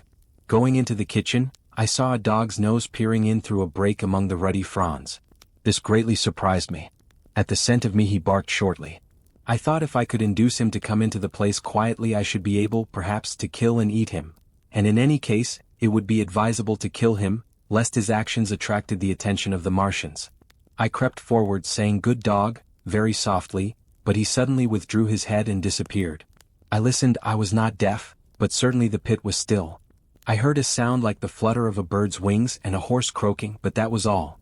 For a long while I lay close to the peephole, but not daring to move aside the red plants that obscured it. Once or twice I heard a faint pitter-patter like the feet of the dog going hither and thither on the sand far below me, and there were more bird-like sounds, but that was all. At length, encouraged by the silence, I looked out. Except in the corner, where a multitude of crows hopped and fought over the skeletons of the dead the Martians had consumed, there was not a living thing in the pit. I stared about me, scarcely believing my eyes.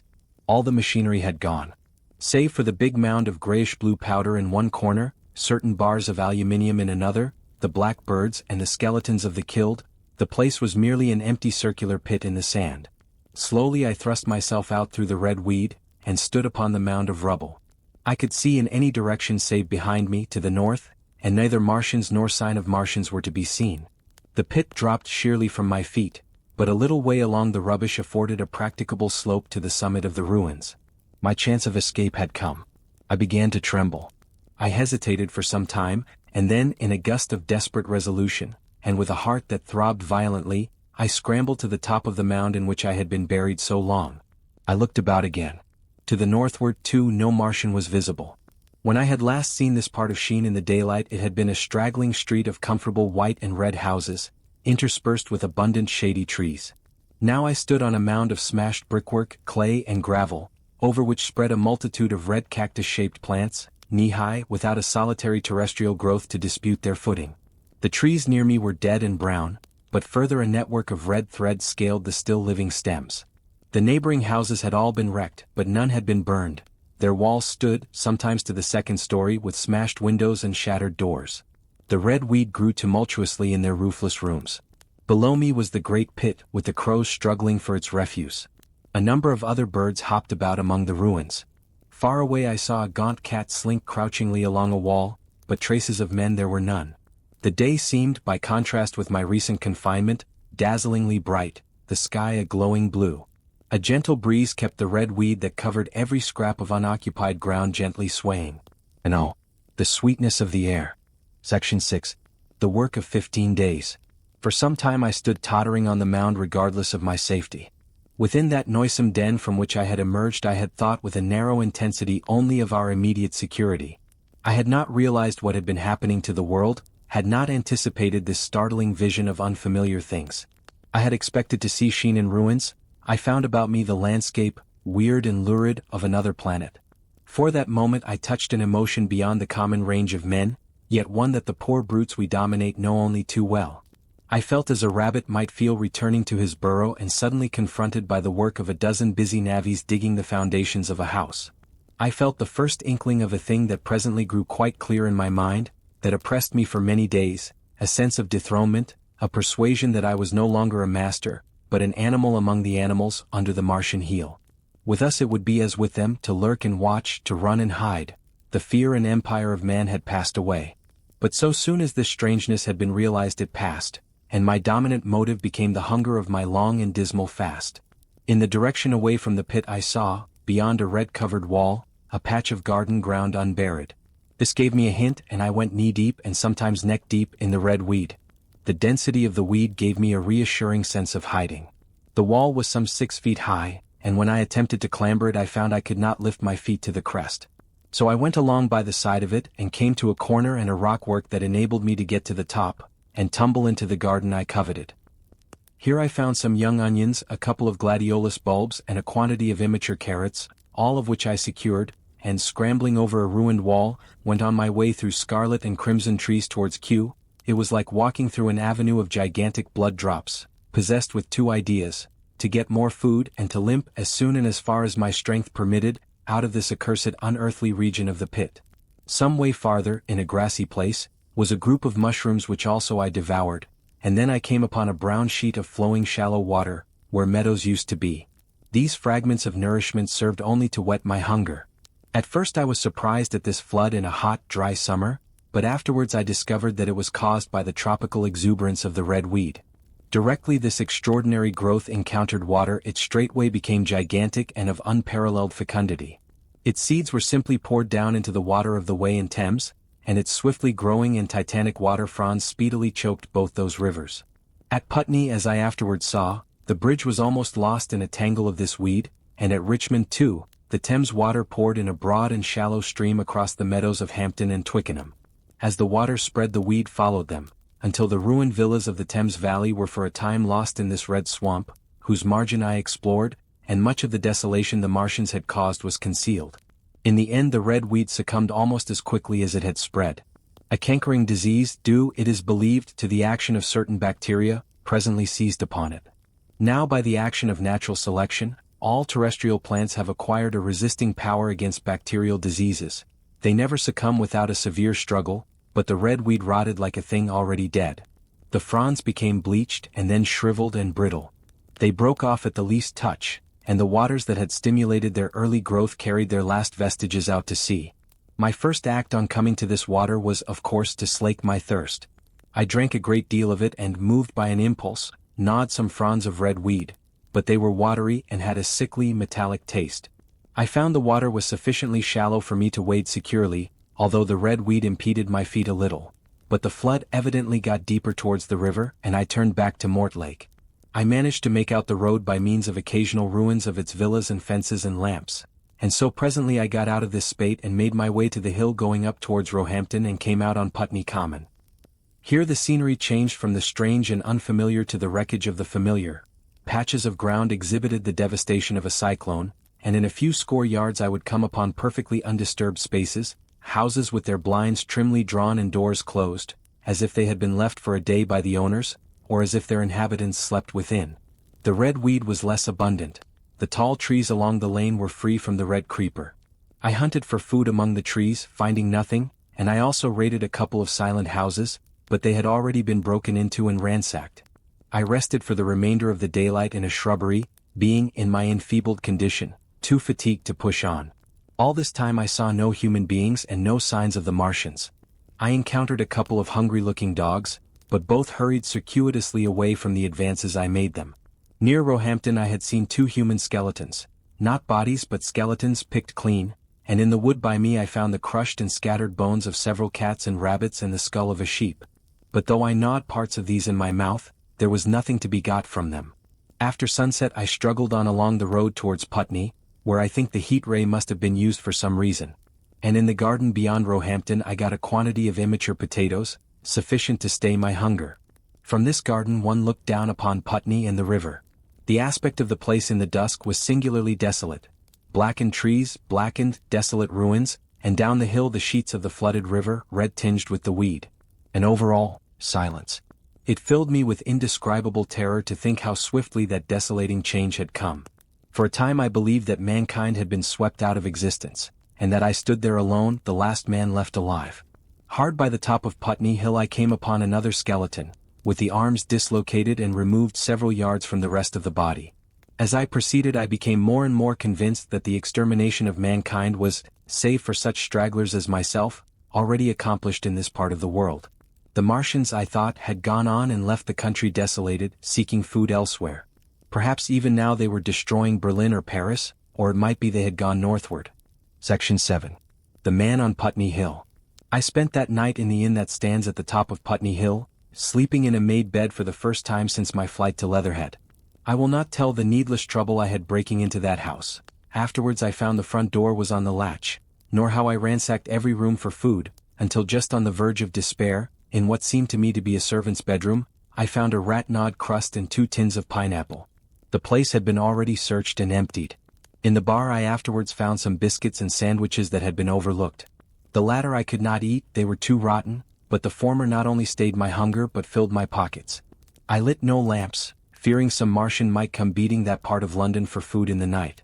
Before I went to bed I had an interval of restlessness and prowled from window to window, peering out for some sign of these monsters. I slept little. As I lay in bed I found myself thinking consecutively, a thing I do not remember to have done since my last argument with the curate. During all the intervening time my mental condition had been a hurrying succession of vague emotional states or a sort of stupid receptivity. But in the night my brain, reinforced I suppose by the food I had eaten, grew clear again and I thought. 3 things struggled for possession of my mind: the killing of the curate, the whereabouts of the Martians, and the possible fate of my wife. The former gave me no sensation of horror or remorse to recall. I saw it simply as a thing done, a memory infinitely disagreeable but quite without the quality of remorse. I saw myself then as I see myself now, driven step by step towards that hasty blow, the creature of a sequence of accidents leading inevitably to that.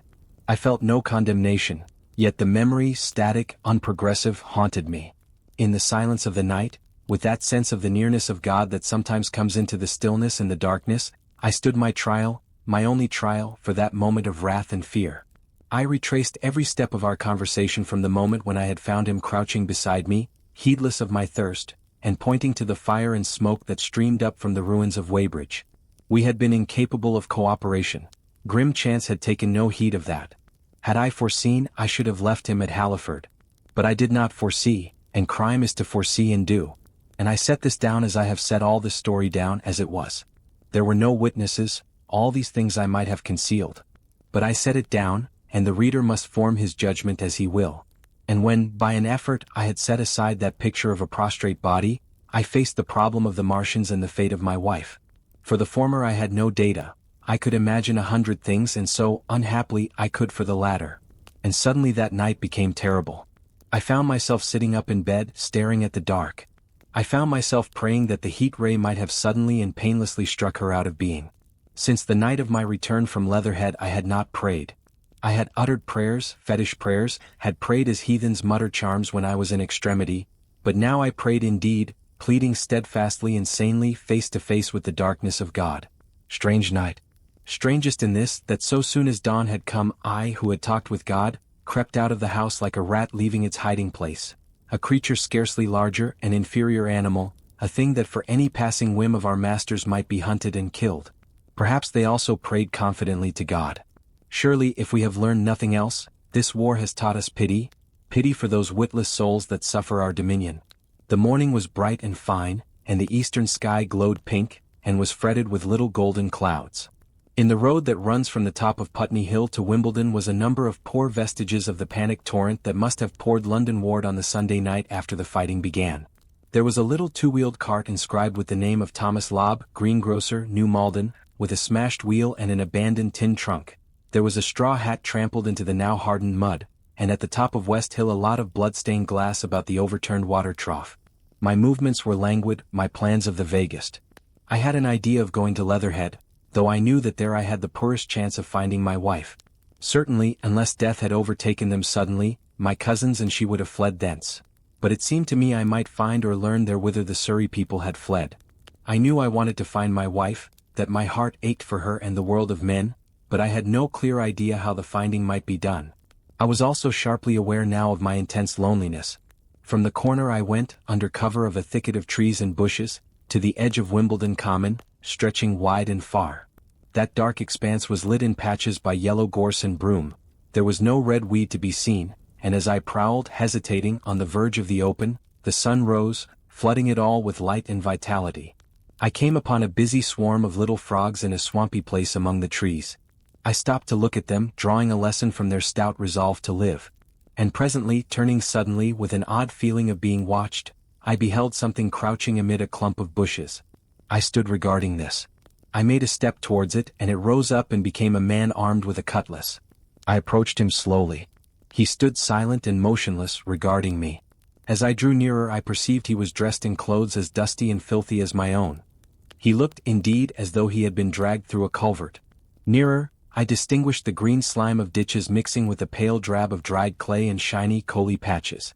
His black hair fell over his eyes, and his face was dark and dirty and sunken, so that at first I did not recognize him.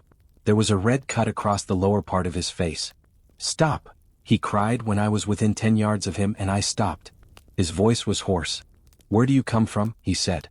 I thought, surveying him. "I come from Mortlake," I said. "I was buried near the pit the Martians made about their cylinder. I have worked my way out and escaped. There is no food about here," he said. "This is my country. All this hill down to the river and back to Clapham and up to the edge of the common. There is only food for one. Which way are you going?" I answered slowly. "I don't know," I said. "I have been buried in the ruins of a house 13 or 14 days. I don't know what has happened." He looked at me doubtfully, then started and looked with a changed expression. "I've no wish to stop about here," said I. "I think I shall go to Leatherhead, for my wife was there." He shot out a pointing finger. "It is you," said he, "the man from Woking. And you weren't killed at Weybridge?" I recognized him at the same moment. "You are the artilleryman who came into my garden?" "Good luck," he said. "We are lucky ones. Fancy you." He put out a hand and I took it. "I crawled up a drain," he said. "But they didn't kill everyone. And after they went away I got off towards Walton across the fields. But it's not 16 days altogether, and your hair is grey." He looked over his shoulder suddenly. "Only a rook," he said. One gets to know that birds have shadows these days. This is a bit open. Let us crawl under those bushes and talk. Have you seen any Martians? I said. Since I crawled out? They've gone away across London, he said. I guess they've got a bigger camp there. Of a night, all over there, Hampstead Way, the sky is alive with their lights. It's like a great city, and in the glare you can just see them moving. By daylight you can't. But nearer, I haven't seen them. He counted on his fingers. 5 days. Then I saw a couple across Hammersmith Way carrying something big.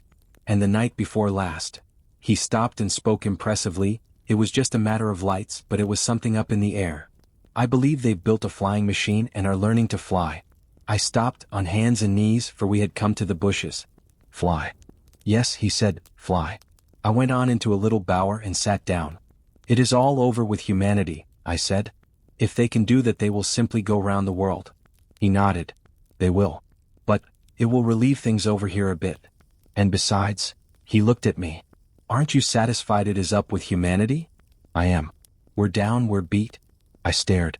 Strange as it may seem, I had not arrived at this fact, a fact perfectly obvious so soon as he spoke. I had still held a vague hope, rather I had kept a lifelong habit of mind. He repeated his words, we're beat. They carried absolute conviction. It's all over, he said. They've lost one, just one. And they've made their footing good and crippled the greatest power in the world. They've walked over us. The death of that one at Weybridge was an accident. And these are only pioneers. They kept on coming. These green stars, I've seen none these 5 or 6 days, but I've no doubt they're falling somewhere every night. Nothing's to be done. We're under. We're beat. I made him no answer. I sat staring before me, trying in vain to devise some countervailing thought. This isn't a war, said the artilleryman. It never was a war, any more than there's war between man and ants. Suddenly I recalled the night in the observatory. After the 10th shot they fired no more, at least until the first cylinder came. How do you know? Said the artilleryman. I explained. He thought. Something wrong with the gun, he said. But what if there is? They'll get it right again. And even if there's a delay, how can it alter the end? It's just men and ants. There's the ants builds their cities, live their lives, have wars, revolutions until the men want them out of the way and then they go out of the way. That's what we are now, just ants. Only... Yes, I said. We're eatable ants. We sat looking at each other. And what will they do with us? I said. That's what I've been thinking, he said. That's what I've been thinking. After Weybridge I went south, thinking. I saw what was up. Most of the people were hard at it, squealing and exciting themselves. But I'm not so fond of squealing. I've been in sight of death once or twice. I'm not an ornamental soldier, and at the best and worst death, it's just death. And it's the man that keeps on thinking comes through. I saw everyone tracking away south. Says I, food won't last this way, and I turned right back. I went for the Martians like a sparrow goes for man. All round, he waved a hand to the horizon, they're starving in heaps, bolting, treading on each other. He saw my face and halted awkwardly. No doubt lots who had money have gone away to France, he said. He seemed to hesitate whether to apologize, met my eyes and went on, there's food all about here. Canned things in shops, wines, spirits, mineral waters, and the water mains and drains are empty. Well, I was telling you what I was thinking. Here's intelligent things, I said, and it seems they want us for food. First they'll smash us up, ships, machines, guns, cities, all the order and organization. All that will go. If we were the size of ants we might pull through. But we're not. It's all too bulky to stop. That's the first certainty. I assented. It is, I've thought it out. Very well then, next, at present we're caught as we're wanted. A Martian has only to go a few miles to get a crowd on the run. And I saw one day out by Wandsworth, picking houses to pieces and routing among the wreckage. But they won't keep on doing that. So soon as they've settled all our guns and ships and smashed our railways and done all the things they are doing over there, they will begin catching us systematic, picking the best and storing us in cages and things. That's what they will start doing in a bit. Lord, they haven't begun on us yet. Don't you see that? Not begun? I exclaimed. Not begun. All that's happened so far is through our not having the sense to keep quiet, worrying them with guns and such foolery, and losing our heads and rushing off in crowds to where there wasn't any more safety than where we were. They don't want to bother us yet. They're making their things, making all the things they couldn't bring with them, getting things ready for the rest of their people. Very likely that's why the cylinders have stopped for a bit, for fear of hitting those who are here. And instead of our rushing about blind on the howl or getting dynamite on the chance of busting them up, we've got to fix ourselves up according to the new state of affairs. That's how I figure it out. It isn't quite according to what a man wants for his species, but it's about what the facts point to. And that's the principle I acted upon. Cities, nations, civilization, progress. It's all over. That game's up. We're beat. But if that is so, what is there to live for? The artilleryman looked at me for a moment. There won't be any more blessed concerts for 1,000,000 years or so. There won't be any Royal Academy of Arts and no nice little feeds at restaurants. If it's amusement you're after, I reckon the game is up. If you've got any drawing room manners or a dislike to eating peas with a knife or dropping H's, you'd better chuck 'em away. They ain't no further use. You mean? I mean that men like me are going on living, for the sake of the breed. I tell you I'm grim set on living. And if I'm not mistaken you'll show what insides you've got too before long. We aren't going to be exterminated. And I don't mean to be caught either, and tamed and fattened and bred like a thundering ox. Fancy those brown creepers. You don't mean to say... I do. I'm going on under their feet. I've got it planned, I've thought it out. We men are beat. We don't know enough. We've got to learn before we've got a chance. And we've got to live and keep independent while we learn. See, that's what has to be done. I stared, astonished, and stirred profoundly by the man's resolution. Great God, cried I, but you are a man indeed. And suddenly I gripped his hand. He said with his eyes shining. I've thought it out, Go on, I said. Well, those who mean to escape their catching must get ready. I'm getting ready. Mind you, it isn't all of us that are made for wild beasts, and that's what it's got to be. That's why I watched you. I had my doubts. You're slender. I didn't know that it was you, you see, or just how you'd been buried.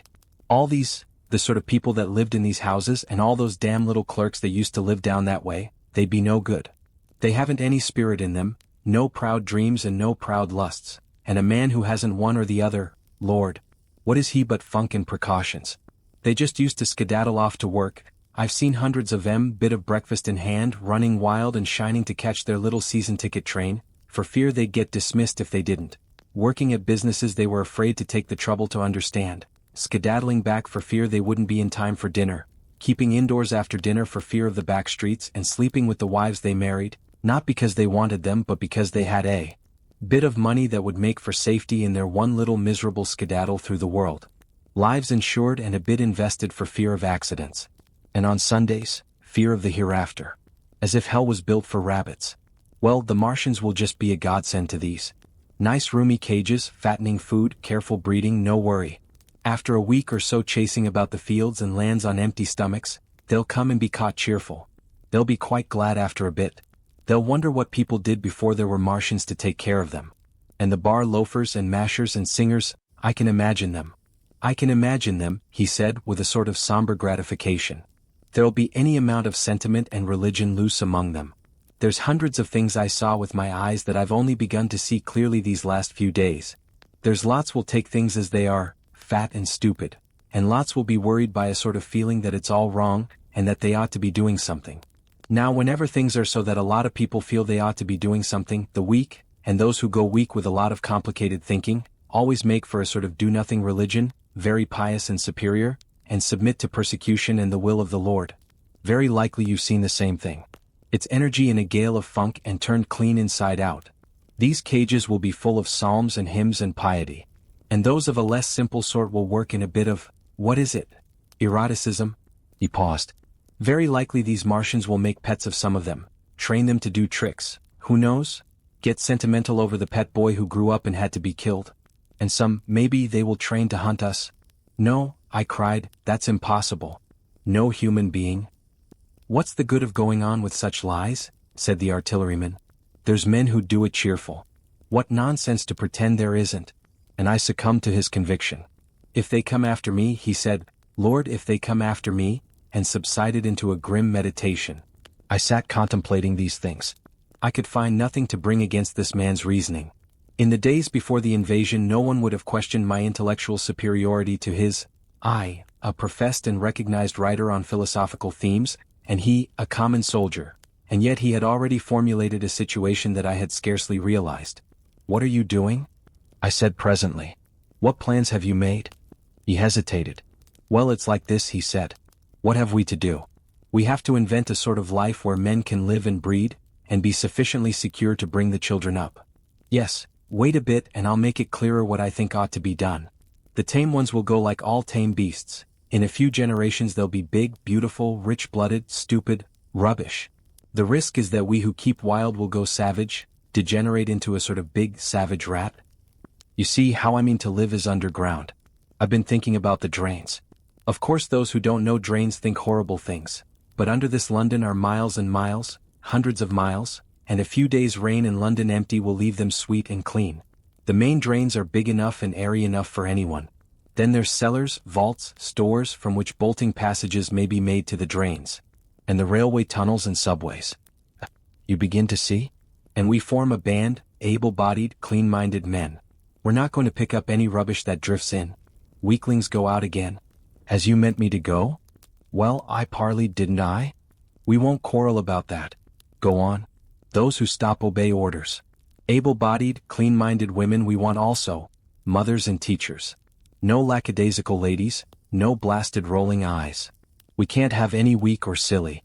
Life is real again and the useless and cumbersome and mischievous have to die. They ought to die. They ought to be willing to die. It's a sort of disloyalty after all to live and taint the race. And they can't be happy. Moreover, dying's none so dreadful, it's the funking makes it bad. And in all those places we shall gather. Our district will be London. And we may even be able to keep a watch and run about in the open when the Martians keep away. Play cricket perhaps. That's how we shall save the race. It's a possible thing? But saving the race is nothing in itself. As I say, that's only being rats. It's saving our knowledge and adding to it is the thing. There men like you come in. There's books, there's models. We must make great safe places down deep and get all the books we can. Not novels and poetry swipes but ideas, science books. That's where men like you come in. We must go to the British Museum and pick all those books through. Especially we must keep up our science, learn more. We must watch these Martians. Some of us must go as spies. When it's all working perhaps I will. Get caught, I mean. And the great thing is we must leave the Martians alone. We mustn't even steal. If we get in their way we clear out. We must show them we mean no harm. Yes, I know. But they're intelligent things and they won't hunt us down if they have all they want, and think we're just harmless vermin. The artilleryman paused and laid a brown hand upon my arm. After all, it may not be so much we may have to learn before. Just imagine this, 4 or 5 of their fighting machines suddenly starting off, heat rays right and left and not a Martian in them. Not a Martian in them but men who have learned the way how. It may be in my time even, those men. Fancy having one of them lovely things with its heat ray wide and free. Fancy having it in control. What would it matter if you smashed to smithereens at the end of the run, after a bust like that? I reckon the Martians'll open their beautiful eyes. Can't you see them, man? Can't you see them hurrying, puffing and blowing and hooting to their other mechanical affairs? Something out of gear in every case. And swish, bang, rattle, swish. Just as they are fumbling over it, swish comes the heat ray and behold, man has come back to his own. For a while the imaginative daring of the artilleryman, and the tone of assurance and courage he assumed, completely dominated my mind. I believed unhesitatingly both in his forecast of human destiny and in the practicability of his astonishing scheme, and the reader who thinks me susceptible and foolish must contrast his position, reading steadily with all his thoughts about his subject, and mine, crouching fearfully in the bushes and listening, distracted by apprehension. We talked in this manner through the early morning time, and later crept out of the bushes, and after scanning the sky for Martians, hurried precipitately to the house on Putney Hill where he had made his lair. It was the coal cellar of the place, and when I saw the work he had spent a week upon, it was a burrow scarcely 10 yards long, which he designed to reach to the main drain on Putney Hill, I had my first inkling of the gulf between his dreams and his powers. Such a hole I could have dug in a day. But I believed in him sufficiently to work with him all that morning until past midday at his digging. We had a garden barrow and shot the earth we removed against the kitchen range. We refreshed ourselves with a tin of mock turtle soup and wine from the neighboring pantry. I found a curious relief from the aching strangeness of the world in this steady labor. As we worked, I turned his project over in my mind, and presently objections and doubts began to arise. But I worked there all the morning, so glad was I to find myself with a purpose again. After working an hour I began to speculate on the distance one had to go before the cloaca was reached, the chances we had of missing it altogether. My immediate trouble was why we should dig this long tunnel, when it was possible to get into the drain at once down one of the manholes, and work back to the house. It seemed to me too, that the house was inconveniently chosen, and required a needless length of tunnel. And just as I was beginning to face these things, the artilleryman stopped digging and looked at me. "We're working well," he said. He put down his spade. "Let us knock off a bit," he said. "I think it's time we reconnoitered from the roof of the house." I was for going on, and after a little hesitation he resumed his spade, and then suddenly I was struck by a thought. I stopped and so did he at once. "Why were you walking about the common," I said, "instead of being here?" "Taking the air," he said. "I was coming back. It's safer by night." "But the work?" "Oh, one can't always work," he said, and in a flash I saw the man plain. He hesitated, holding his spade. "We ought to reconnoiter now," he said, "because if any come near they may hear the spades and drop upon us unawares." I was no longer disposed to object. We went together to the roof and stood on a ladder peeping out of the roof door. No Martians were to be seen, and we ventured out on the tiles and slipped down under shelter of the parapet. From this position a shrubbery hid the greater portion of Putney, but we could see the river below, a bubbly mass of red weed, and the low parts of Lambeth flooded and red. The red creepers swarmed up the trees about the old palace, and their branches stretched gaunt and dead, and set with shriveled leaves from amid its clusters. It was strange how entirely dependent both these things were upon flowing water for their propagation. About us neither had gained a footing. Laburnums, pink maize, snowballs and trees of arbor vitae, rose out of laurels and hydrangeas, green and brilliant into the sunlight. Beyond Kensington dense smoke was rising, and that and a blue haze hid the northward hills. The artilleryman began to tell me of the sort of people who still remained in London. "One night last week," he said, "some fools got the electric light in order, and there was all Regent Street in the circus ablaze, crowded with painted and ragged drunkards, men and women, dancing and shouting till dawn." A man who was there told me. And as the day came they became aware of a fighting machine standing near by the Langham and looking down at them. Heaven knows how long he had been there. It must have given some of them a nasty turn. He came down the road towards them and picked up nearly 100 too drunk or frightened to run away. Grotesque gleam of a time no history will ever fully describe. From that, in answer to my questions, he came round to his grandiose plans again. He grew enthusiastic. He talked so eloquently of the possibility of capturing a fighting machine that I more than half believed in him again. But now that I was beginning to understand something of his quality, I could divine the stress he laid on doing nothing precipitately. And I noted that now there was no question that he personally was to capture and fight the great machine. After a time we went down to the cellar. Neither of us seemed disposed to resume digging, and when he suggested a meal, I was nothing loath. He became suddenly very generous, and when we had eaten he went away and returned with some excellent cigars. We lit these and his optimism glowed. He was inclined to regard my coming as a great occasion. "There's some champagne in the cellar," he said. "We can dig better on this Thames-side Burgundy," said I. "No," said he, "I am host today. Champagne. Great God. We've a heavy enough task before us. Let us take a rest and gather strength while we may. Look at these blistered hands." And pursuant to this idea of a holiday, he insisted upon playing cards after we had eaten. He taught me euchre, and after dividing London between us, I taking the northern side and he the southern, we played for parish points. Grotesque and foolish as this will seem to the sober reader, it is absolutely true, and what is more remarkable, I found the card game and several others we played extremely interesting. Strange mind of man. That, with our species upon the edge of extermination or appalling degradation, with no clear prospect before us but the chance of a horrible death, we could sit following the chance of this painted pasteboard, and playing the joker with vivid delight. Afterwards he taught me poker and I beat him at 3 tough chess games. When dark came we decided to take the risk and lit a lamp. After an interminable string of games, we supped, and the artilleryman finished the champagne. We went on smoking the cigars. He was no longer the energetic regenerator of his species I had encountered in the morning. He was still optimistic, but it was a less kinetic, a more thoughtful optimism. I remember he wound up with my health, proposed in a speech of small variety and considerable intermittence. I took a cigar, and went upstairs to look at the lights of which he had spoken that blazed so greenly along the Highgate hills.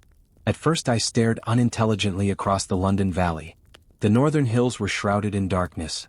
The fires near Kensington glowed redly, and now and then an orange-red tongue of flame flashed up and vanished in the deep blue night. All the rest of London was black. Then nearer I perceived a strange light, a pale violet-purple fluorescent glow, quivering under the night breeze. For a space I could not understand it, and then I knew that it must be the red weed from which this faint irradiation proceeded. With that realization my dormant sense of wonder, my sense of the proportion of things, awoke again. I glanced from that to Mars, red and clear, glowing high in the west, and then gazed long and earnestly at the darkness of Hampstead and Highgate. I remained a very long time upon the roof, wondering at the grotesque changes of the day. I recalled my mental states from the midnight prayer to the foolish card-playing. I had a violent revulsion of feeling. I remember I flung away the cigar with a certain wasteful symbolism. My folly came to me with glaring exaggeration. I seemed a traitor to my wife and to my kind. I was filled with remorse. I resolved to leave this strange undisciplined dreamer of great things to his drink and gluttony, and to go on into London. There, it seemed to me, I had the best chance of learning what the Martians and my fellow men were doing. I was still upon the roof when the late moon rose. Section 8. Dead London. After I had parted from the artilleryman, I went down the hill, and by the High Street across the bridge to Fulham.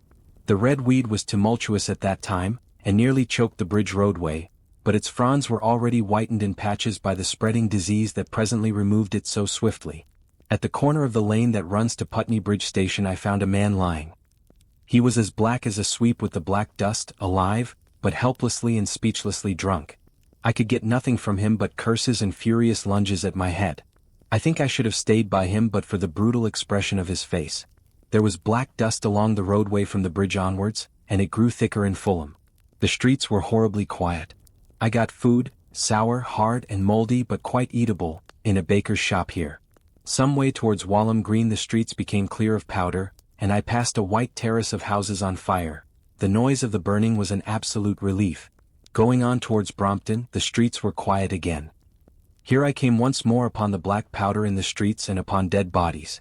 I saw altogether about a dozen in the length of the Fulham Road. They had been dead many days so that I hurried quickly past them. The black powder covered them over and softened their outlines. One or two had been disturbed by dogs. Where there was no black powder, it was curiously like a Sunday in the city, with the closed shops, the houses locked up and the blinds drawn, the desertion and the stillness. In some places plunderers had been at work, but rarely at other than the provision and wine shops. A jeweler's window had been broken open in one place, but apparently the thief had been disturbed, and a number of gold chains and a watch lay scattered on the pavement. I did not trouble to touch them. Farther on was a tattered woman in a heap on a doorstep. The hand that hung over her knee was gashed and bled down her rusty brown dress, and a smashed magnum of champagne formed a pool across the pavement. She seemed asleep, but she was dead. The farther I penetrated into London, the profounder grew the stillness. But it was not so much the stillness of death, it was the stillness of suspense, of expectation. At any time the destruction that had already singed the northwestern borders of the metropolis, and had annihilated Ealing and Kilburn, might strike among these houses and leave them smoking ruins. It was a city condemned and derelict. In South Kensington the streets were clear of dead and of black powder. It was near South Kensington that I first heard the howling. It crept almost imperceptibly upon my senses. It was a sobbing alternation of two notes, ola, ola, ola, ola, keeping on perpetually. When I passed streets that ran northward it grew in volume, and houses and buildings seemed to deaden and cut it off again. It came in a full tide down Exhibition Road. I stopped, staring towards Kensington Gardens, wondering at this strange, remote wailing. It was as if that mighty desert of houses had found a voice for its fear and solitude. Ola, ola, ola, ola, wailed that superhuman note, great waves of sound sweeping down the broad sunlit roadway between the tall buildings on each side. I turned northwards, marveling, towards the iron gates of Hyde Park. I had half a mind to break into the Natural History Museum and find my way up to the summits of the towers, in order to see across the park. But I decided to keep to the ground, where quick hiding was possible, and so went on up the Exhibition Road. All the large mansions on each side of the road were empty and still, and my footsteps echoed against the sides of the houses. At the top, near the park gate, I came upon a strange sight. A bus overturned and the skeleton of a horse picked clean. I puzzled over this for a time and then went on to the bridge over the Serpentine. The voice grew stronger and stronger, though I could see nothing above the housetops on the north side of the park, save a haze of smoke to the northwest.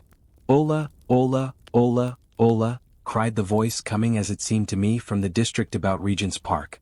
The desolating cry worked upon my mind. The mood that had sustained me passed. The wailing took possession of me. I found I was intensely weary, footsore, and now again hungry and thirsty. It was already past noon. Why was I wandering alone in this city of the dead? Why was I alone when all London was lying in state, and in its black shroud? I felt intolerably lonely. My mind ran on old friends that I had forgotten for years. I thought of the poisons in the chemist's shops, of the liquors the wine merchants stored. I recalled the two sodden creatures of despair who, so far as I knew, shared the city with myself. I came into Oxford Street by the Marble Arch, and here again were black powder and several bodies, and an evil, ominous smell from the gratings of the cellars of some of the houses. I grew very thirsty after the heat of my long walk. With infinite trouble I managed to break into a public house and get food and drink. I was weary after eating and went into the parlor behind the bar, and slept on a black horsehair sofa I found there. I awoke to find that dismal howling still in my ears, "Ola, ola, ola, ola." It was now dusk, and after I had routed out some biscuits and a cheese in the bar, there was a meat safe, but it contained nothing but maggots. I wandered on through the silent residential squares to Baker Street. Portman Square is the only one I can name, and so came out at last upon Regent's Park. And as I emerged from the top of Baker Street, I saw far away over the trees in the clearness of the sunset the hood of the Martian giant from which this howling proceeded. I was not terrified. I came upon him as if it were a matter of course. I watched him for some time, but he did not move. He appeared to be standing and yelling for no reason that I could discover. I tried to formulate a plan of action. That perpetual sound of "Ola, ola, ola, ola" confused my mind. Perhaps I was too tired to be very fearful. Certainly I was more curious to know the reason of this monotonous crying than afraid. I turned back away from the park and struck into Park Road, intending to skirt the park, went along under the shelter of the terraces, and got a view of this stationary, howling Martian from the direction of St. John's Wood. A couple of 100 yards out of Baker Street I heard a yelping chorus, and saw, first a dog with a piece of putrescent red meat in his jaws coming headlong towards me, and then a pack of starving mongrels in pursuit of him. He made a wide curve to avoid me as though he feared I might prove a fresh competitor. As the yelping died away down the silent road, the wailing sound of "Ola, ola, ola, ola" reasserted itself. I came upon the wrecked handling machine halfway to St. John's Wood Station. At first I thought a house had fallen across the road. It was only as I clambered among the ruins that I saw, with a start, this mechanical Samson lying, with its tentacles bent and smashed and twisted, among the ruins it had made. The forepart was shattered. It seemed as if it had driven blindly straight at the house, and had been overwhelmed in its overthrow. It seemed to me then that this might have happened by a handling machine escaping from the guidance of its Martian. I could not clamber among the ruins to see it, and the twilight was now so far advanced that the blood with which its seat was smeared, and the gnawed gristle of the Martian that the dogs had left, were invisible to me. Wondering still more at all that I had seen, I pushed on towards Primrose Hill. Far away, through a gap in the trees, I saw a second Martian, as motionless as the first, standing in the park towards the zoological gardens and silent.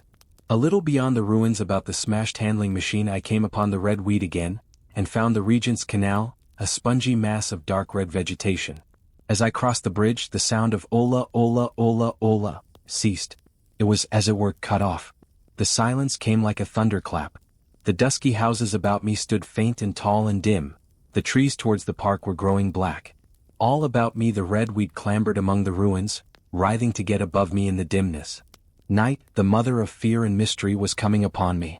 But while that voice sounded, the solitude, the desolation, had been endurable. By virtue of it London had still seemed alive, and the sense of life about me had upheld me. Then suddenly a change, the passing of something, I knew not what, and then a stillness that could be felt. Nothing but this gaunt quiet. London about me gazed at me spectrally. The windows in the white houses were like the eye sockets of skulls.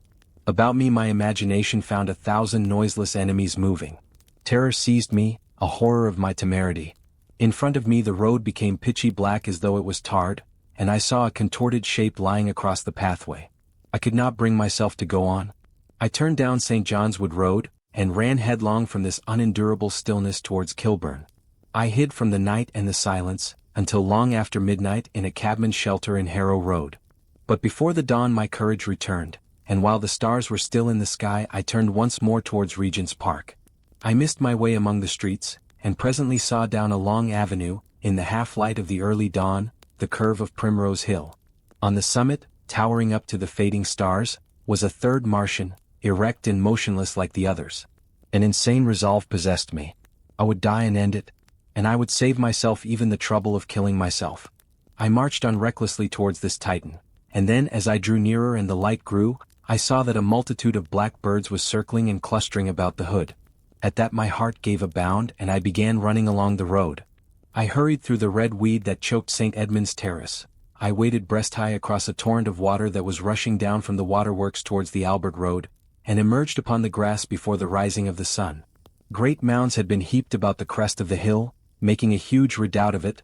It was the final and largest place the Martians had made, and from behind these heaps there rose a thin smoke against the sky. Against the skyline an eager dog ran and disappeared. The thought that had flashed into my mind grew real, grew credible. I felt no fear, only a wild, trembling exultation, as I ran up the hill towards the motionless monster. Out of the hood hung lank shreds of brown, at which the hungry birds pecked and tore. In another moment I had scrambled up the earthen rampart and stood upon its crest, and the interior of the redoubt was below me. A mighty space it was, with gigantic machines here and there within it, huge mounds of material and strange shelter places.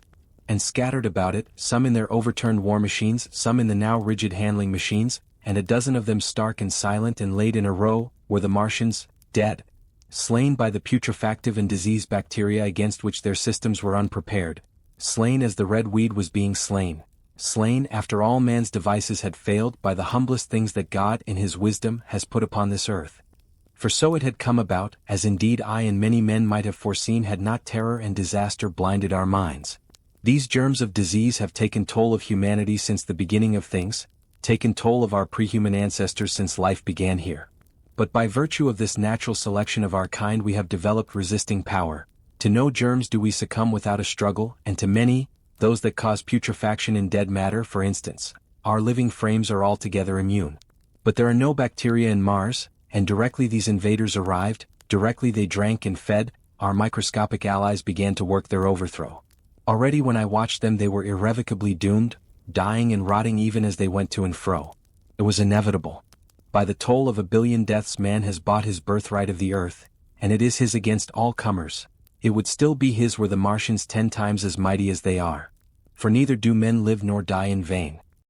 Here and there they were scattered, nearly 50 altogether, in that great gulf they had made, overtaken by a death that must have seemed to them as incomprehensible as any death could be. To me also at that time this death was incomprehensible. All I knew was that these things that had been alive and so terrible to men were dead. For a moment I believed that the destruction of Sennacherib had been repeated, that God had repented, that the angel of death had slain them in the night. I stood staring into the pit, and my heart lightened gloriously, even as the rising sun struck the world to fire about me with his rays. The pit was still in darkness. The mighty engines, so great and wonderful in their power and complexity, so unearthly in their tortuous forms, rose weird and vague and strange out of the shadows towards the light. A multitude of dogs, I could hear, fought over the bodies that lay darkly in the depth of the pit, far below me. Across the pit on its farther lip, flat and vast and strange, lay the great flying machine with which they had been experimenting upon our denser atmosphere when decay and death arrested them. Death had come not a day too soon. At the sound of a cawing overhead I looked up at the huge fighting machine that would fight no more forever, at the tattered red shreds of flesh that dripped down upon the overturned seats on the summit of Primrose Hill. I turned and looked down the slope of the hill to where, enhaloed now in birds, stood those other 2 Martians that I had seen overnight, just as death had overtaken them. The one had died even as it had been crying to its companions. Perhaps it was the last to die, and its voice had gone on perpetually until the force of its machinery was exhausted. They glittered now, harmless tripod towers of shining metal, in the brightness of the rising sun. All about the pit, and saved as by a miracle from everlasting destruction, stretched the great mother of cities. Those who have only seen London veiled in her somber robes of smoke can scarcely imagine the naked clearness and beauty of the silent wilderness of houses. Eastward, over the blackened ruins of the Albert Terrace and the splintered spire of the church, the sun blazed dazzling in a clear sky, and here and there some facet in the great wilderness of roofs caught the light and glared with a white intensity. Northward were Kilburn and Hampstead, blue and crowded with houses. Westward the great city was dimmed, and southward, beyond the Martians, the green waves of Regent's Park, the Langham Hotel, the dome of the Albert Hall, the Imperial Institute, and the giant mansions of the Brompton Road came out clear and little in the sunrise, the jagged ruins of Westminster rising hazily beyond. Far away in blue were the Surrey Hills, and the towers of the Crystal Palace glittered like two silver rods. The dome of St. Paul's was dark against the sunrise and injured, I saw for the first time, by a huge gaping cavity on its western side. And as I looked at this wide expanse of houses and factories and churches, silent and abandoned, as I thought of the multitudinous hopes and efforts, the innumerable hosts of lives that had gone to build this human reef, and of the swift and ruthless destruction that had hung over it all, when I realized that the shadow had been rolled back, and that men might still live in the streets, and this dear vast dead city of mine be once more alive and powerful, I felt a wave of emotion that was near, akin to tears. The torment was over.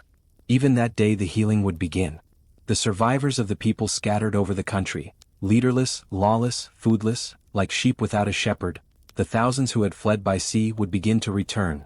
The pulse of life, growing stronger and stronger, would beat again in the empty streets and pour across the vacant squares. Whatever destruction was done, the hand of the destroyer was stayed. All the gaunt wrecks, the blackened skeletons of houses that stared so dismally at the sunlit grass of the hill, would presently be echoing with the hammers of the restorers and ringing with the tapping of their trowels. At the thought I extended my hands towards the sky and began thanking God. In a year, thought I, in a year. With overwhelming force came the thought of myself, of my wife, and the old life of hope and tender helpfulness that had ceased forever. Section 9. Wreckage. And now comes the strangest thing in my story. Yet perhaps it is not altogether strange. I remember, clearly and coldly and vividly, all that I did that day until the time that I stood weeping and praising God upon the summit of Primrose Hill. And then I forget. Of the next 3 days I know nothing. I have learned since that, so far from my being the first discoverer of the Martian overthrow, several such wanderers as myself had already discovered this on the previous night. One man, the first, had gone to St. Martin's-le-Grand and, while I sheltered in the cabman's hut, had contrived to telegraph to Paris. Thence the joyful news had flashed all over the world. 1,000 cities, chilled by ghastly apprehensions, suddenly flashed into frantic illuminations. They knew of it in Dublin, Edinburgh, Manchester, Birmingham, at the time when I stood upon the verge of the pit. Already men, weeping with joy as I have heard, shouting and staying their work to shake hands and shout, were making up trains even as near as Crewe to descend upon London. The church bells that had ceased a fortnight since suddenly caught the news, until all England was bell-ringing. Men on cycles, lean-faced, unkempt, scorched along every country lane shouting of unhoped deliverance, shouting to gaunt, staring figures of despair. And for the food. Across the Channel, across the Irish Sea, across the Atlantic, corn, bread, and meat were tearing to our relief. All the shipping in the world seemed going Londonward in those days. But of all this I have no memory. I drifted, a demented man. I found myself in a house of kindly people, who had found me on the third day wandering, weeping, and raving through the streets of St. John's Wood. They have told me since that I was singing some insane doggerel about the last man left alive. Hurrah! The last man left alive. Troubled as they were with their own affairs, these people, whose name, much as I would like to express my gratitude to them, I may not even give here, nevertheless cumbered themselves with me, sheltered me, and protected me from myself. Apparently they had learned something of my story from me during the days of my lapse. Very gently, when my mind was assured again, did they break to me what they had learned of the fate of Leatherhead. 2 days after I was imprisoned it had been destroyed, with every soul in it, by a Martian. He had swept it out of existence as it seemed, without any provocation, as a boy might crush an ant hill, in the mere wantonness of power. I was a lonely man and they were very kind to me. I was a lonely man and a sad one and they bore with me. I remained with them 4 days after my recovery. All that time I felt a growing craving to look once more on whatever remained of the little life that seemed so happy and bright in my past. It was a mere hopeless desire to feast upon my misery. They dissuaded me. They did all they could to divert me from this morbidity. But at last I could resist the impulse no longer, and promising faithfully to return to them, and parting as I will confess from these 4-day friends with tears, I went out again into the streets that had lately been so dark and strange and empty. Already they were busy with returning people. In places even there were shops open, and I saw a drinking fountain running water. I remember how mockingly bright the day seemed as I went back on my melancholy pilgrimage to the little house at Woking, how busy the streets and vivid the moving life about me. So many people were abroad everywhere, busied in 1,000 activities, that it seemed incredible that any great proportion of the population could have been slain. But then I noticed how yellow were the skins of the people I met, how shaggy the hair of the men, how large and bright their eyes, and that every other man still wore his dirty rags. Their faces seemed all with one of two expressions: a leaping exultation and energy or a grim resolution. Save for the expression of the faces, London seemed a city of tramps. The vestries were indiscriminately distributing bread sent us by the French government. The ribs of the few horses showed dismally. Haggard special constables with white badges stood at the corners of every street. I saw little of the mischief wrought by the Martians until I reached Wellington Street, and there I saw the red wheat clambering over the buttresses of Waterloo Bridge. At the corner of the bridge, too, I saw one of the common contrasts of that grotesque time: a sheet of paper flaunting against a thicket of the red weed, transfixed by a stick that kept it in place. It was the placard of the first newspaper to resume publication, the Daily Mail. I bought a copy for a blackened shilling I found in my pocket. Most of it was in blank, but the solitary compositor who did the thing had amused himself by making a grotesque scheme of advertisement stereo on the back page. The matter he printed was emotional. The news organization had not as yet found its way back. I learned nothing fresh except that already in 1 week the examination of the Martian mechanisms had yielded astonishing results. Among other things, the article assured me what I did not believe at the time, that the secret of flying was discovered. At Waterloo I found the free trains that were taking people to their homes. The first rush was already over. There were few people in the train and I was in no mood for casual conversation. I got a compartment to myself and sat with folded arms, looking grayly at the sunlit devastation that flowed past the windows. And just outside the terminus the train jolted over temporary rails, and on either side of the railway the houses were blackened ruins. To Clapham Junction the face of London was grimy with powder of the black smoke, in spite of 2 days of thunderstorms and rain, and at Clapham Junction the line had been wrecked again. There were hundreds of out-of-work clerks and shopmen working side by side with the customary navvies, and we were jolted over a hasty relaying. All down the line from there the aspect of the country was gaunt and unfamiliar. Wimbledon particularly had suffered. Walton, by virtue of its unburned pine woods, seemed the least hurt of any place along the line. The Wandle, the Mole, every little stream, was a heaped mass of red weed, in appearance between butcher's meat and pickled cabbage. The Surrey pine woods were too dry, however, for the festoons of the red climber. Beyond Wimbledon, within sight of the line, in certain nursery grounds, were the heaped masses of earth about the 6th cylinder. A number of people were standing about it and some sappers were busy in the midst of it. Over it flaunted a Union Jack, flapping cheerfully in the morning breeze. The nursery grounds were everywhere crimson with the weed, a wide expanse of livid color cut with purple shadows, and very painful to the eye. One's gaze went with infinite relief from the scorched grays and sullen reds of the foreground to the blue-green softness of the eastward hills. The line on the London side of Woking Station was still undergoing repair, so I descended at Byfleet Station and took the road to Maybury, past the place where I and the artilleryman had talked to the hussars, and on by the spot where the Martian had appeared to me in the thunderstorm. Here, moved by curiosity, I turned aside to find, among a tangle of red fronds, the warped and broken dog-cart with the whitened bones of the horse scattered and gnawed. For a time I stood regarding these vestiges. Then I returned through the pine wood, neck-high with red weed here and there, to find the landlord of the spotted dog had already found burial, and so came home past the College Arms.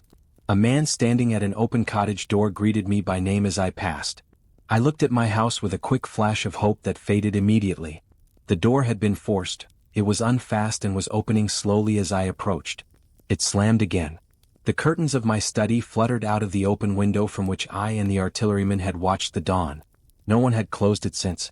The smashed bushes were just as I had left them nearly 4 weeks ago. I stumbled into the hall and the house felt empty. The stair carpet was ruffled and discolored where I had crouched, soaked to the skin from the thunderstorm the night of the catastrophe. Our muddy footsteps I saw still went up the stairs. I followed them to my study, and found lying on my writing table still, with the selenite paper weight upon it, the sheet of work I had left on the afternoon of the opening of the cylinder. For a space I stood reading over my abandoned arguments. It was a paper on the probable development of moral ideas with the development of the civilizing process, and the last sentence was the opening of a prophecy. In about 200 years, I had written, we may expect. The sentence ended abruptly. I remembered my inability to fix my mind that morning, scarcely a month gone by, and how I had broken off to get my daily chronicle from the newsboy. I remembered how I went down to the garden gate as he came along, and how I had listened to his odd story of men from Mars. I came down and went into the dining room. There were the mutton and the bread, both far gone now in decay, and a beer bottle overturned, just as I and the artilleryman had left them. My home was desolate. I perceived the folly of the faint hope I had cherished so long. And then a strange thing occurred. "It is no use," said a voice. "The house is deserted. No one has been here these 10 days. Do not stay here to torment yourself. No one escaped but you." I was startled.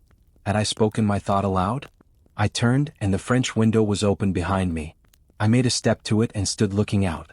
And there, amazed and afraid even as I stood amazed and afraid, were my cousin and my wife white and tearless. She gave a faint cry. "I came," she said. "I knew." She put her hand to her throat, swayed. I made a step forward and caught her in my arms. Section 10. The Epilogue.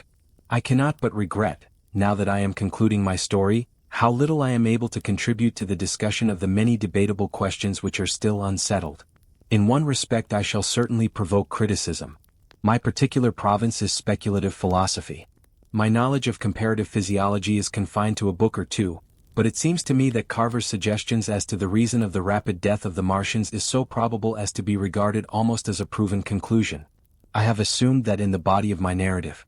At any rate, in all the bodies of the Martians that were examined after the war, no bacteria except those already known as terrestrial species were found. That they did not bury any of their dead, and the reckless slaughter they perpetrated, point also to an entire ignorance of the putrefactive process. But probable as this seems, it is by no means a proven conclusion. Neither is the composition of the black smoke known, which the Martians used with such deadly effect, and the generator of the heat rays remains a puzzle. The terrible disasters at the Ealing and South Kensington laboratories have disinclined analysts for further investigations upon the latter. Spectrum analysis of the black powder points unmistakably to the presence of an unknown element with a brilliant group of 3 lines in the green, and it is possible that it combines with argon to form a compound which acts at once with deadly effect upon some constituent in the blood. But such unproven speculations will scarcely be of interest to the general reader, to whom this story is addressed. None of the brown scum that drifted down the Thames after the destruction of Shepperton was examined at the time, and now none is forthcoming. The results of an anatomical examination of the Martians, so far as the prowling dogs had left such an examination possible, I have already given. But everyone is familiar with the magnificent and almost complete specimen in spirits at the Natural History Museum, and the countless drawings that have been made from it, and beyond that the interest of their physiology and structure is purely scientific. A question of graver and universal interest is the possibility of another attack from the Martians. I do not think that nearly enough attention is being given to this aspect of the matter. At present the planet Mars is in conjunction, but with every return to opposition I, for one, anticipate a renewal of their adventure. In any case we should be prepared. It seems to me that it should be possible to define the position of the gun from which the shots are discharged, to keep a sustained watch upon this part of the planet, and to anticipate the arrival of the next attack. In that case the cylinder might be destroyed with dynamite or artillery before it was sufficiently cool for the Martians to emerge, or they might be butchered by means of guns so soon as the screw opened. It seems to me that they have lost a vast advantage in the failure of their first surprise. Possibly they see it in the same light. Lessing has advanced excellent reasons for supposing that the Martians have actually succeeded in effecting a landing on the planet Venus. 7 months ago now Venus and Mars were in alignment with the Sun. That is to say, Mars was in opposition from the point of view of an observer on Venus. Subsequently a peculiar luminous and sinuous marking appeared on the unillumined half of the inner planet, and almost simultaneously a faint dark mark of a similar sinuous character was detected upon a photograph of the Martian disk. One needs to see the drawings of these appearances in order to appreciate fully their remarkable resemblance in character. At any rate, whether we expect another invasion or not, our views of the human future must be greatly modified by these events. We have learned now that we cannot regard this planet as being fenced in and a secure abiding place for man. We can never anticipate the unseen good or evil that may come upon us suddenly out of space. It may be that in the larger design of the universe this invasion from Mars is not without its ultimate benefit for men. It has robbed us of that serene confidence in the future which is the most fruitful source of decadence. The gifts to human science it has brought are enormous, and it has done much to promote the conception of the commonweal of mankind. It may be that across the immensity of space the Martians have watched the fate of these pioneers of theirs and learned their lesson, and that on the planet Venus they have found a securer settlement. Be that as it may, for many years yet there will certainly be no relaxation of the eager scrutiny of the Martian disk, and those fiery darts of the sky, the shooting stars, will bring with them as they fall an unavoidable apprehension to all the sons of men. The broadening of men's views that has resulted can scarcely be exaggerated. Before the cylinder fell, there was a general persuasion that through all the deep of space no life existed beyond the petty surface of our minute sphere. Now we see further. If the Martians can reach Venus, there is no reason to suppose that the thing is impossible for men, and when the slow cooling of the sun makes this earth uninhabitable, as at last it must do, it may be that the thread of life that has begun here will have streamed out and caught our sister planet within its toils. Dim and wonderful is the vision I have conjured up in my mind of life spreading slowly from this little seed bed of the solar system throughout the inanimate vastness of sidereal space. But that is a remote dream. It may be, on the other hand, that the destruction of the Martians is only a reprieve. To them, and not to us perhaps, is the future ordained. I must confess the stress and danger of the time have left an abiding sense of doubt and insecurity in my mind. I sit in my study writing by lamplight, and suddenly I see again the healing valley below set with writhing flames, and feel the house behind and about me empty and desolate. I go out into the Byfleet Road, and vehicles pass me, a butcher boy in a cart, a cabful of visitors, a workman on a bicycle, children going to school, and suddenly they become vague and unreal, and I hurry again with the artilleryman through the hot, brooding silence.